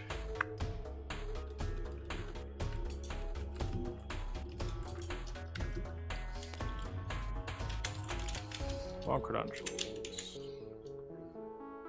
Are we 100% sure it's not like?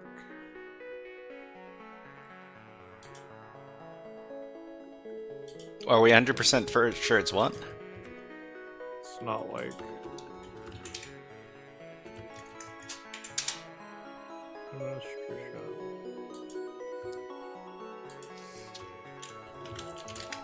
So trying to brute force spray just gives me a lot of. Gives you a lot of what? Number of lines keep changes. Yeah, I noticed that too. The words, the size, and the lines all change. It's probably doing it dynamically. Depending on the length of the password or the length of the username. Probably the length of the password.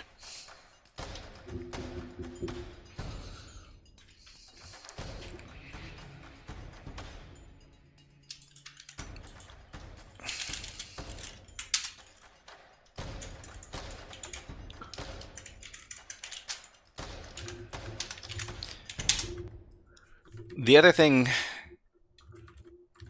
Oh. There's no, like, blogs or other people's pages. Forbidden.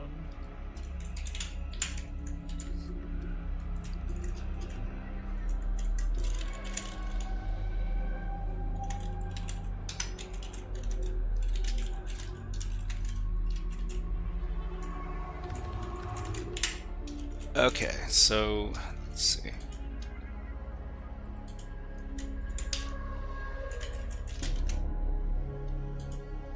Login.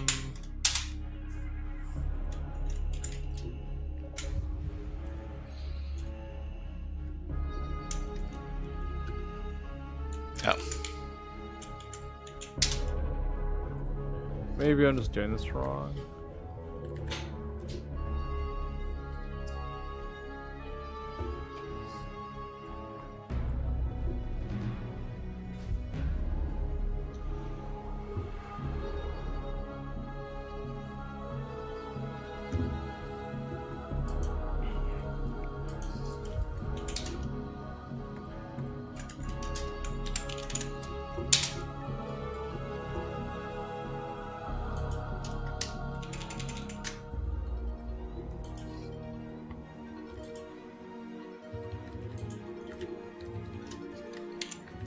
Okay, let's take a closer look at the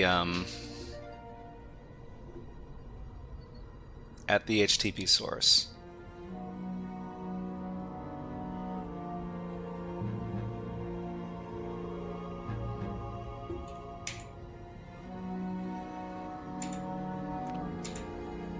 Sometimes on these boxes there are funky things. There are funky HTTP comments. Don't know if that's the case here. Another thing that we haven't really checked out is the contents of the blog articles themselves.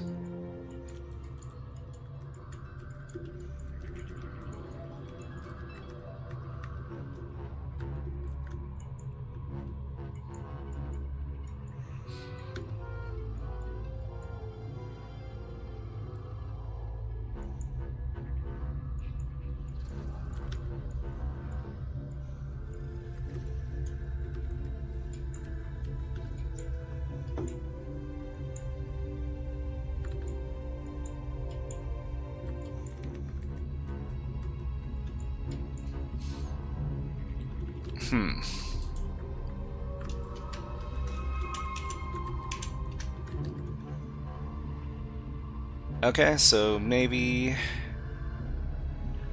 Okay, this is literally not fuzzing on like anything.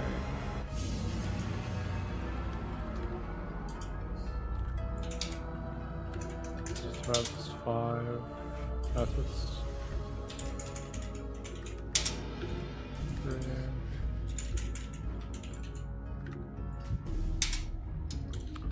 Did the box go down? I think it might have.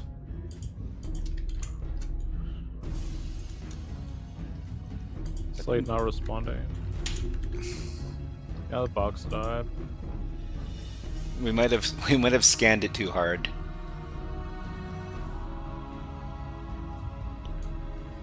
Now the box like turned itself off. Well, I mean, had we been... We might have been scanning it for about an hour or so. Because the... Yeah, it says system will shut down soon. Right. So we... Okay, you restarted it, right? Mm-hmm. Okay. We can get back to work. I should have slept more. You feeling fatigued?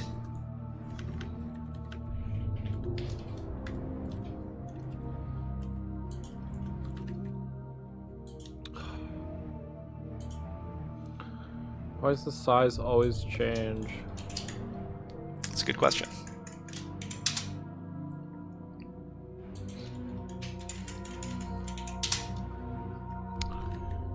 If I do this like hydras, they're just gonna like say everything's fine. Nullsec, hello, nice to see you here on on Twitch. How are you doing?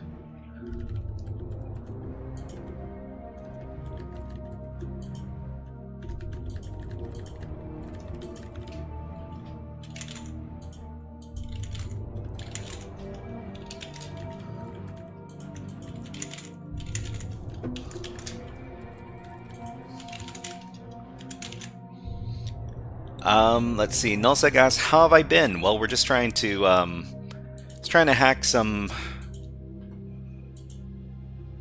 echoCTF over here. If you're interested in the box that we're doing, let me get the link for you. It's this one over here.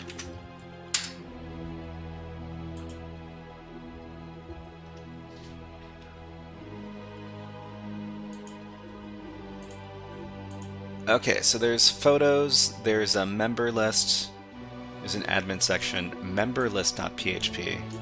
That's might be interesting to check out.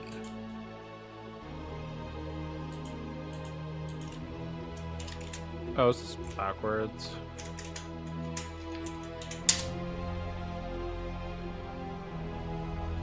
List of members. There are no members. That's... Hack Smarter is raiding with a party of 16. Welcome in, raiders. Hack smarter, not harder. Thank you very much.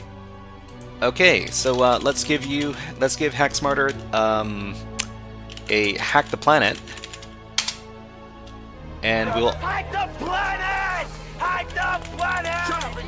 If you don't know HackSmarter, HackSmarter is a cybersecurity educator on Twitch and YouTube. Let's shout out HackSmarter.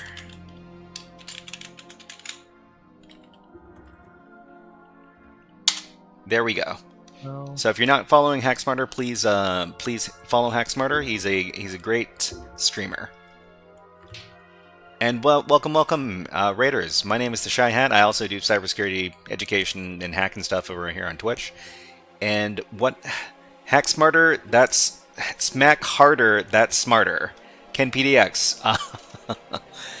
Maybe. But Cypher says hello. Hello, Cypher. Nice to see you here. And Jesse Moore. Hello. Nice to see you here. Deluxey. Welcome in, everybody. Okay, so we got some photos. We've got some. There's an admin page. There's also blogs.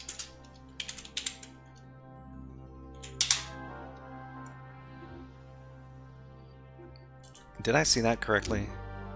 Blogs.php. So there's user and blogs.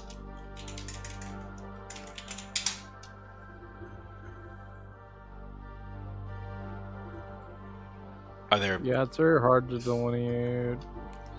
Tori asks, is he Tyler Ramsby on YouTube? Yeah, HackSmarter is Tyler Ramsby on YouTube. Let me grab his link just a second. Supposedly, HackSmarter is trying to make their own thing completely, like their own cybersecurity everything Oh yeah? from their YouTube channel. Cybersecurity everything. Sounds like a pretty ambitious project. Hold on. Let me... HackSmarter is omnipotent. You can, Omnipotent? you know, I'm everywhere. I'm on your computer. There you go. That's the YouTube link if you want to check it out. Okay, so what were we doing? echoCTF, Aquarium. This isn't something like silly, like. Oh yeah, people inject- echoCTF. Yeah. This is the link just in case anybody wants to check it out. Here you go.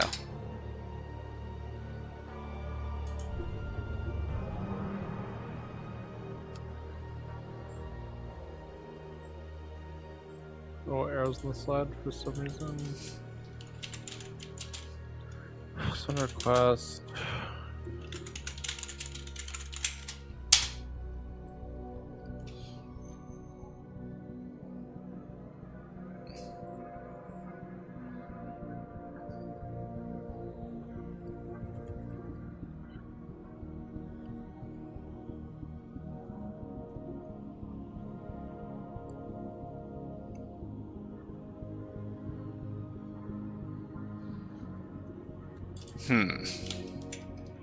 Actually, let's do stuff.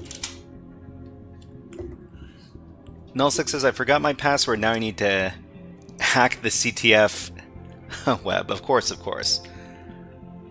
Okay, so...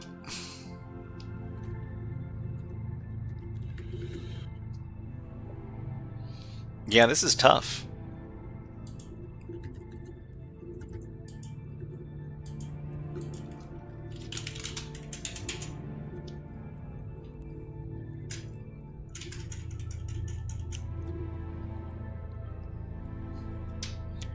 So you weren't able to fuzz the application successfully, have you?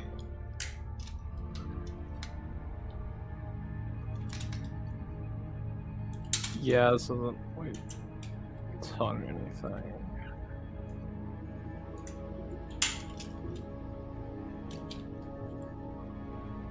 Oh, okay.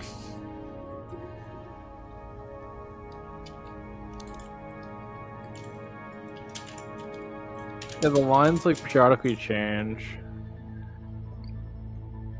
You're fuzzing.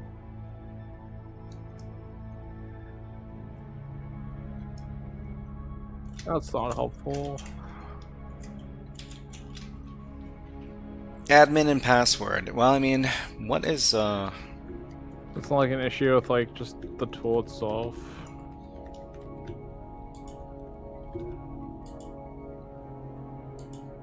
No.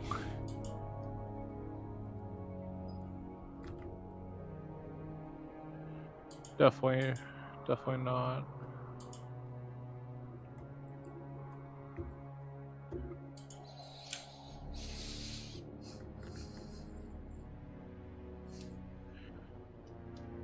Invalid characters. Oh, what? is it just complaining because of invalid characters?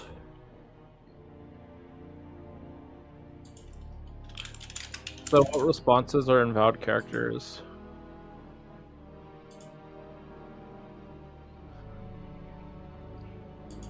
What characters are invalid?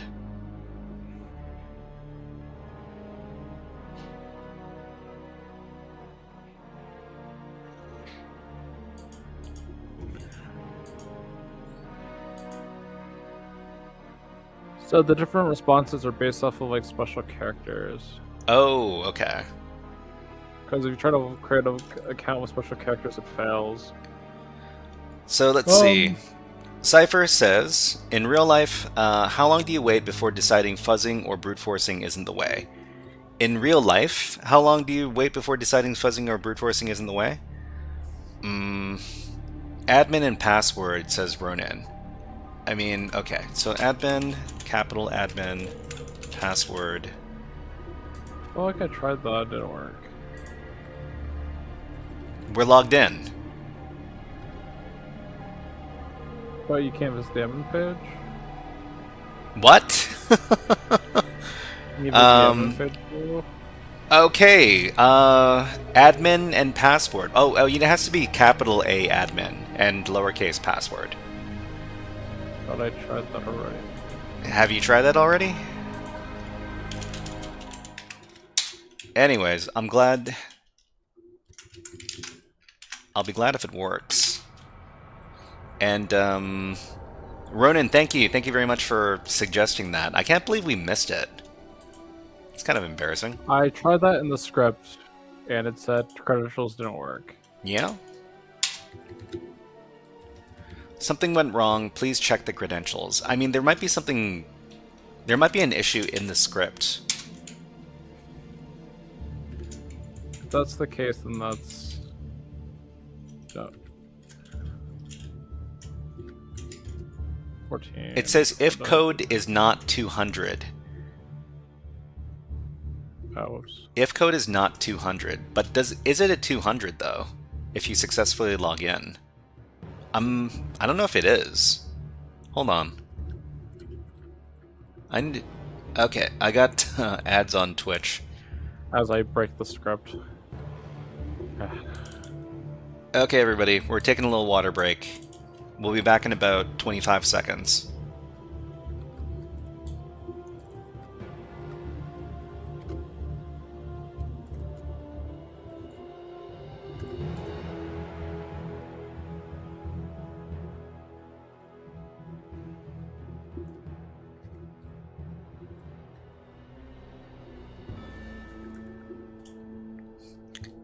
Larvine, by the way, hey, welcome to this. Welcome to the stream. Is that your back end? Well, I mean, you're not. You typically, don't ask people if their back end is showing because that's kind of rude. Okay, let me test this out in Burp Suite. So Burp Suite, capital A admin, ID password, send the request. What do we get? So this is still 200 OK. It's still 200 OK. Right, render. I also changed it to English. Thank you. Much appreciated. Okay. What is up with all these things breaking?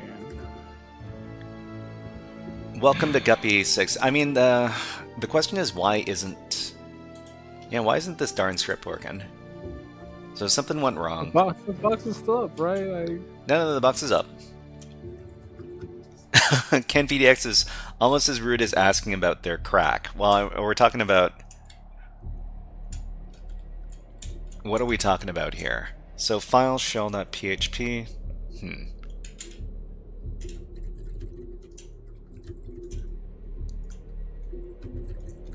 We just need to make sure that all of...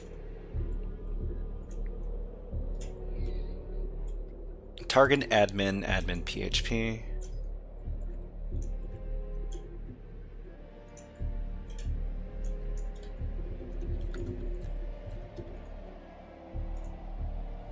Credentials are wrong.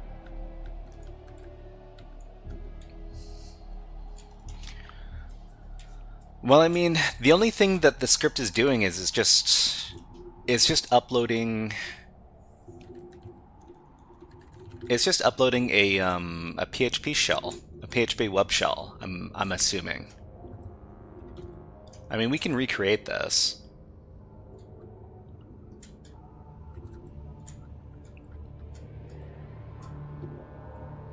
Shouldn't be too hard. You sure that's the login? Okay, so it's admin/admin/admin.php. I mean, I was able to get access to the application.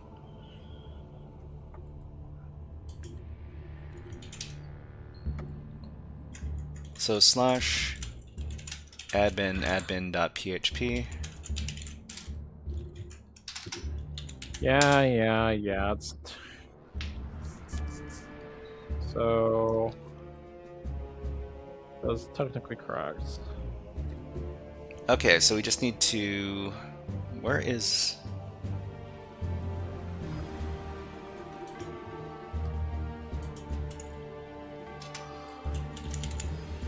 Upload shell URL to...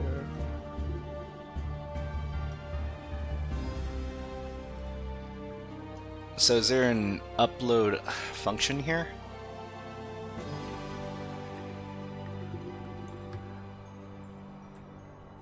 Files.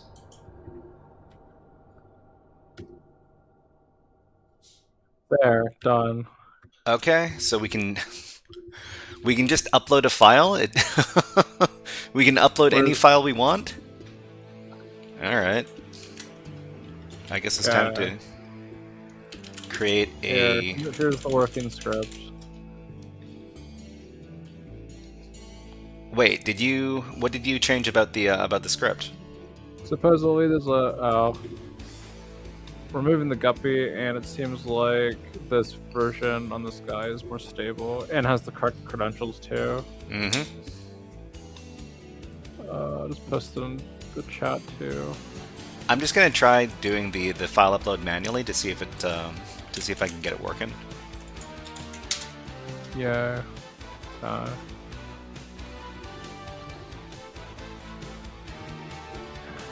Default credentials again.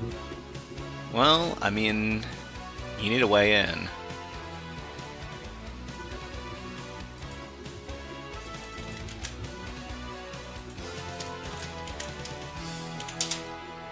Okay, let's see if we can just upload this thing manually. And now this is not working. What's... What? Were you able to get RC? Are you? Command too long? You're able to get RCE working, right?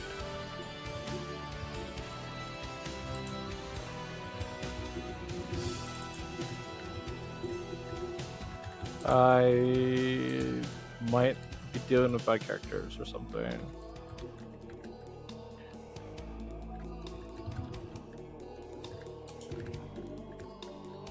Watch it just be like, oh, there's a firewall. Have fun.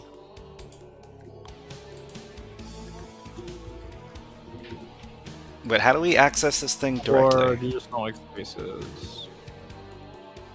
Or, oh, it just doesn't like spaces. So... Where's the... Is there an uploads directory? Wait, let me take a look at the I'm script. lazy. The script should say where the upload endpoint is. And that did not run. /file, okay. Okay, we have wget, but we do not have curl. Wget. Oops. Okay, Yeah, I've got remote code execution. Great. I got it. Awesome, awesome. Yeah, I mean, it's not complicated. It's pretty much unrestricted file upload. So you can just There we go, upload a finally. PHP web shell, whatever you want. Of course, you know what I like to do. I like to use the Venom to create myself my elf binary because it's the most reliable thing. No, we have to use PHP. No, These don't systems crash at the don't top. crash. Don't crash the server, please.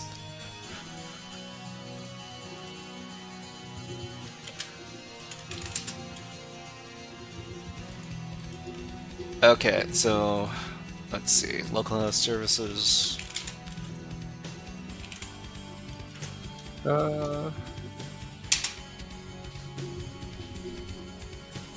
MC25 says, "Did Ronin set the creds, or were those the defaults?" I mean, Ronin probably probably tried the default creds. You can confirm for us, Ronin. I'm pretty sure it was just default credentials, but we didn't input them correctly. That's my guess. Ronin says I set it. You set the default credentials? Wait, which word?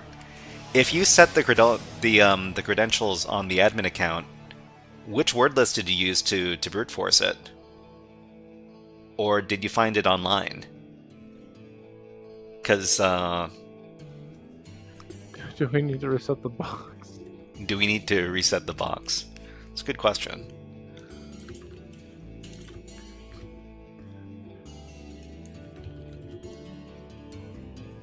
Okay, so what are we doing? I was about to upload this thing. Did my shell die? Ronin says, "I set it, reset it, and see for yourself." Okay, so Ronin, if you did you crash the box? No. I guess they did run a noise. Didn't reset the box.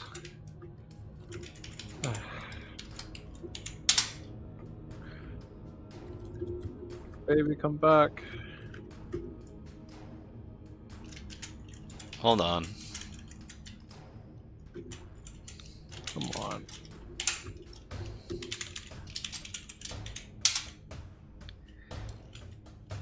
Hold. I need to run these. I mean, the servers.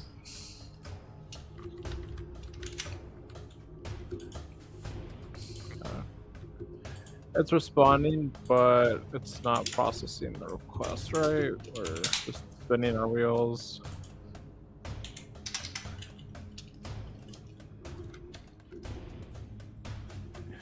Okay, I mean, that means we need to reset the box, right?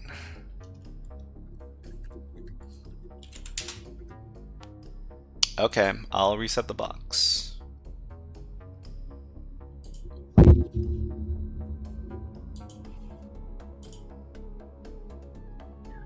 Okay, should be coming back online in... Yeah, should be online now. 38 minutes, huh? Yeah, the Okay. credentials don't work anymore.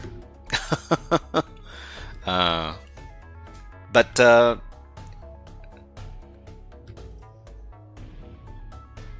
enter this after resetting. So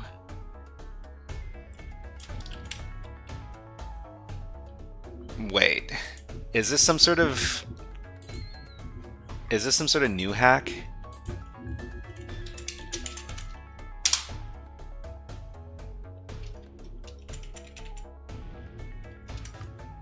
Oh, okay. You're not allowed to access management. So this is, I mean, that switches it to English.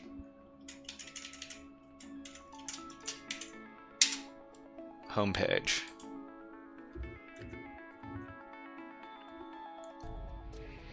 Okay, so your login page, your email.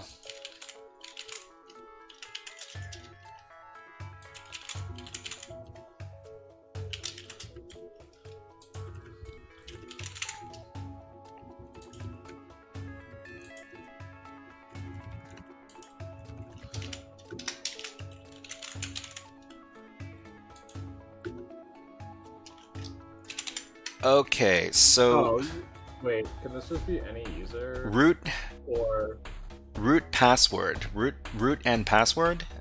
wait, you can make the user when it asks you to create a user, and because it shares the same name as admin, just lets you in. I don't think that's the case. That's literally just what happened. What? Where's the... Okay, that makes no sense. Wait. Or did you change it? Or did you change it rapidly when I was messing with it? So root and password, that was the Wait. No, don't tell me it's like hangs the web server. And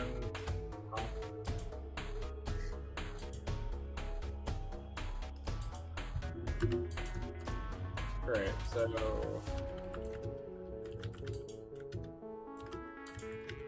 let's change this to like hello. Ranch and new creds, scratch this, says Ronan. Hold on. Okay, so did anybody mess the box? Is the...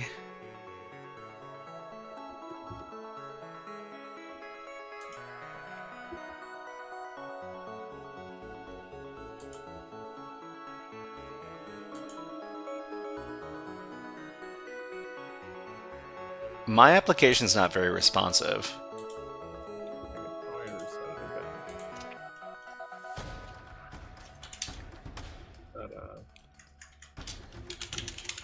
Can I try something?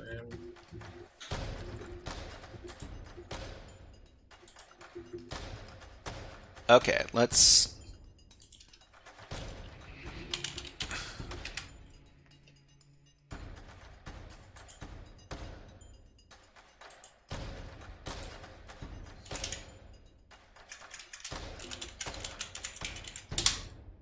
Oh, what a confusing application.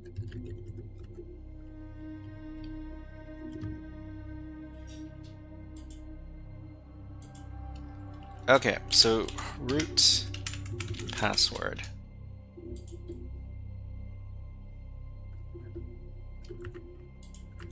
That was not correct.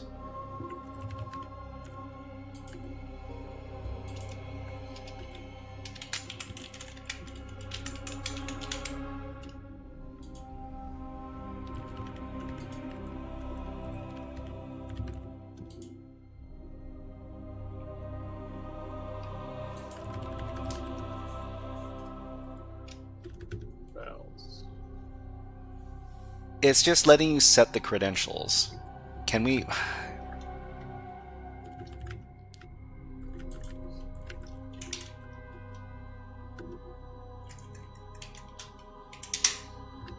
Yeah, we literally can create like any user, and it just works.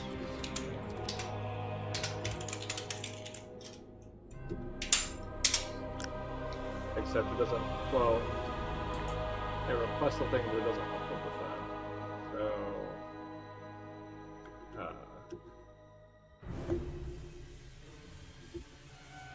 Hold on.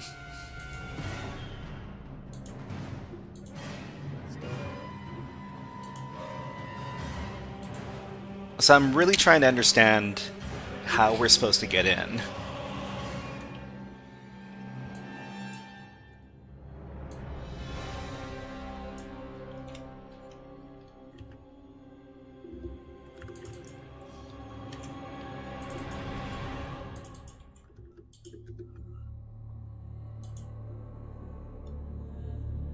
oh.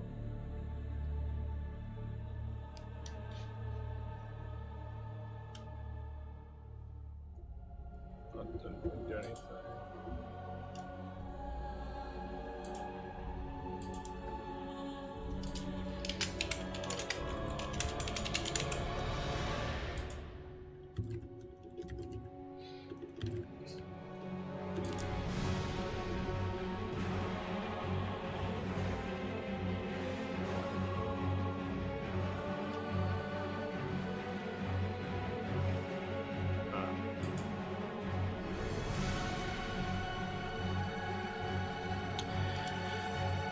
What the heck?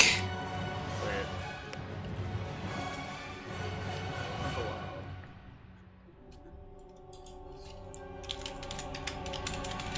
Modify.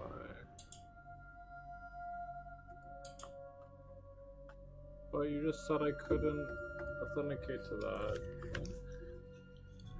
Okay, so MC25 says, I kind of see. What are you doing when watching the URLs in the address bar? Probably parameter fuzzing. Parameter fuzzing, huh?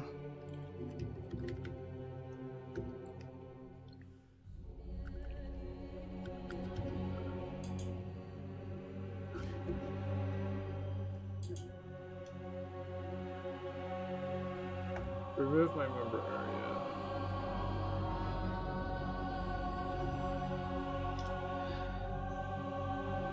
Okay, so Disconnect. Fly by admin. But I wasn't an admin. wait, did you register your name as admin? I tried to do admin too, and it removed the two. But then Okay, so Nullsec says it's my first time in echoCTF. Do I need OpenVPN? Yeah, you should download. Let me point you at the correct page. So Nullsec, this is what you do. So after you've logged into echoCTF, you click on your profile over here. And then after you do that, you click on Profile Actions, this button here. And then you click on download echoCTF version 2.5, version 2.6. This will download the latest version of the VPN key, and you'll use OpenVPN to get access to the network from there.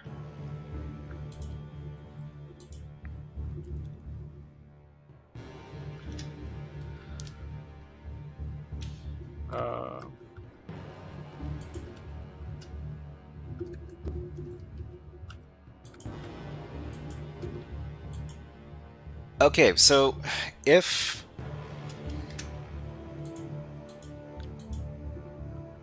you said that the version of the script from GitHub for the was more. okay, the script just like hangs the web server. The script hangs the web server.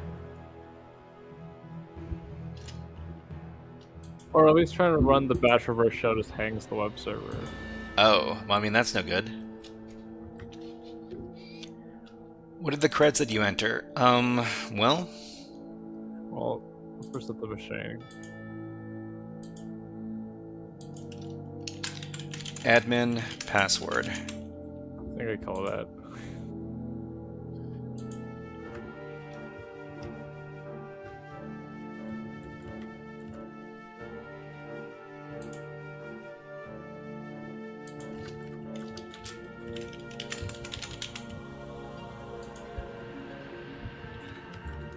Reset again. Yeah.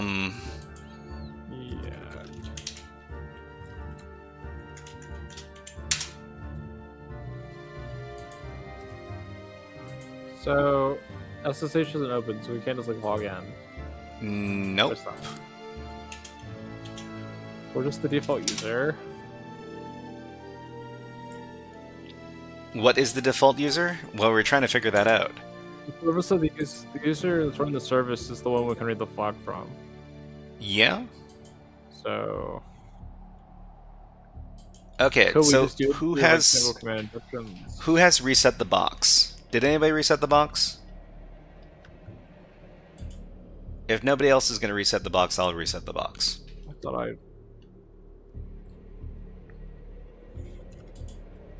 I thought I reset it, but.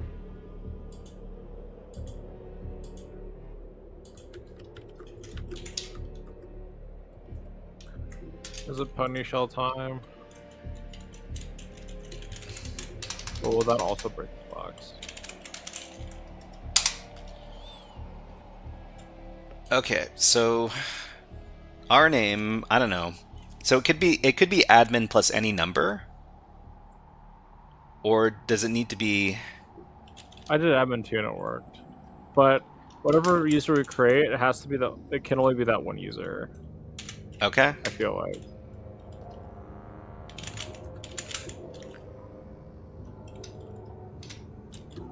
So, what'd you set it to?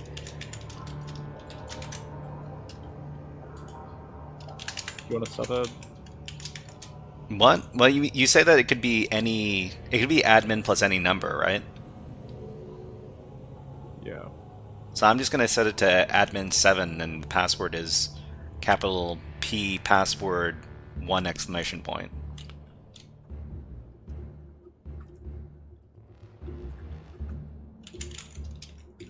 Password 1 exclamation point.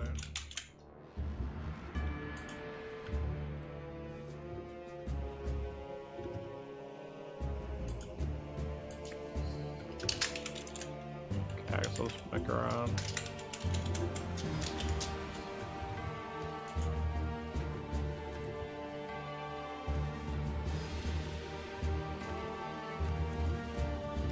Okay, so members area. I mean, am I able to access the admin area now?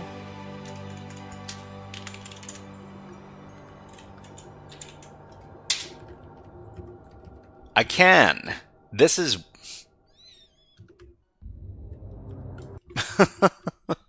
This is really weird. Apparently you can just set your name as admin and it'll give you admin rights.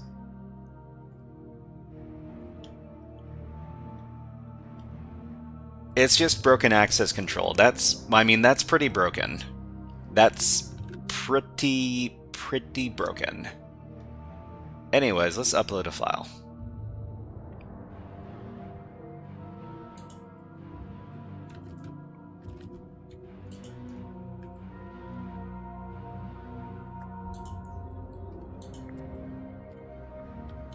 Okay.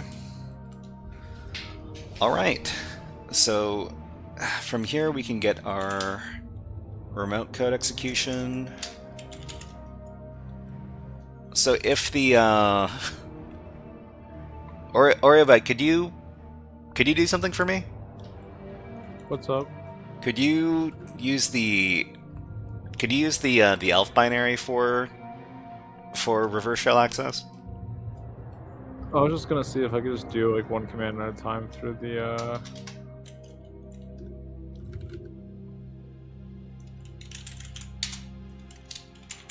Alright, I'm doing fine, we'll just use your account. Since Ronan says, I think it's just the first settings for the site to set the creds. You can create you can't create more than one user like that. Okay, so this is the admin account I created. So it's admin7 password 1 exclamation point like this. I don't know why it's so unstable with batch reverse shells. They're not gonna do PHP.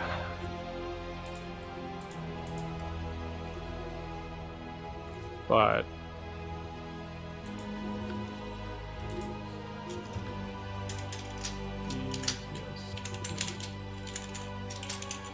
What's my and the address? credentials don't work anymore. They don't work anymore? That's because these I know I'm doing wrong. Oh, you're all coding. Why do you exist? ETSCF.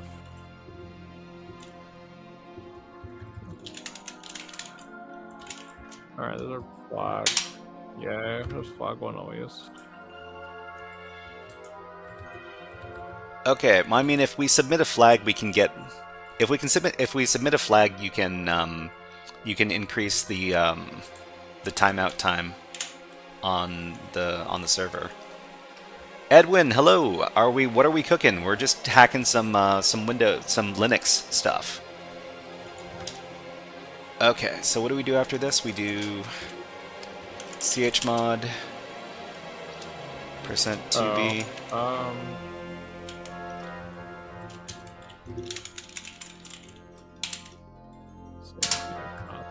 And then we run the thing. We need to get shell access. So we do RL wrap.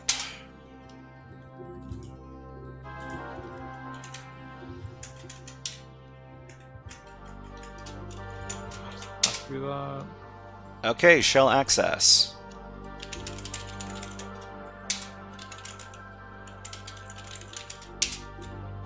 Okay, so that's Python 3. Great. Stabilizer shell, and then we can call in Scary Hacker Voice Man.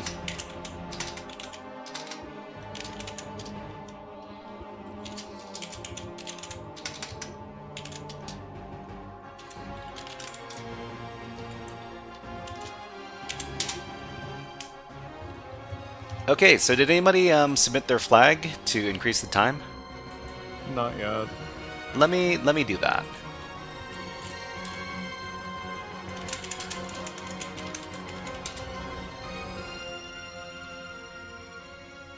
Huh, there's no flag in the password file. That's kind of surprising. It's only used in root.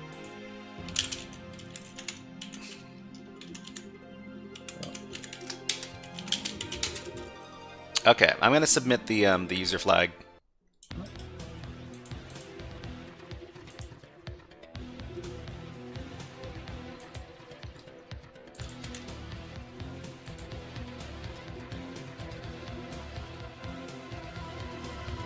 Okay, so that reset the time. We got another hour. Okay, neck has in the box. Just the file. Okay, so excuse me, Robert. I'm just gonna do my scary hacker voice man stuff. I'll mute and deafen while I'm doing it, so I don't interrupt you. I mean, I like her scary hacker voice. I think it's funny. In a very what's a spell on my face kind of way. All right. Well, I mean, I'll do that after my break. I've got a 90-second break. Because it makes me think of like Mr. Robot. Oh, I mean, we all like to think of Mr. Robot, don't we? Okay, so I'm just gonna take my water break now.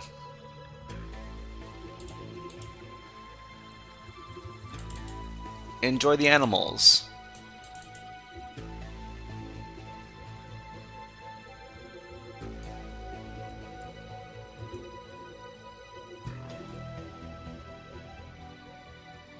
Oh.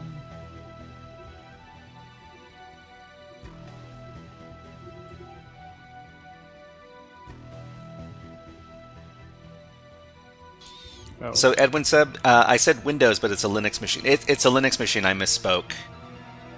I don't know why I said Windows, but it is Linux. Wait, does this file not exist? Cypher says, "What the heck is that?" It's a cat. Just a second. Where's the cat? Come say hello, cat. Here you go. That's there.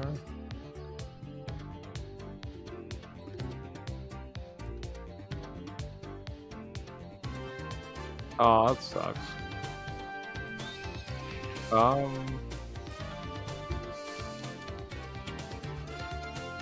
Can't read the file. That's rude.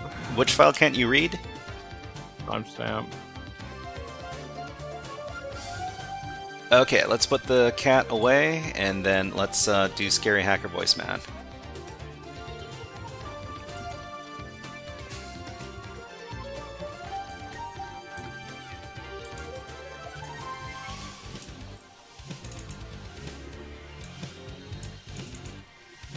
Hey guys, it's me, Scary Hacker Voice Man. Scary Hacker Voice Man comes out every time we break into a server, and we just broke into this one. Well, Mr. Aquarium Administrator, it looks like your app likes to let anybody register as the administrator. That is a big mistake. We managed to log into your application and become the administrator, because apparently we were the first person to register as an administrator. That's kind of weird. Anyways, we were able to upload any file we wanted, so we uploaded a reverse shell. Maybe you knew about the security flaws on your application, or maybe you decided to accept the risk. Well, you accepted the risk. Ha ha ha ha ha ha.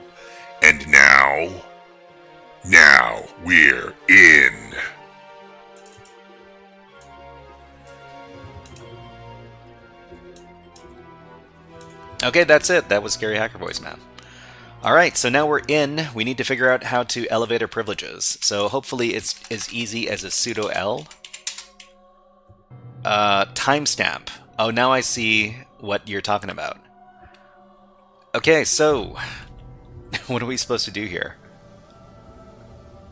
So this is a setenv sudo command. So maybe there's something in the environment variables that we can modify. So what is timestamp? Okay, we don't know.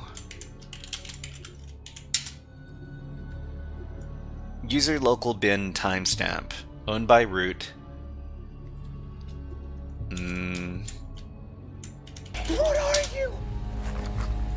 I'm system root. VGH20, thank you very much for redeeming I'm root. Awesome, thank you. We're not quite root yet, we just need to figure out what the heck is going on. So permission denied, we can't run the thing. We can run it with sudo? Okay, so we just get a timestamp in the form of a number? I mean, this thing isn't on GTFO bins. Nope. Thanks to your all code command. You're the best. Time, date, CTL, timeout, time. Okay, Elf Binary, don't let me down. Okay. Okay, so let's see. Ronan is also hacking on this box. Ronan, if you manage to get root, let us know. So time, bin, sh. I mean, that can't be it.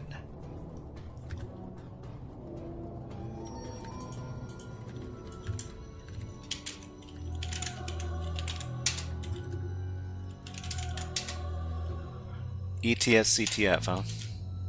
Is it running... What's the thing in Python that makes the timestamp? Is it just the Python script? Is it? Or wait. Or... No, it's the... Okay, we can't run strings on this, right? No. There's no strings. Alzusa, thank you very much for the Twitch follow, thank you. Okay, so let's take a look at the file permissions. So it's just readable by root. And the only thing we can do is we can run it with sudo. It types out a timestamp.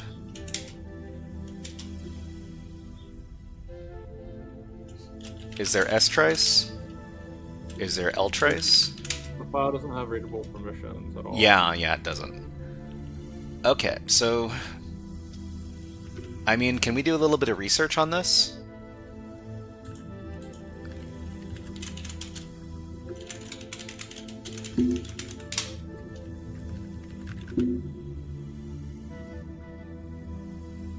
So the primary command for working with timestamps is the date command. So, let's see, date.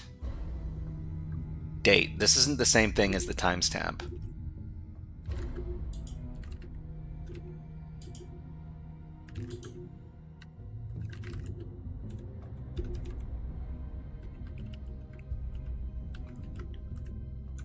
So, I mean, is this a custom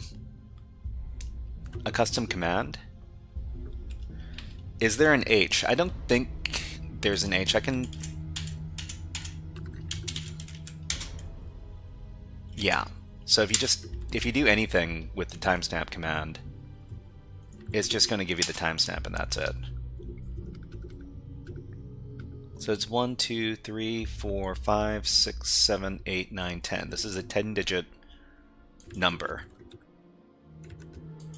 Okay, let's... What Linux command returns a timestamp in Actually, form you know what? of a 10-digit number? Yeah, We could run the spy, run the command, see what it runs actually. So it looks like Epoch.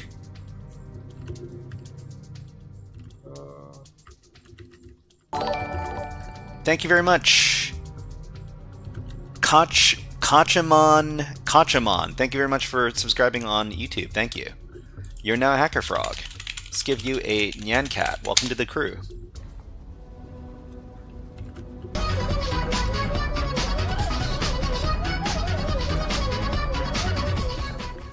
Oh, interesting. So if you run the date with the strings. Okay. So, okay, my suspicion is that the timestamp binary is just running this command right here. Tori says, "Do you have networking resources? I would appreciate that also." Yeah, I've also have networking resources. Yeah, let me grab them for you. I'm happy to share them.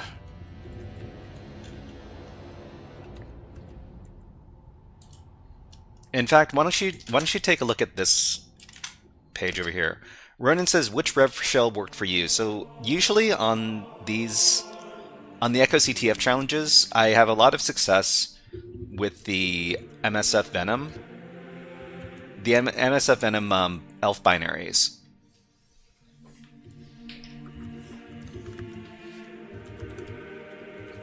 Yeah, the Venom ones seem to be the most stable.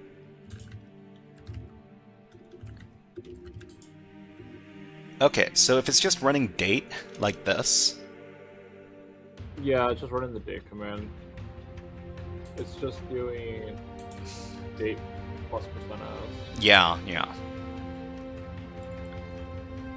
Okay, so can we use the same? So sudo command. So if the binary is able to, so date -f file to read. Run a PHP row shell. Who's doing that? PHP web shell? I uploaded a PHP web shell. It's called webshell.php. What are we doing with this? -f. And Etsy shadow? Nope, it doesn't do anything. So I think the key to getting privilege escalation in this case is the set env part of the sudo command. Okay, how do you do that again? Let's see. Yeah, but what do we set it to?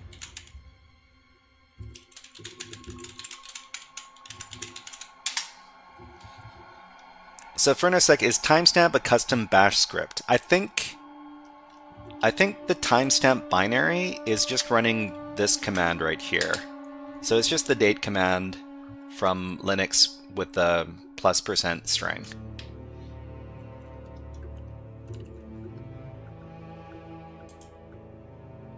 Okay, so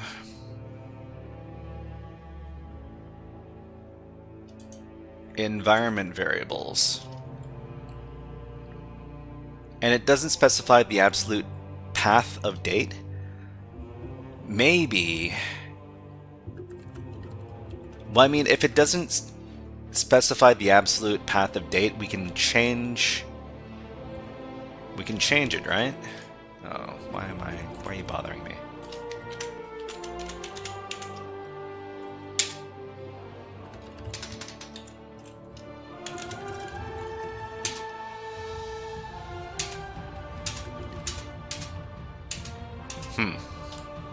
Like path, for example. Setenv just means that the sudo command will respect your environment variables. Let's see. Nullsec says, "Did you upload a shell?" Nullsec, are you working on the same machine? So we've got the so this is the admin thing we're doing. Yeah, so path equals temp, of course. And then substitute sudo will use that path. Where's the flag? What? What about the flag? Oh, is the flag in... The flag is gone. The flag is in the home directory. Home directory for ETSCTF. Oh. What happened? Needensec, hello, nice to see you here. Welcome to the stream. Okay, that... Okay, so export... Current... Export path... It just squished all my commands. Path What? equals, I don't know, /temp, and then the rest of it. And then... Why did it do that? Path. Echo path. Let me open binary again. Alright. Well, I mean, we were just talking about... Furnosec, hey, let me point you out the box that we're doing. So we're doing this one. Echo... Okay, so with that being said and done, I don't know, let's make a fake date binary. So echo date. Echo bin bash. Okay, great. Can I, like... Great. Why did that take so long? Yeah, we're done. What did you do? I just made a big binary and... Yeah, okay. Sudo timestamp.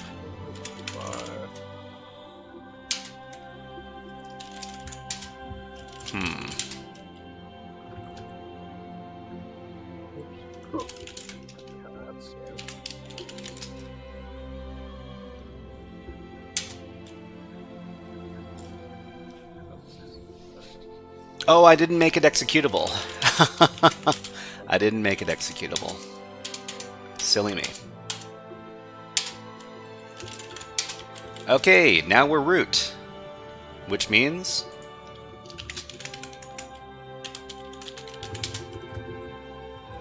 What are you? I'm system root. Okay, which means we can waltz into the root directory and grab the flag. Wait, no, it's in the etc shadow file. Oh, I've been writing my notes to the wrong file. There's no etc shadow file? What? No, just two flags. I've been blindly writing my flag. Wait, where's the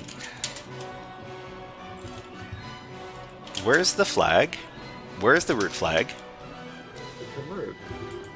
Did you just do bin bash dash p dash I? Bin bash dash p. Yeah, so if you did that, all you have to exit to your output for some reason. So, could you repeat that?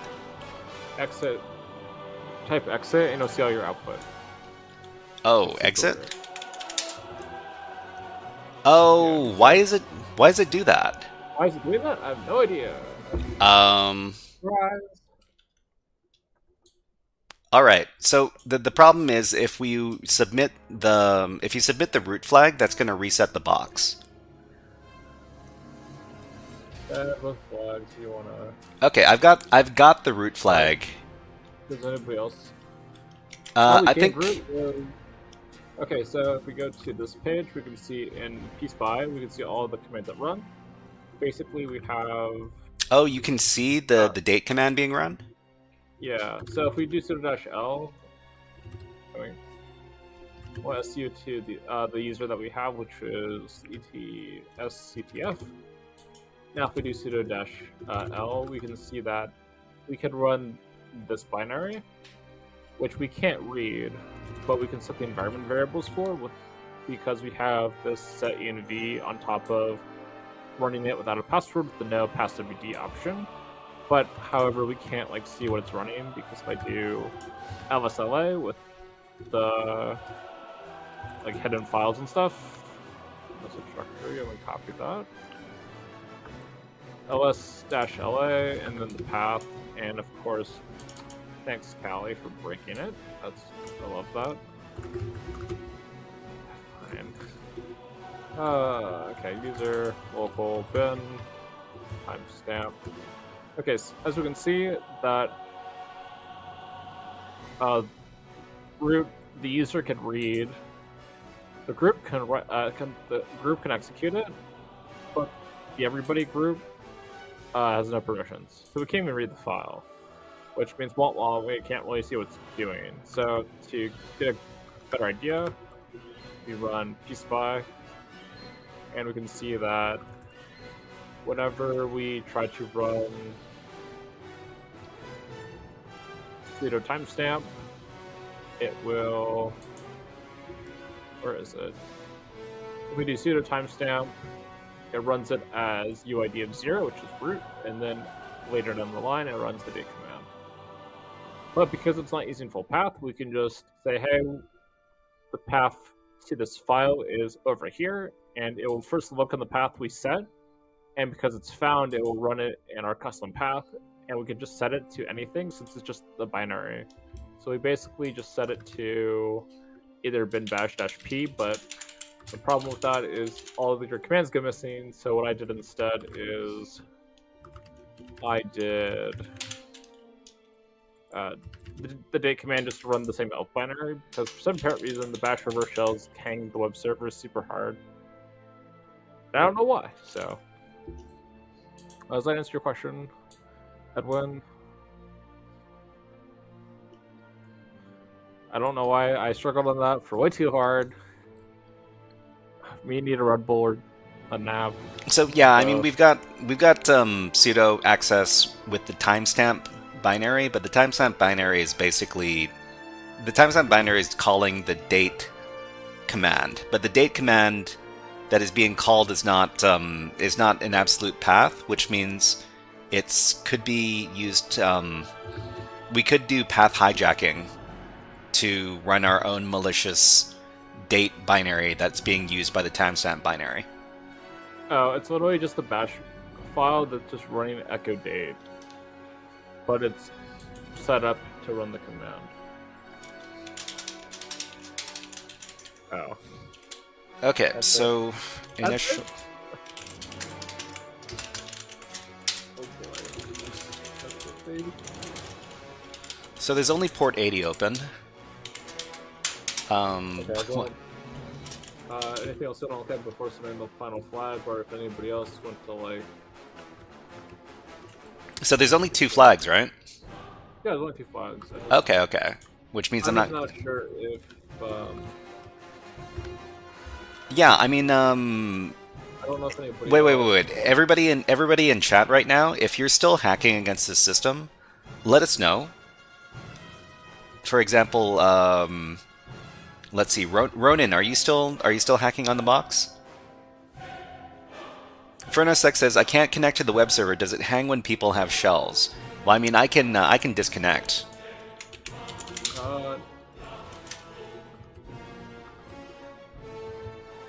Sick in the Mind says, I am not. Awesome. But yeah, I just disconnected from my web shell. The web is down. Really? Okay, current website. Oh, it is down. Is it down? That means I can submit my flag. Alright, I'm just going to submit my flag, everybody. And then we can reset the box. My shell! How could you?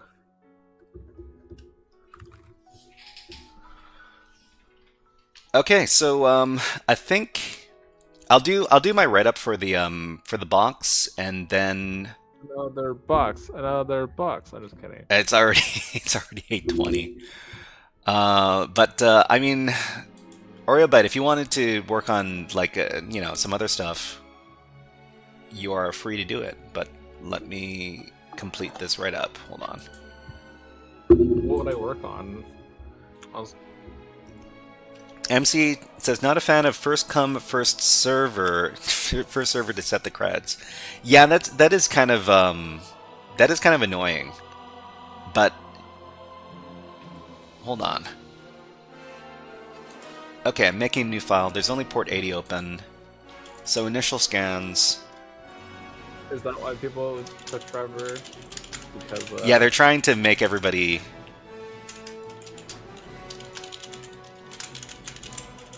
Okay, so there's initial access, there's privilege escalation. So it wasn't Docker. No, it wasn't Docker in this case. It was just a bad CMS.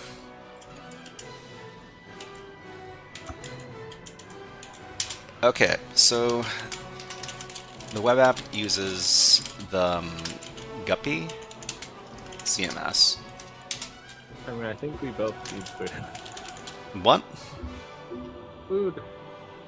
Yeah, of course.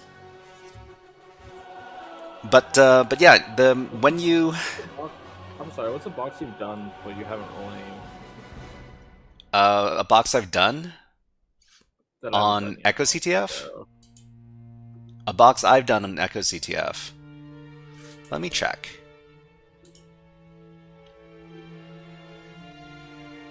Well, I mean, I would go for the targets. So if you just click on targets. well, don't some of the targets like cross over? No, I don't think so. I'm pretty sure the targets are separate. So I've done Flanders. I'm pretty sure if I go back to them now, I should be able to do more of them. Cupid Me. I guess you're right. Yeah, there's a bunch of stuff over here. I guess the targets are separate. They're separate from the networks. Okay. Do I need to do it again to get the root flag? I mean, the getting initial access isn't super hard. I'm not sure if We never really checked if there was a key, did we? key Sorry, I'll get interrupted. Like an SSH key. SSH key. There's no SSH. User. There's no SSH on the box. Right. Okay, so the first user to register a name with the string user in it, well, with the string admin in it, will register an admin account. So for example, something like, I don't know, admin 2 or admin 7. I don't know. What would you rate that? Like, Would I rate it? You What mean do you easy, difficult, or something else? would you recommend it to somebody to learn something? What would you learn here? I mean, it's basically the privesc is kind of it's a little harder than just sudo l. I think the privesc is kind of interesting. It's not super interesting.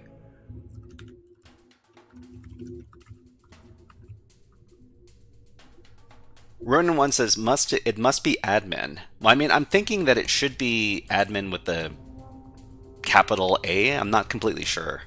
I would have to do a little bit of experimentation. So Edwin says, did the box focus on a certain topic, or did it have different topics like try hack me and hack the box boxes? So this is everything on this particular set of machines. They're all web application centric.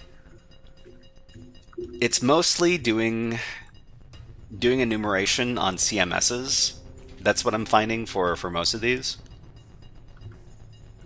And specific vulnerabilities for those CMS packages. Aside from that,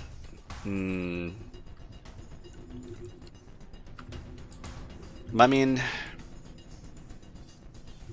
the privesc in this case was path hijacking, which I think it's a little bit more interesting than just, SUID binaries or just regular sudo stuff.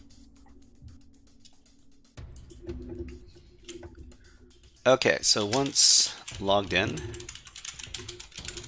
able to upload any file we want to.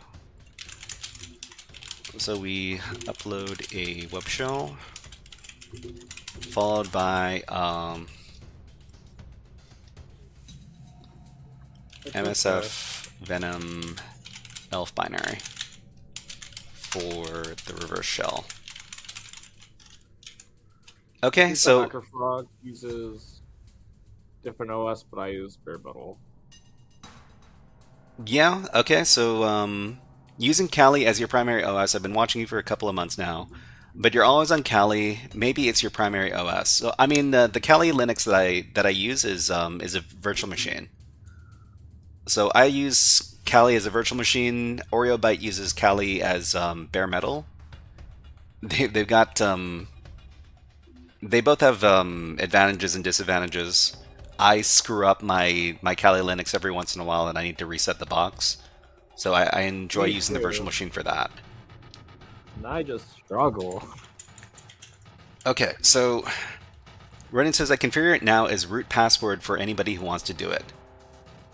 Yeah, I mean, is anybody else in chat working on the machine?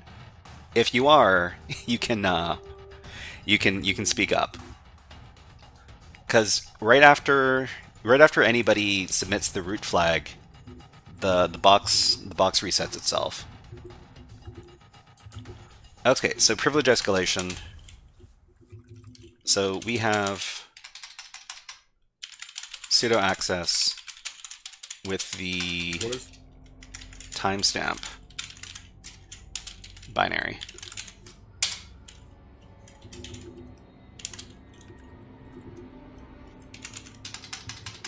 With set env enabled. Ad break. So okay, we got ad break. Hold on, let me do my. You know what we didn't get to do? We didn't get to do the baby birds. Okay, so everybody, this is my favorite video of the baby birds having a little bath. We'll be back in about 50 seconds. Do something. Oh, yeah. Oh, Water Shark was overkill.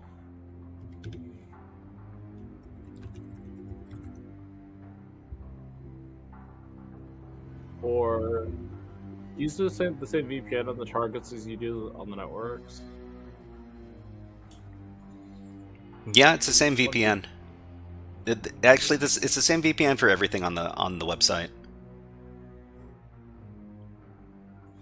Ken PDX says, I can't believe they drink their bath water. Well, I mean, they're animals. They don't understand what's dirty and what's not dirty. Or maybe they do. And maybe it's just a lower standard. But let's see. I'm not too sure how to pronounce the name. I used Debian as my primary OS and added Kali on my grub. Kali rocks. Thanks for replying. You're the best hacking teacher I've had so far. Thank you very much. I'm here to help people out. If you have any questions, I'm happy to answer. There are people who are better at hacking than me in chat. There are quite a few, but I'll try to help as best I can.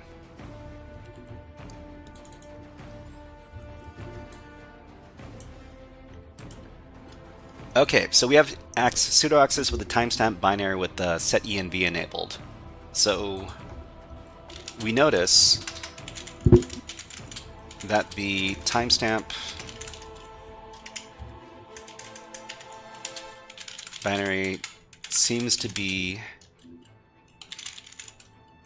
outputting, seems to have the same output as the date command with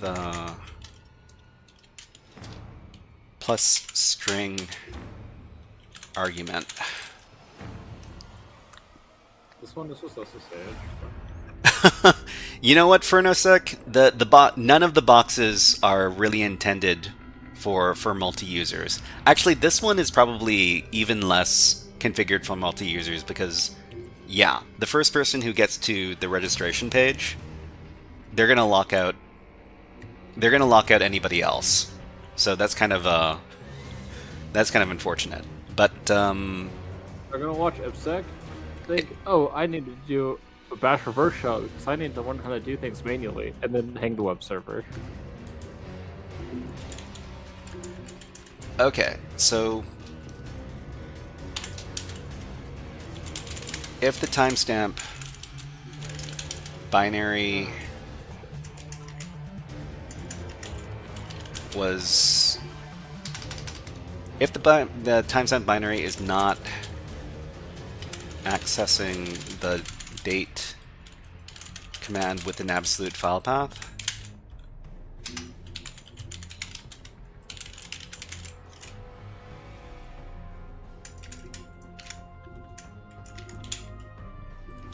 then we can perform path hijacking for privilege escalation.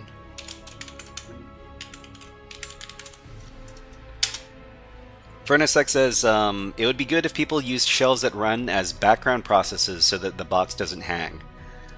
I tried that with PHP and it still froze, so I don't know what to tell you. Wait, if you use the elf binary, does that count? Does that cause the box to hang as well? Technically, it will hang whatever is running, but it's so stable that it doesn't matter. You could technically just background it with like an ampersand or no up. Okay. No up doesn't like break itself.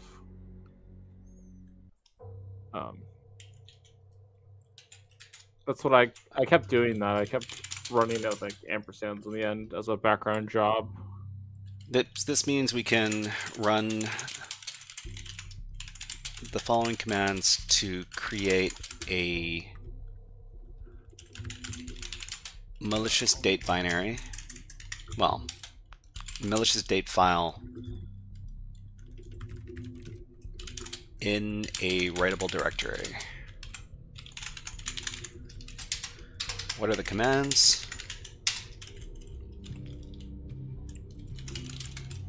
Echo. So when we did the privilege escalation, we got a shell, but we weren't able to read anything. Do you have any clue why that might have been? We couldn't read the timestamp. No. When we used our malicious date file with the path hijacking, we weren't able to see the output of our commands. It's like the standard out was getting sent somewhere else. What it makes me think of is the situation where you're like, where does the commands go in my reverse shell? Where do they go? And it's because the output is on the web server and not in your terminal. Oh. For some reason, it's like where it's like not passing the output for some weird reason, and you kind of just sit there and look at your computer like, I understand. Well, I mean, I'm not exactly sure why it doesn't go to standard out in this case in particular. Is there any way we can like get a default username? Windows. Okay, am I just like bad? FurnaceX says, Library? for example, if you did PHP shell exec, you can always launch a background process. Hanky Lodwig says, hello, am I too late to join?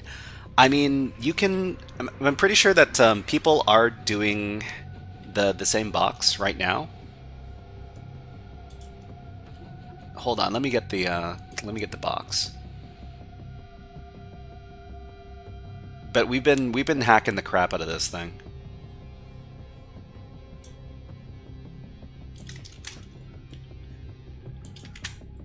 Passwords hooked quickly. The passwords went with the space.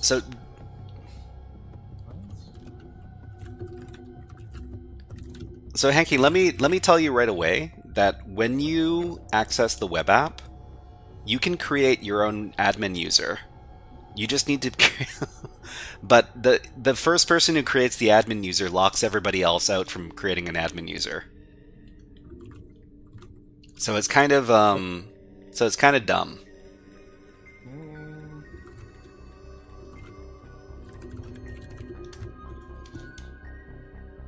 For the Flanders machine, did you have to use the script to enumerate usernames? Which machine? Flanders. Finders? Flanders. Flanders. I don't know if I've got. Let me see if I've got a write-up for that. One service. It's supposed to be SSH and.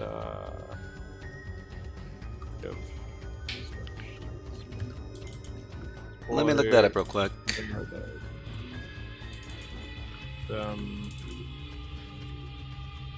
Hard parse, great. Love to see it.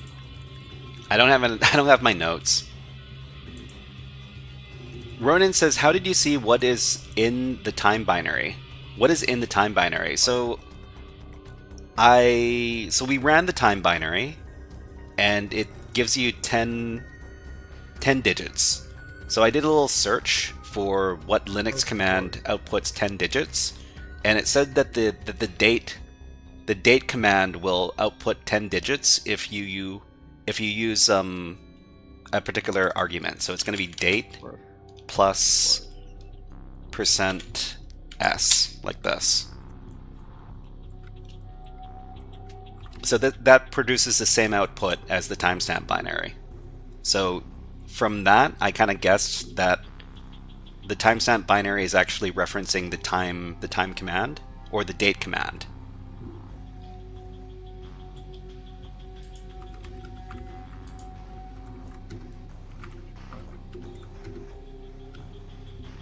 Where am I looking at?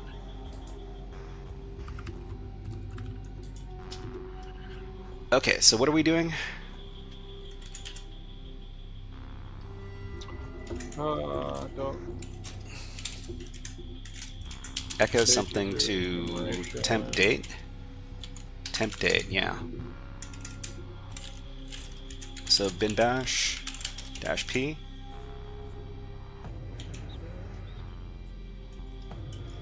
And then echo export. Export path equals temp and path. Then run sudo timestamp, and then we're root. Let's see. Unfortunately. So yeah, I mean, what would be the solution to getting our standard input working correctly again?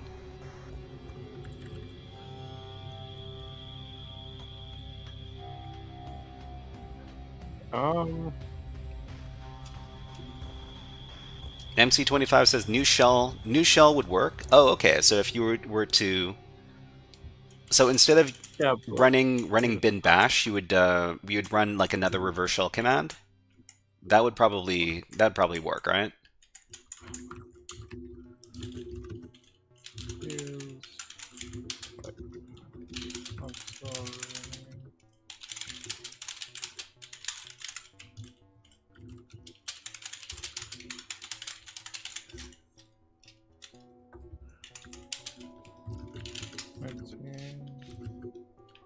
Okay, so I think this is the start to a new week. Lots of fun.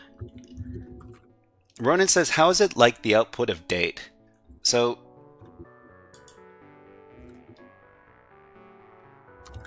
it's just the Python script. Python, so date plus s, date plus %s creates output that looks like this. So if you just run date by itself, it'll give you like the long form. Hanky Logbook says, why not create bash as suid? You know what? I think that might be a good way to do it. So like a better way to do it might be to do something like this. Let me pull it up.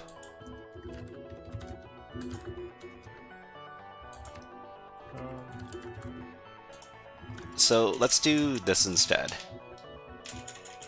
So it would be copy bin bash to temp root bash and where is it? And chmod u plus s on temp root bash.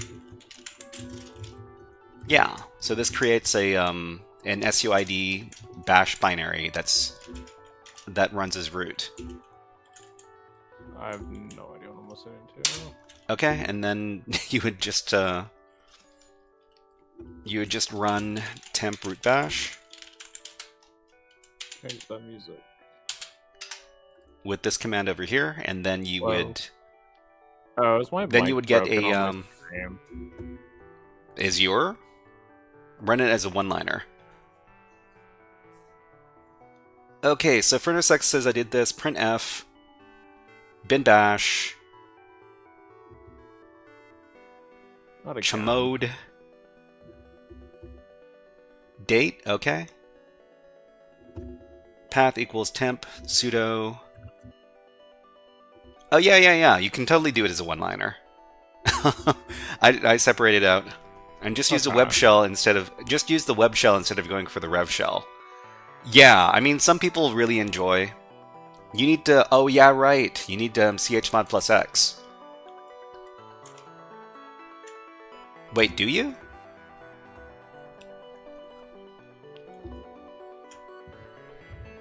Okay. Next. Do chmod what? I guess we should. So and you can do more than one, right? I'm pretty sure. I can't believe that was broken for the whole stream. I'm so smart. What, you mean the shared chat? No, my microphone. Like OBS did not just decided to not pick up my mic for the 2 hours of streaming. Really? Yay. Okay. Thanks. Thank you. Okay, so temp Thank you. root bash, we need to chmod that one as well. If you copy bin bash, you preserve its permission, so it should have plus x. Well, I mean, just for fun, let's just do the experiment here. So sudo copy bin bash and chmod u plus s. Oh, we need to copy it to somewhere. So temp root bash. Temp root bash.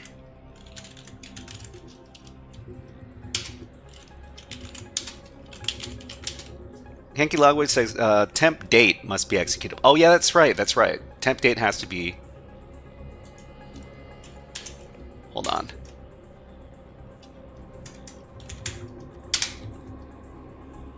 Changing permissions of temp root bash operation not permitted. Okay, let's delete it first. rm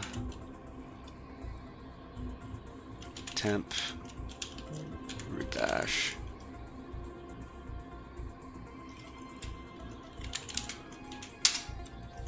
Okay, let's... Why doesn't it let me... Do we need to sudo this as well? I don't think so. Oh, wait. Yeah, okay, so that creates... Yeah, okay. Sudo shc and... Because the second chmod u plus s isn't running with sudo permissions. Oh, you're right.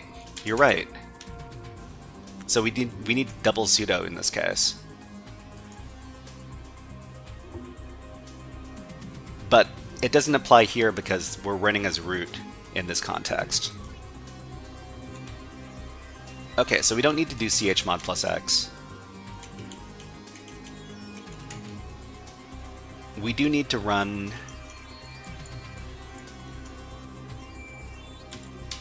chmod plus x on temp date here, though.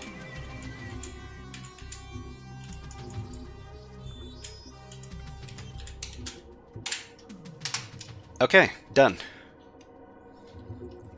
Let me save that out.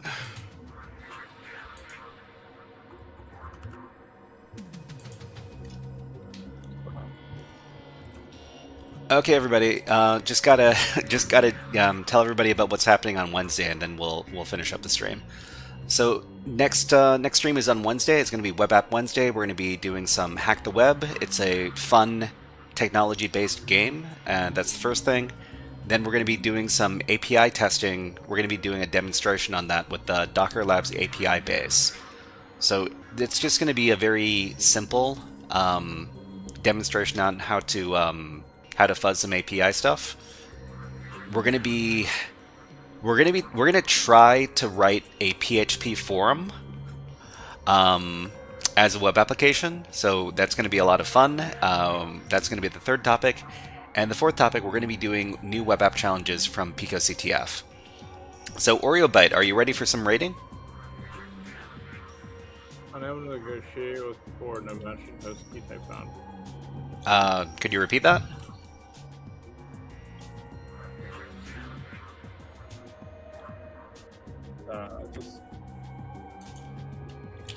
Okay, everybody, we're gonna raid into our collab partner here, OreoBite. How long does it to solve this old box? Which box?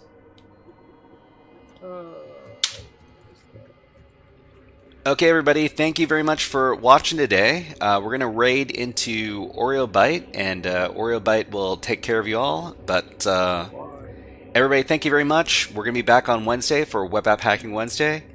Take care of yourselves, and we're ending in 5, 4, 3, 2, 1. HackerFrogs out.